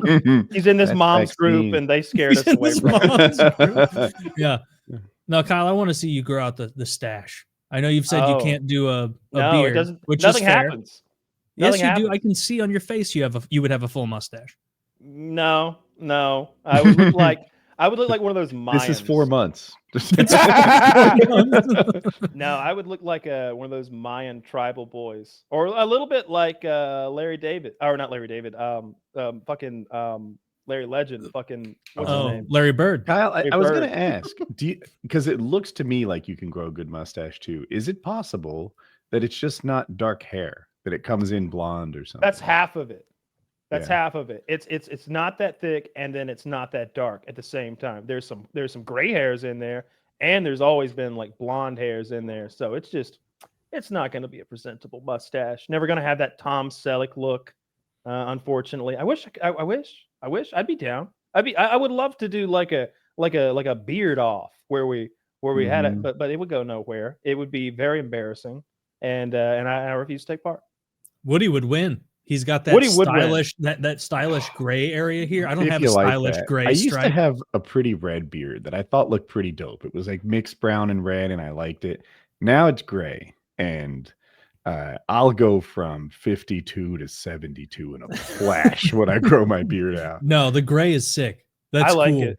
I think you Yeah. look like the colonel in a video game, or like the grizzled sea captain with that beard in the video, like the one who knows about. Oh, you're not. Don't go to that cove. Oh no, sir. It'll rape you. Huge cocks, the Caribbean. That's why I limp. Oh, I almost forgot. All right, so forever ago, I guess I saw Elon Musk tweeted out some fake story that the new Pirates of the Caribbean was going to be a black woman playing the Johnny Depp character. Okay. And he was like, "What is this?" And it was fake. It was like made up, but they used a real black woman actor. Like they're like, "She's been cast as the Johnny Depp character. She's the new Jack Sparrow." And I guess she got death threats over it. It was a whole meltdown. Oh, I did see that. I didn't know it was fake. I didn't look into Yeah, it. they were The not whole going to make movie's a fake. They're not making a new. Yeah, pirate? exactly. They're not Okay. they're not going to make a black woman Captain Sparrow. Although that's not like crazy talk. Like you can understand why someone might. I mean, they It doesn't sound unbelievable. Yeah. Yeah, I mean, not- they'll not- be like, we're making a movie about Achilles. And it's like, well, why is fucking Denzel Achilles? Did you see who the new Snape is for in the Harry Potter show? No idea. Oh, I did. It's a black man, Taylor. Why don't they just make it a Adam white guy Driver. Why don't they make it Adam Driver, the most Yeah. Snape-looking, snapiest who is motherfucker that ever Adam- snaped? Adam is he Driver. he's from Played Star Wars? in Star Yeah, Wars. Yeah, He's kind amazing of actor. weird. Oh shaped my body. God. This guy, I'm not a Harry Potter guy or a Star Wars guy. Not casting this guy as Snape is criminal. That's insane. He looks exactly like, he has the same hair. Ah, they nailed it. See, that seems like a stretch. So to me. leave that up for a second, Zach. So I know you don't know the Harry Potter story like letter by letter. So let me I know remind Snape, you yeah. a little bit how Snape fits into the character, especially in his early life. So what they will have to depict in a manner where we're sympathetic to the Potters, you will have to have a white man come in and steal this black man's white girlfriend away from him when he's a little kid and bully this black boy relentlessly with his all-white group of friends and laugh at him and hang him upside down and make fun of his quote greasy hair. That's how the story goes. Easy solution. Give him greasy hair. Cast everybody as black and Well, like then- it's the Wiz. Just remove white people entirely from the story. Yes. Yeah, no, that seems pretty dumb. Seems like this guy Snape looks exactly like Adam Driver. They even have this. They have the exact same hair. Well, somebody clearly has shopped that hair on top of Adam Driver, which is completely unnecessary if you just use a picture of him from fucking Star Same Wars, hair. because he wears a cloak and he wears his hair like that in Star Wars. It's a travesty that they're not. Is this casting Adam confirmed Driver. though? Yeah, 100%. Yeah. Oh, so like that's just stupid. Why needlessly replace? All right, it's just some woke casting director and a bunch of like left-leaning people in the Do you think Trump production. can do anything about this? Yes. I mean, if they brought Lord of the Rings back and they tried to make Frodo or Gandalf or Aragorn black, No, Arwen. that's Arwen would when be the I'm black hitting one. the protest. What if they make Arwen? Which one's Arwen? Arwen is Aragorn's love interest. Liv Tyler character. Oh, Liv Tyler. Okay, thank you. Yeah. Yeah, what if we make her Queen Latifah? I have a different pet name for her. No, I don't like Queen Latifah in that role. She's fat, and Yeah, she's black. And Arwen is not black. Arwen is an elf. Maybe she could be like a. It's like written 1,000 times dark that elf. elves were fair skinned. I am a dark elf from Africa. Dark elves are not part of Lord of the Rings. That's other No? fantasy. And dark in that doesn't even mean black. It means like it's dark as in like sinister. Like these are dark elves. They're working with underground kind of corrupt I think in Baldur's Gate, machinations. there's like a dark version of like the gnomes and the dwarves. I think they're the Dwagar maybe, but they're like sort of a blue. It's called the people. Dwemer. Yeah. The Dwemers and they're both. I think they're both things. I get a little confused with all the made up nonsense that I have to remember. Speaking of made up nonsense, Woody, Invincible season finale, season 3, episode 8 came out today. I have not watched it yet, but I was so fucking pumped after episode 7 last week. For those of you who are not on the Invincible bandwagon, it's a series of comics written by Alex Kirkman, who's the creator of the Walking Dead comic line. I know like superhero fatigue is a thing, but this is a little different, and it's animated. It's voiced by forgive me for not knowing his name, but the Asian guy from Walking Dead. Is it Steve he's Mark? Young? I think his name was It Cho might be Chang. Steve Young. It's not Cho Chang. Oh, That's Harry Potter's girlfriend. It's Oh, Steve Yeun. Steve Yen? That works. And then J.K. Simmons, of course, who I'm loving in everything I see him in recently. He's become one of my favorites. I watched him in Juror number 2 last night. Fantastic little part in that. But J.K. Simmons' voice is Omni-Man. It's very, very good. And man, that last episode was tremendous. I really like that show, and I'm invested in those characters. And I want to have a spoiler discussion with you in the last episode. You down? Yeah. Okay. In episode 7, spoiler, you've heard this. In Invincible, season 3, episode 7, Rex dies. You think he's dead? Yes. I think he's 100% dead because of the way he killed himself. Rex Taylor, do you remember Gambit from the X-Men who had the playing cards? He'd put energy in them, throw them, and then they explode. Kinda, yeah. Rex is the version of that from this world. So he adds energy to a thing, and he turns it into whatever kinetic energy that it explodes. And to like kill the big bad at the end of the episode, who's really just about to break his neck and like kill him, or maybe torture to death, who knows? He slips his own hand into his open chest wound. And the guy's like, "You got nothing else to blow up, do you? Got nothing to throw at me?" He's like, "How about my whole skeleton?" And he charges himself and then makes an enormous explosion and kills the bad guy. Sacrifices Couldn't have like, himself. was he wearing clothes like anything else? We needed a big explosion. He's fighting like an omega level demon here. Like it's a mark from another reality. I know you don't know what that means, but it's a problem. Okay. He's believe you. he'd already thrown the kitchen sink at him before this, and Yeah. the guy's just shaking it off like it's nothing. And did he die from the skeleton explosion? Yeah, he's 100% dead. That's what he's asking me. They don't really show it. He's come Because back from a the quasi-dead lot before. of characters have died and come back already. Like they show you them. Like there's one person who duplicates themselves. So the trick is to always have one duplicate. What's her name? Still alive. Duplicate. Her name is Kate. Oh, I love it. that's so brutal. anyway, Duplicate. Like we've watched her die, but there's one more left. There's always one more left until this one fight where there wasn't. And then we go like a half a season knowing that she's dead.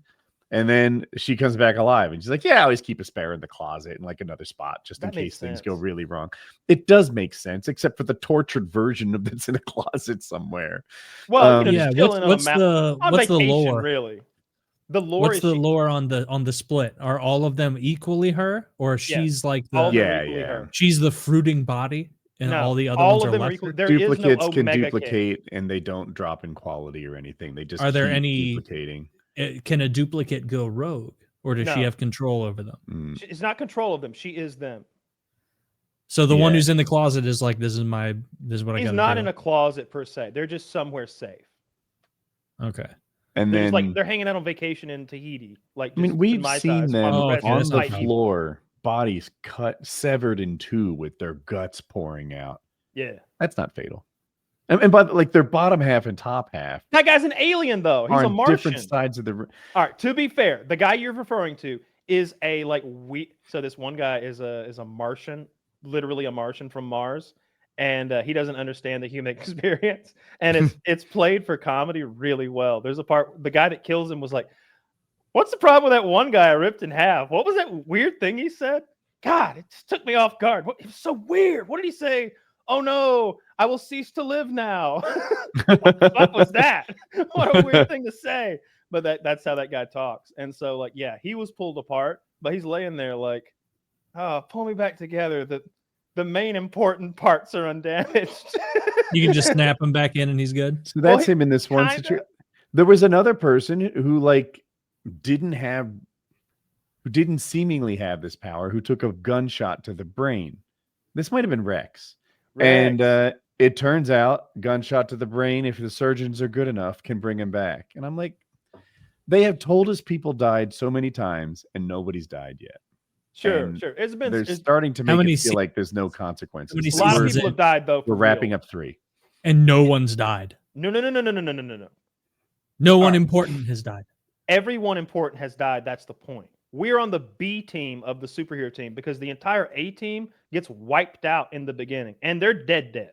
They don't come back. Well, Okay, but all right, of excuse me. those I need to heroes. correct myself. There's one superhero don't. who's called the Immortal. His name is the Immortal. So when his Is head he gets in- cut off, you just need to put it back on. So he actually didn't die in the first episode, but everybody else dies. They kill him off, and they didn't come back. Is he like Deadpool? No, he's more like an Olympian god who's been around since the beginning of time, who can fly, and is okay. and is not well socially adjusted because of that. He talks Yeah, kind no of one funny. would be. Yeah, Mhm. yeah. But no, they kill a lot of people for good. But What if you Woody's right, dissolve they Deadpool? definitely have brought some people back. But Why aren't you anyone who's asking me had about much made up screen time nonsense? doesn't die for good. Only if you dissolve them in unicorn juice. What if you dissolve them in a high intensity Fructose acid? corn syrup. No, corn syrup. Heaps No, of not that. A pickles high and a high delicious. intensity acid. People Like, watching the what kind show of acid will specifically know would that. you use? Jesus. Hydrofluoric. Hydrofluoric. That's a good call. That would work. No, get them. Okay. Yeah. You didn't expect wouldn't. such a great swish acid pull, did you? No. I was thinking. I was like, if he says hydrofluoric, I'm gonna give it to him. I'm gonna give it to him. I always remember hydrofluoric is a really intense one because when I learned it was that intense, I'm like, that's what I would imagine hydrochloric acid is. But apparently that's not even anywhere near hydrofluoric acid. I think that's what that guy. I called him like the soup cook or something. He would melt people for the cartel in acid. What a ghoul. I know, right? It was The something like soup that. cook? Those people are so fucked up, dude. They're Call him doing Chef some nonsense down Boyardee. there. He turns people into scary. Yeah, we're going to cut off your dick and put it in your mouth, in your Oh. beheaded head, and we're gonna put it on top of your fucking Ford Pinto and scare Funny your you wife. mentioned that. I just saw a news story about some dicks getting cut off and put into mouths. So, but not the way you think.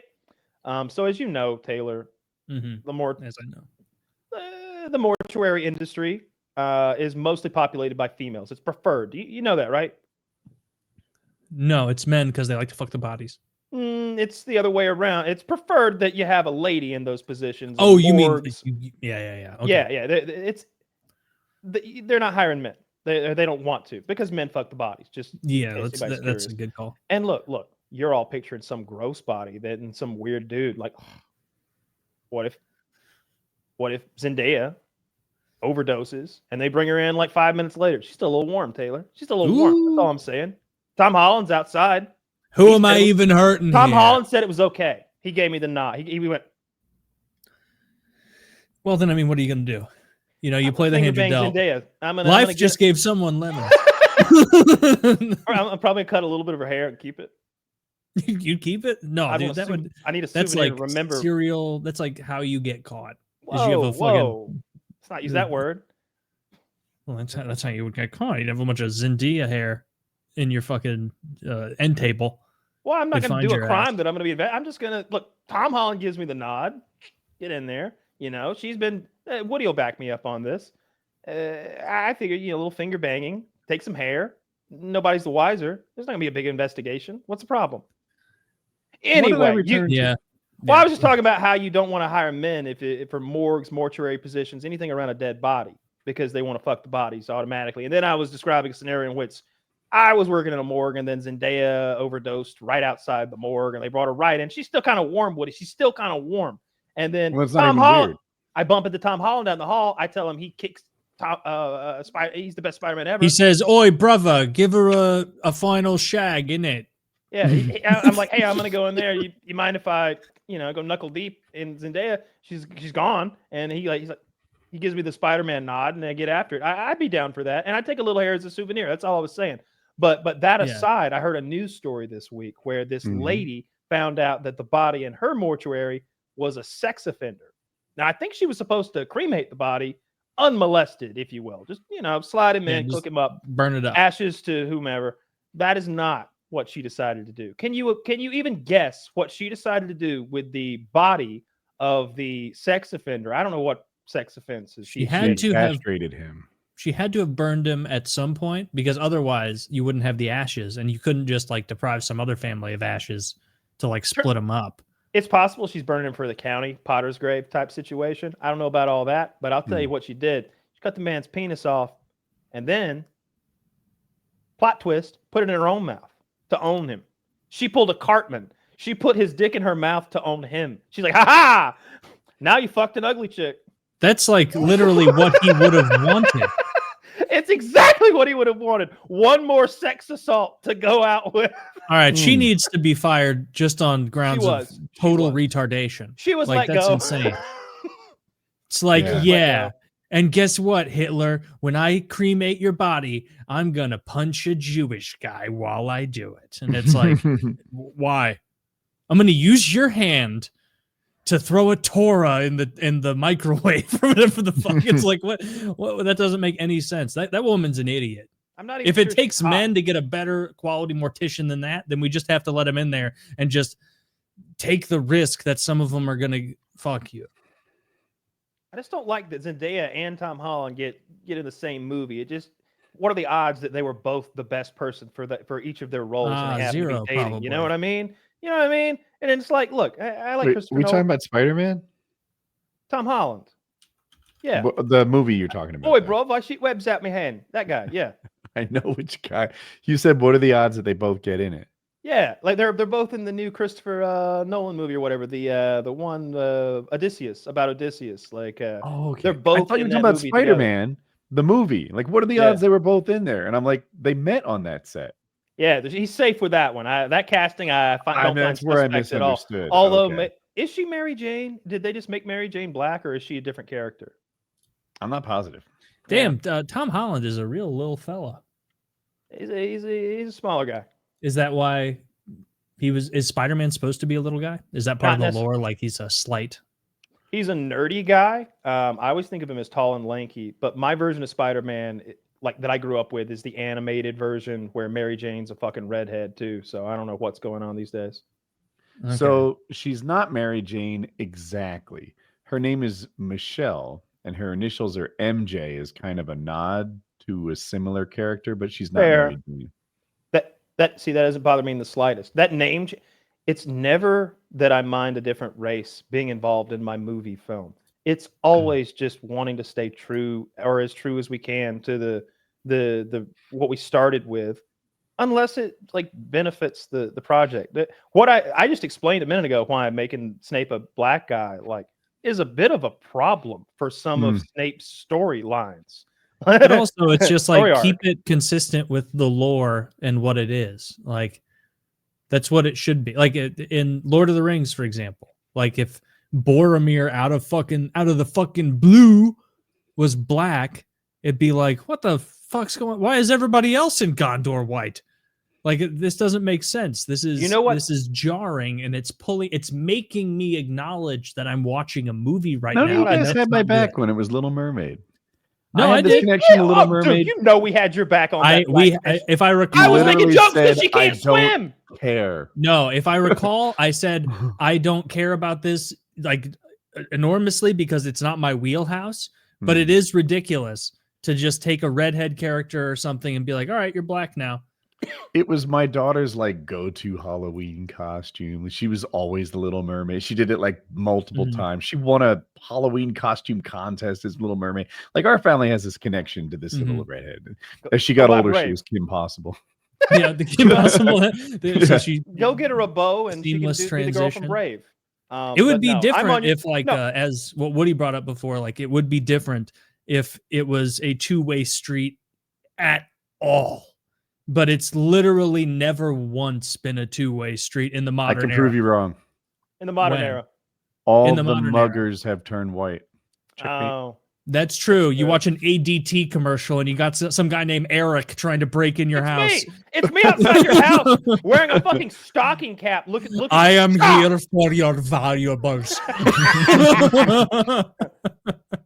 Yeah, but it is retarded, and you have to be an actual mid-30s white moron. clean cut guy to break into your home Yeah. wearing a stocking cap in the middle of the day. But I'm alarmed at the loud noises. I'm shocked. Yeah, it's just like replacing white people in media, and it's like you genuinely have to be a retard not to notice that, because it's not like they're like, oh, we made a movie about Shaka Zulu and we've got William Shatner in it, and it's like, what? Like that would never slip by the goalie. No one would ever even attempt that because it would be so absurd. But they'll be like, yeah, we're making a movie about King Leonidas, and he's going to be played by this really skilled sub-Saharan African we hired out of the Congo. And it's You like, want a movie what are you talking recommendation? An old movie recommendation? Watch Zulu. Watch Zulu. Zulu. It's a true story of I think it's Rourke's Drift. Isn't or that sad? Rourke's All Mission the or Zulus something. get fucked up. The Zulus were not the good guys. The Zulus were a warring tribe, raping, pillaging, and massacring under Shaka Zulu. You're coming off his judgment. I mean, they may colonialism. Yeah, those were the good guys wearing the red coats with the fucking 303s.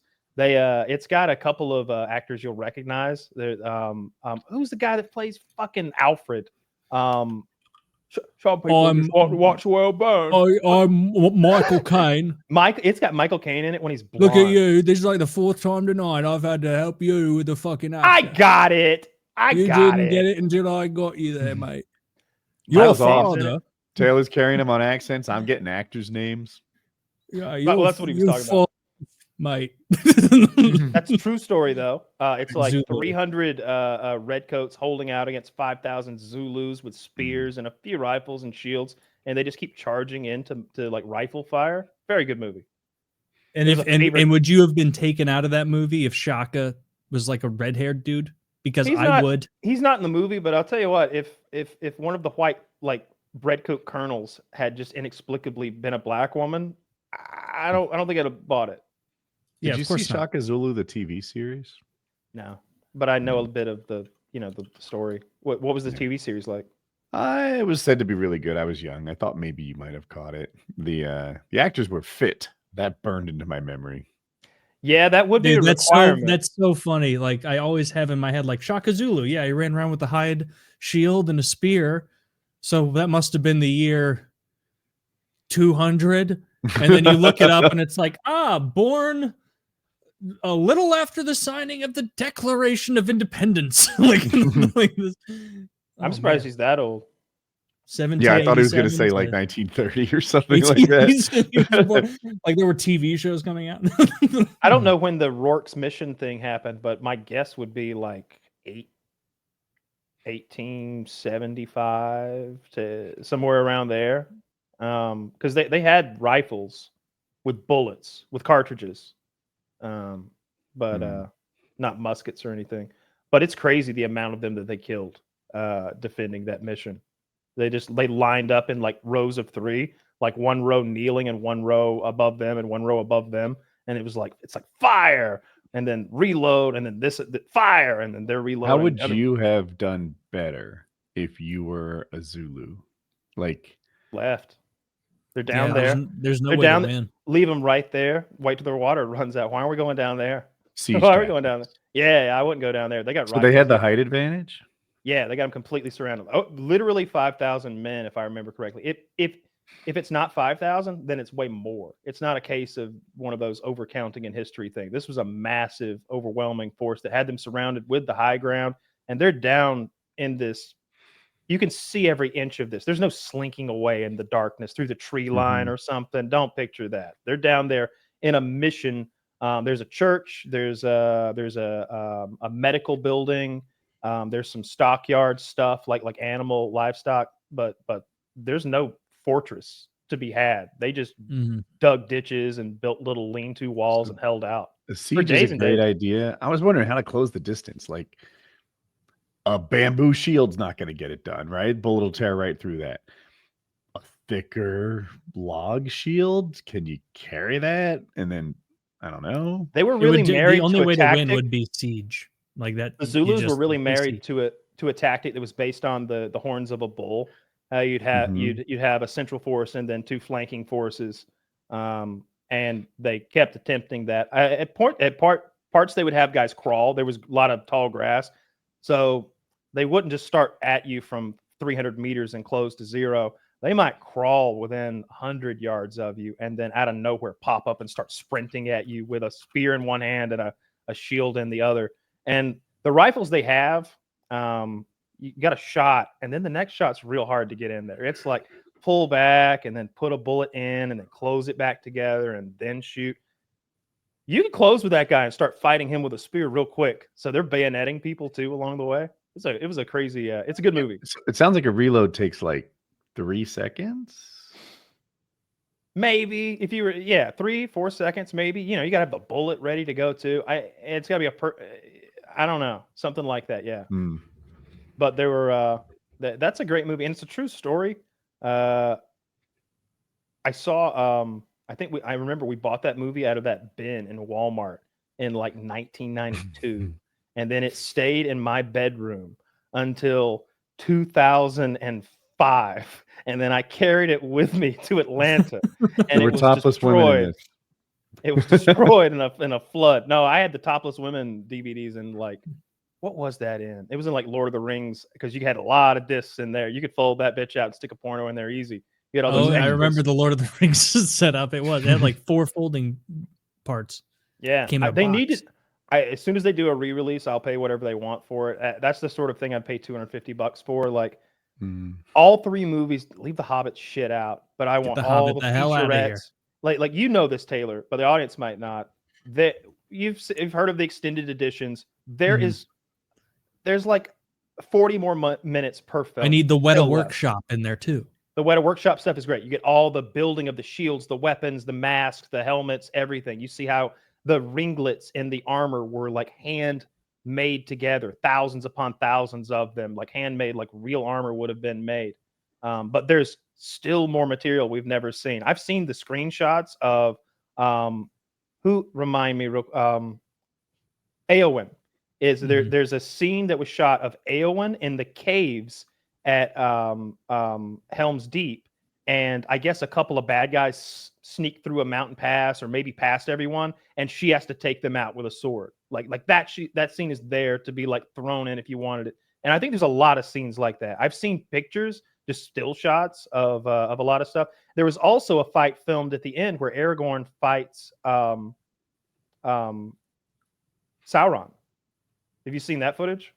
I have not seen that footage. So you'll remember at the gates when he says for Frodo, and we all charge forth. Aragorn ends up in a 1v1 with a troll that's like really big, and he's struggling with it. He stabs it in the foot at one point. That does dagger. Happen, yeah.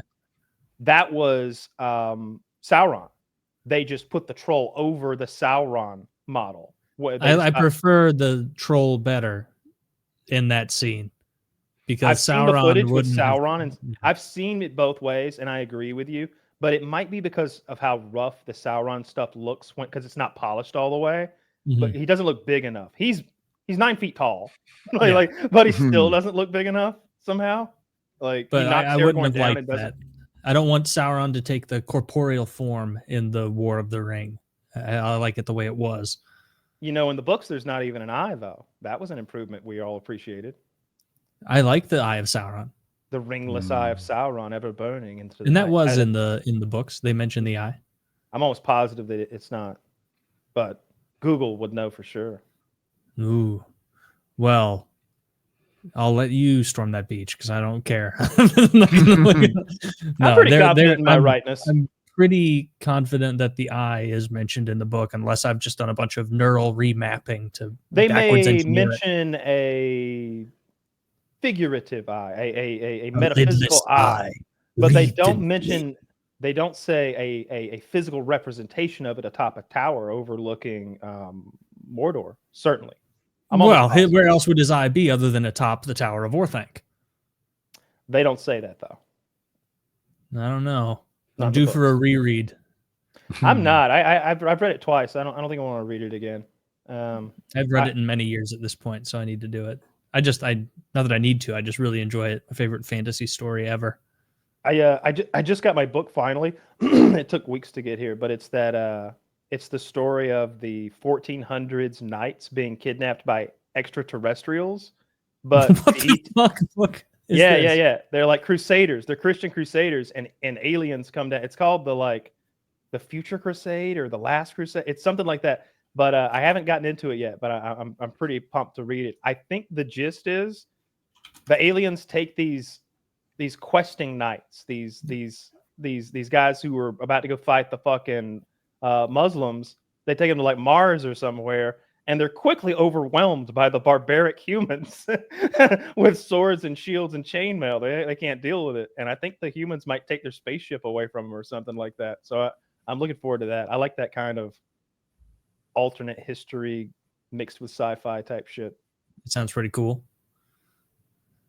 I need to find a cool new sci-fi series to watch. I like sci-fi in principle more than I end up liking it when I watch series of sci-fi. What where about I'm like, that read The fantasy thing Expanse. we were all reading? The Expanse, is that the one you're thinking of? No, you're talking about the one with the silly magic. You sent me all those books, and then I put them in my closet. Oh, the Stormlight Archive. That really went off the read the new one? rails. No, I haven't read it yet. I bought it, and that. Oh, really? I heard a friend of mine's also really into it, and knowing how into it he is, he was like, "Dude, I read the first like 80 pages, and I lost interest. This has really gone off the rails since that." Because the fourth book was not excellent. It was still entertaining, but not top of the game. Books 1, 2, and 3 I liked a lot. 4 tapered a little bit, and now 5 I just haven't mustered the motivation to start it. Chat says book 5 is Return to Form. Okay, so, I'll have to do it then. I've got it on my. No more reliable source than internet strangers. That's true. They're often, and they wouldn't mislead you to fuck with you. They would never do that. They wouldn't give you incorrect information on the hopes that you waste your time in pursuit of it. That's something the internet commenters just straight up don't do. I watched the Second Juror last night. It's a Clint Eastwood movie that came out last year. The cast is outrageous. The cast is Toni Collette, J.K. Simmons, Kiefer Sutherland, Nicholas Hoult, who I really like, and a bunch of other people you'll recognize as you all throughout it. You're like, oh, that guy. Oh, I know him. And the premise is our main character, clean-cut guy with a baby about to be born, gets picked for jury duty, and he's selected for it. It's a murder. They think a boyfriend killed his girlfriend, and right away, as he's viewing the evidence and the circumstances of the crime, he realizes, spoilers for juror number 2, a little bit, just the beginning. He realizes that he committed this crime. Last year, October 25th, he remembers being at that same bar where this happened. And then he remembers driving down that same road, and he remembers hitting a deer, but not being able to find the body. He wasn't drunk, but he used to be a drunk. He's a recovering alcoholic. And he was at a bar and he ordered a drink, but he looked at it and left.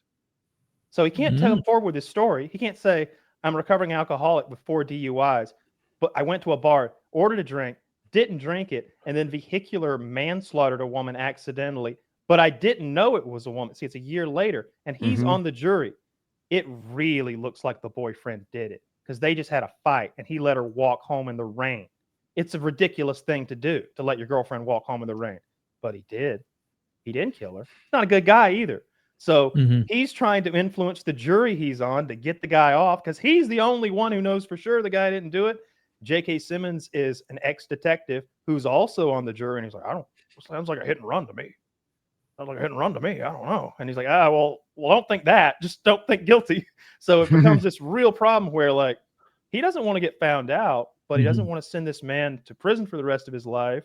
And he's stuck in the most stressful scenario imaginable with unruly jurors. You know, you can imagine what the jury room is like. They've got a great cast in there. Old white lady, young punk kid, black guy who's like the hammer of justice needs to fall on this white boy. Y'all's turn now. Like, there's some of that going on.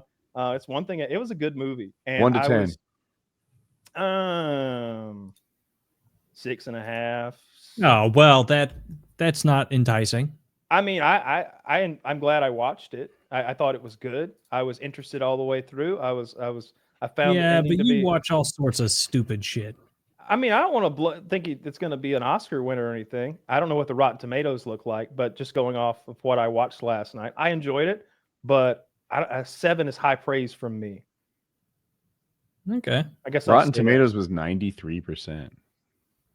So it rates it higher than Kyle did. I didn't like a particular leap forward. There's a part where it's like, whoa, what happened? We just skipped forward like through some stuff, and I'm having to catch up now. And I didn't like that. I think that's why I took a point away. If that hadn't happened, I would think maybe a little higher, maybe a 7. But anyway, Clint Eastwood movie, that dude's 94 years old. He's not doddering around a house, dying of malnutrition, unable to find his meds. Yeah, Gene Hackman needs to step it up. He's making 94% on Rotten Tomatoes movies. That's incredibly impressive. Was it a fairly new movie? Last year. It's brand new. I imagined it being much older. Okay. No, brand new. Really good. Loved it. 6.5. You ready to wrap? I'm ready to wrap. I'm peckish. I'm a little peckish. I think I should have a soft pretzel. Oh, I wish I had a fucking soft pretzel. You know, dip that pretzel in mustard. Call it. I'm going to go eat the closest thing to a soft pretzel. I have her put the mustard on before it arrives to me because I don't like dealing with that while in bed. That rules. That's so good. I love that. All right, let's wrap. Woody gets to his pretzel. All right, PKA 743. Check out the link.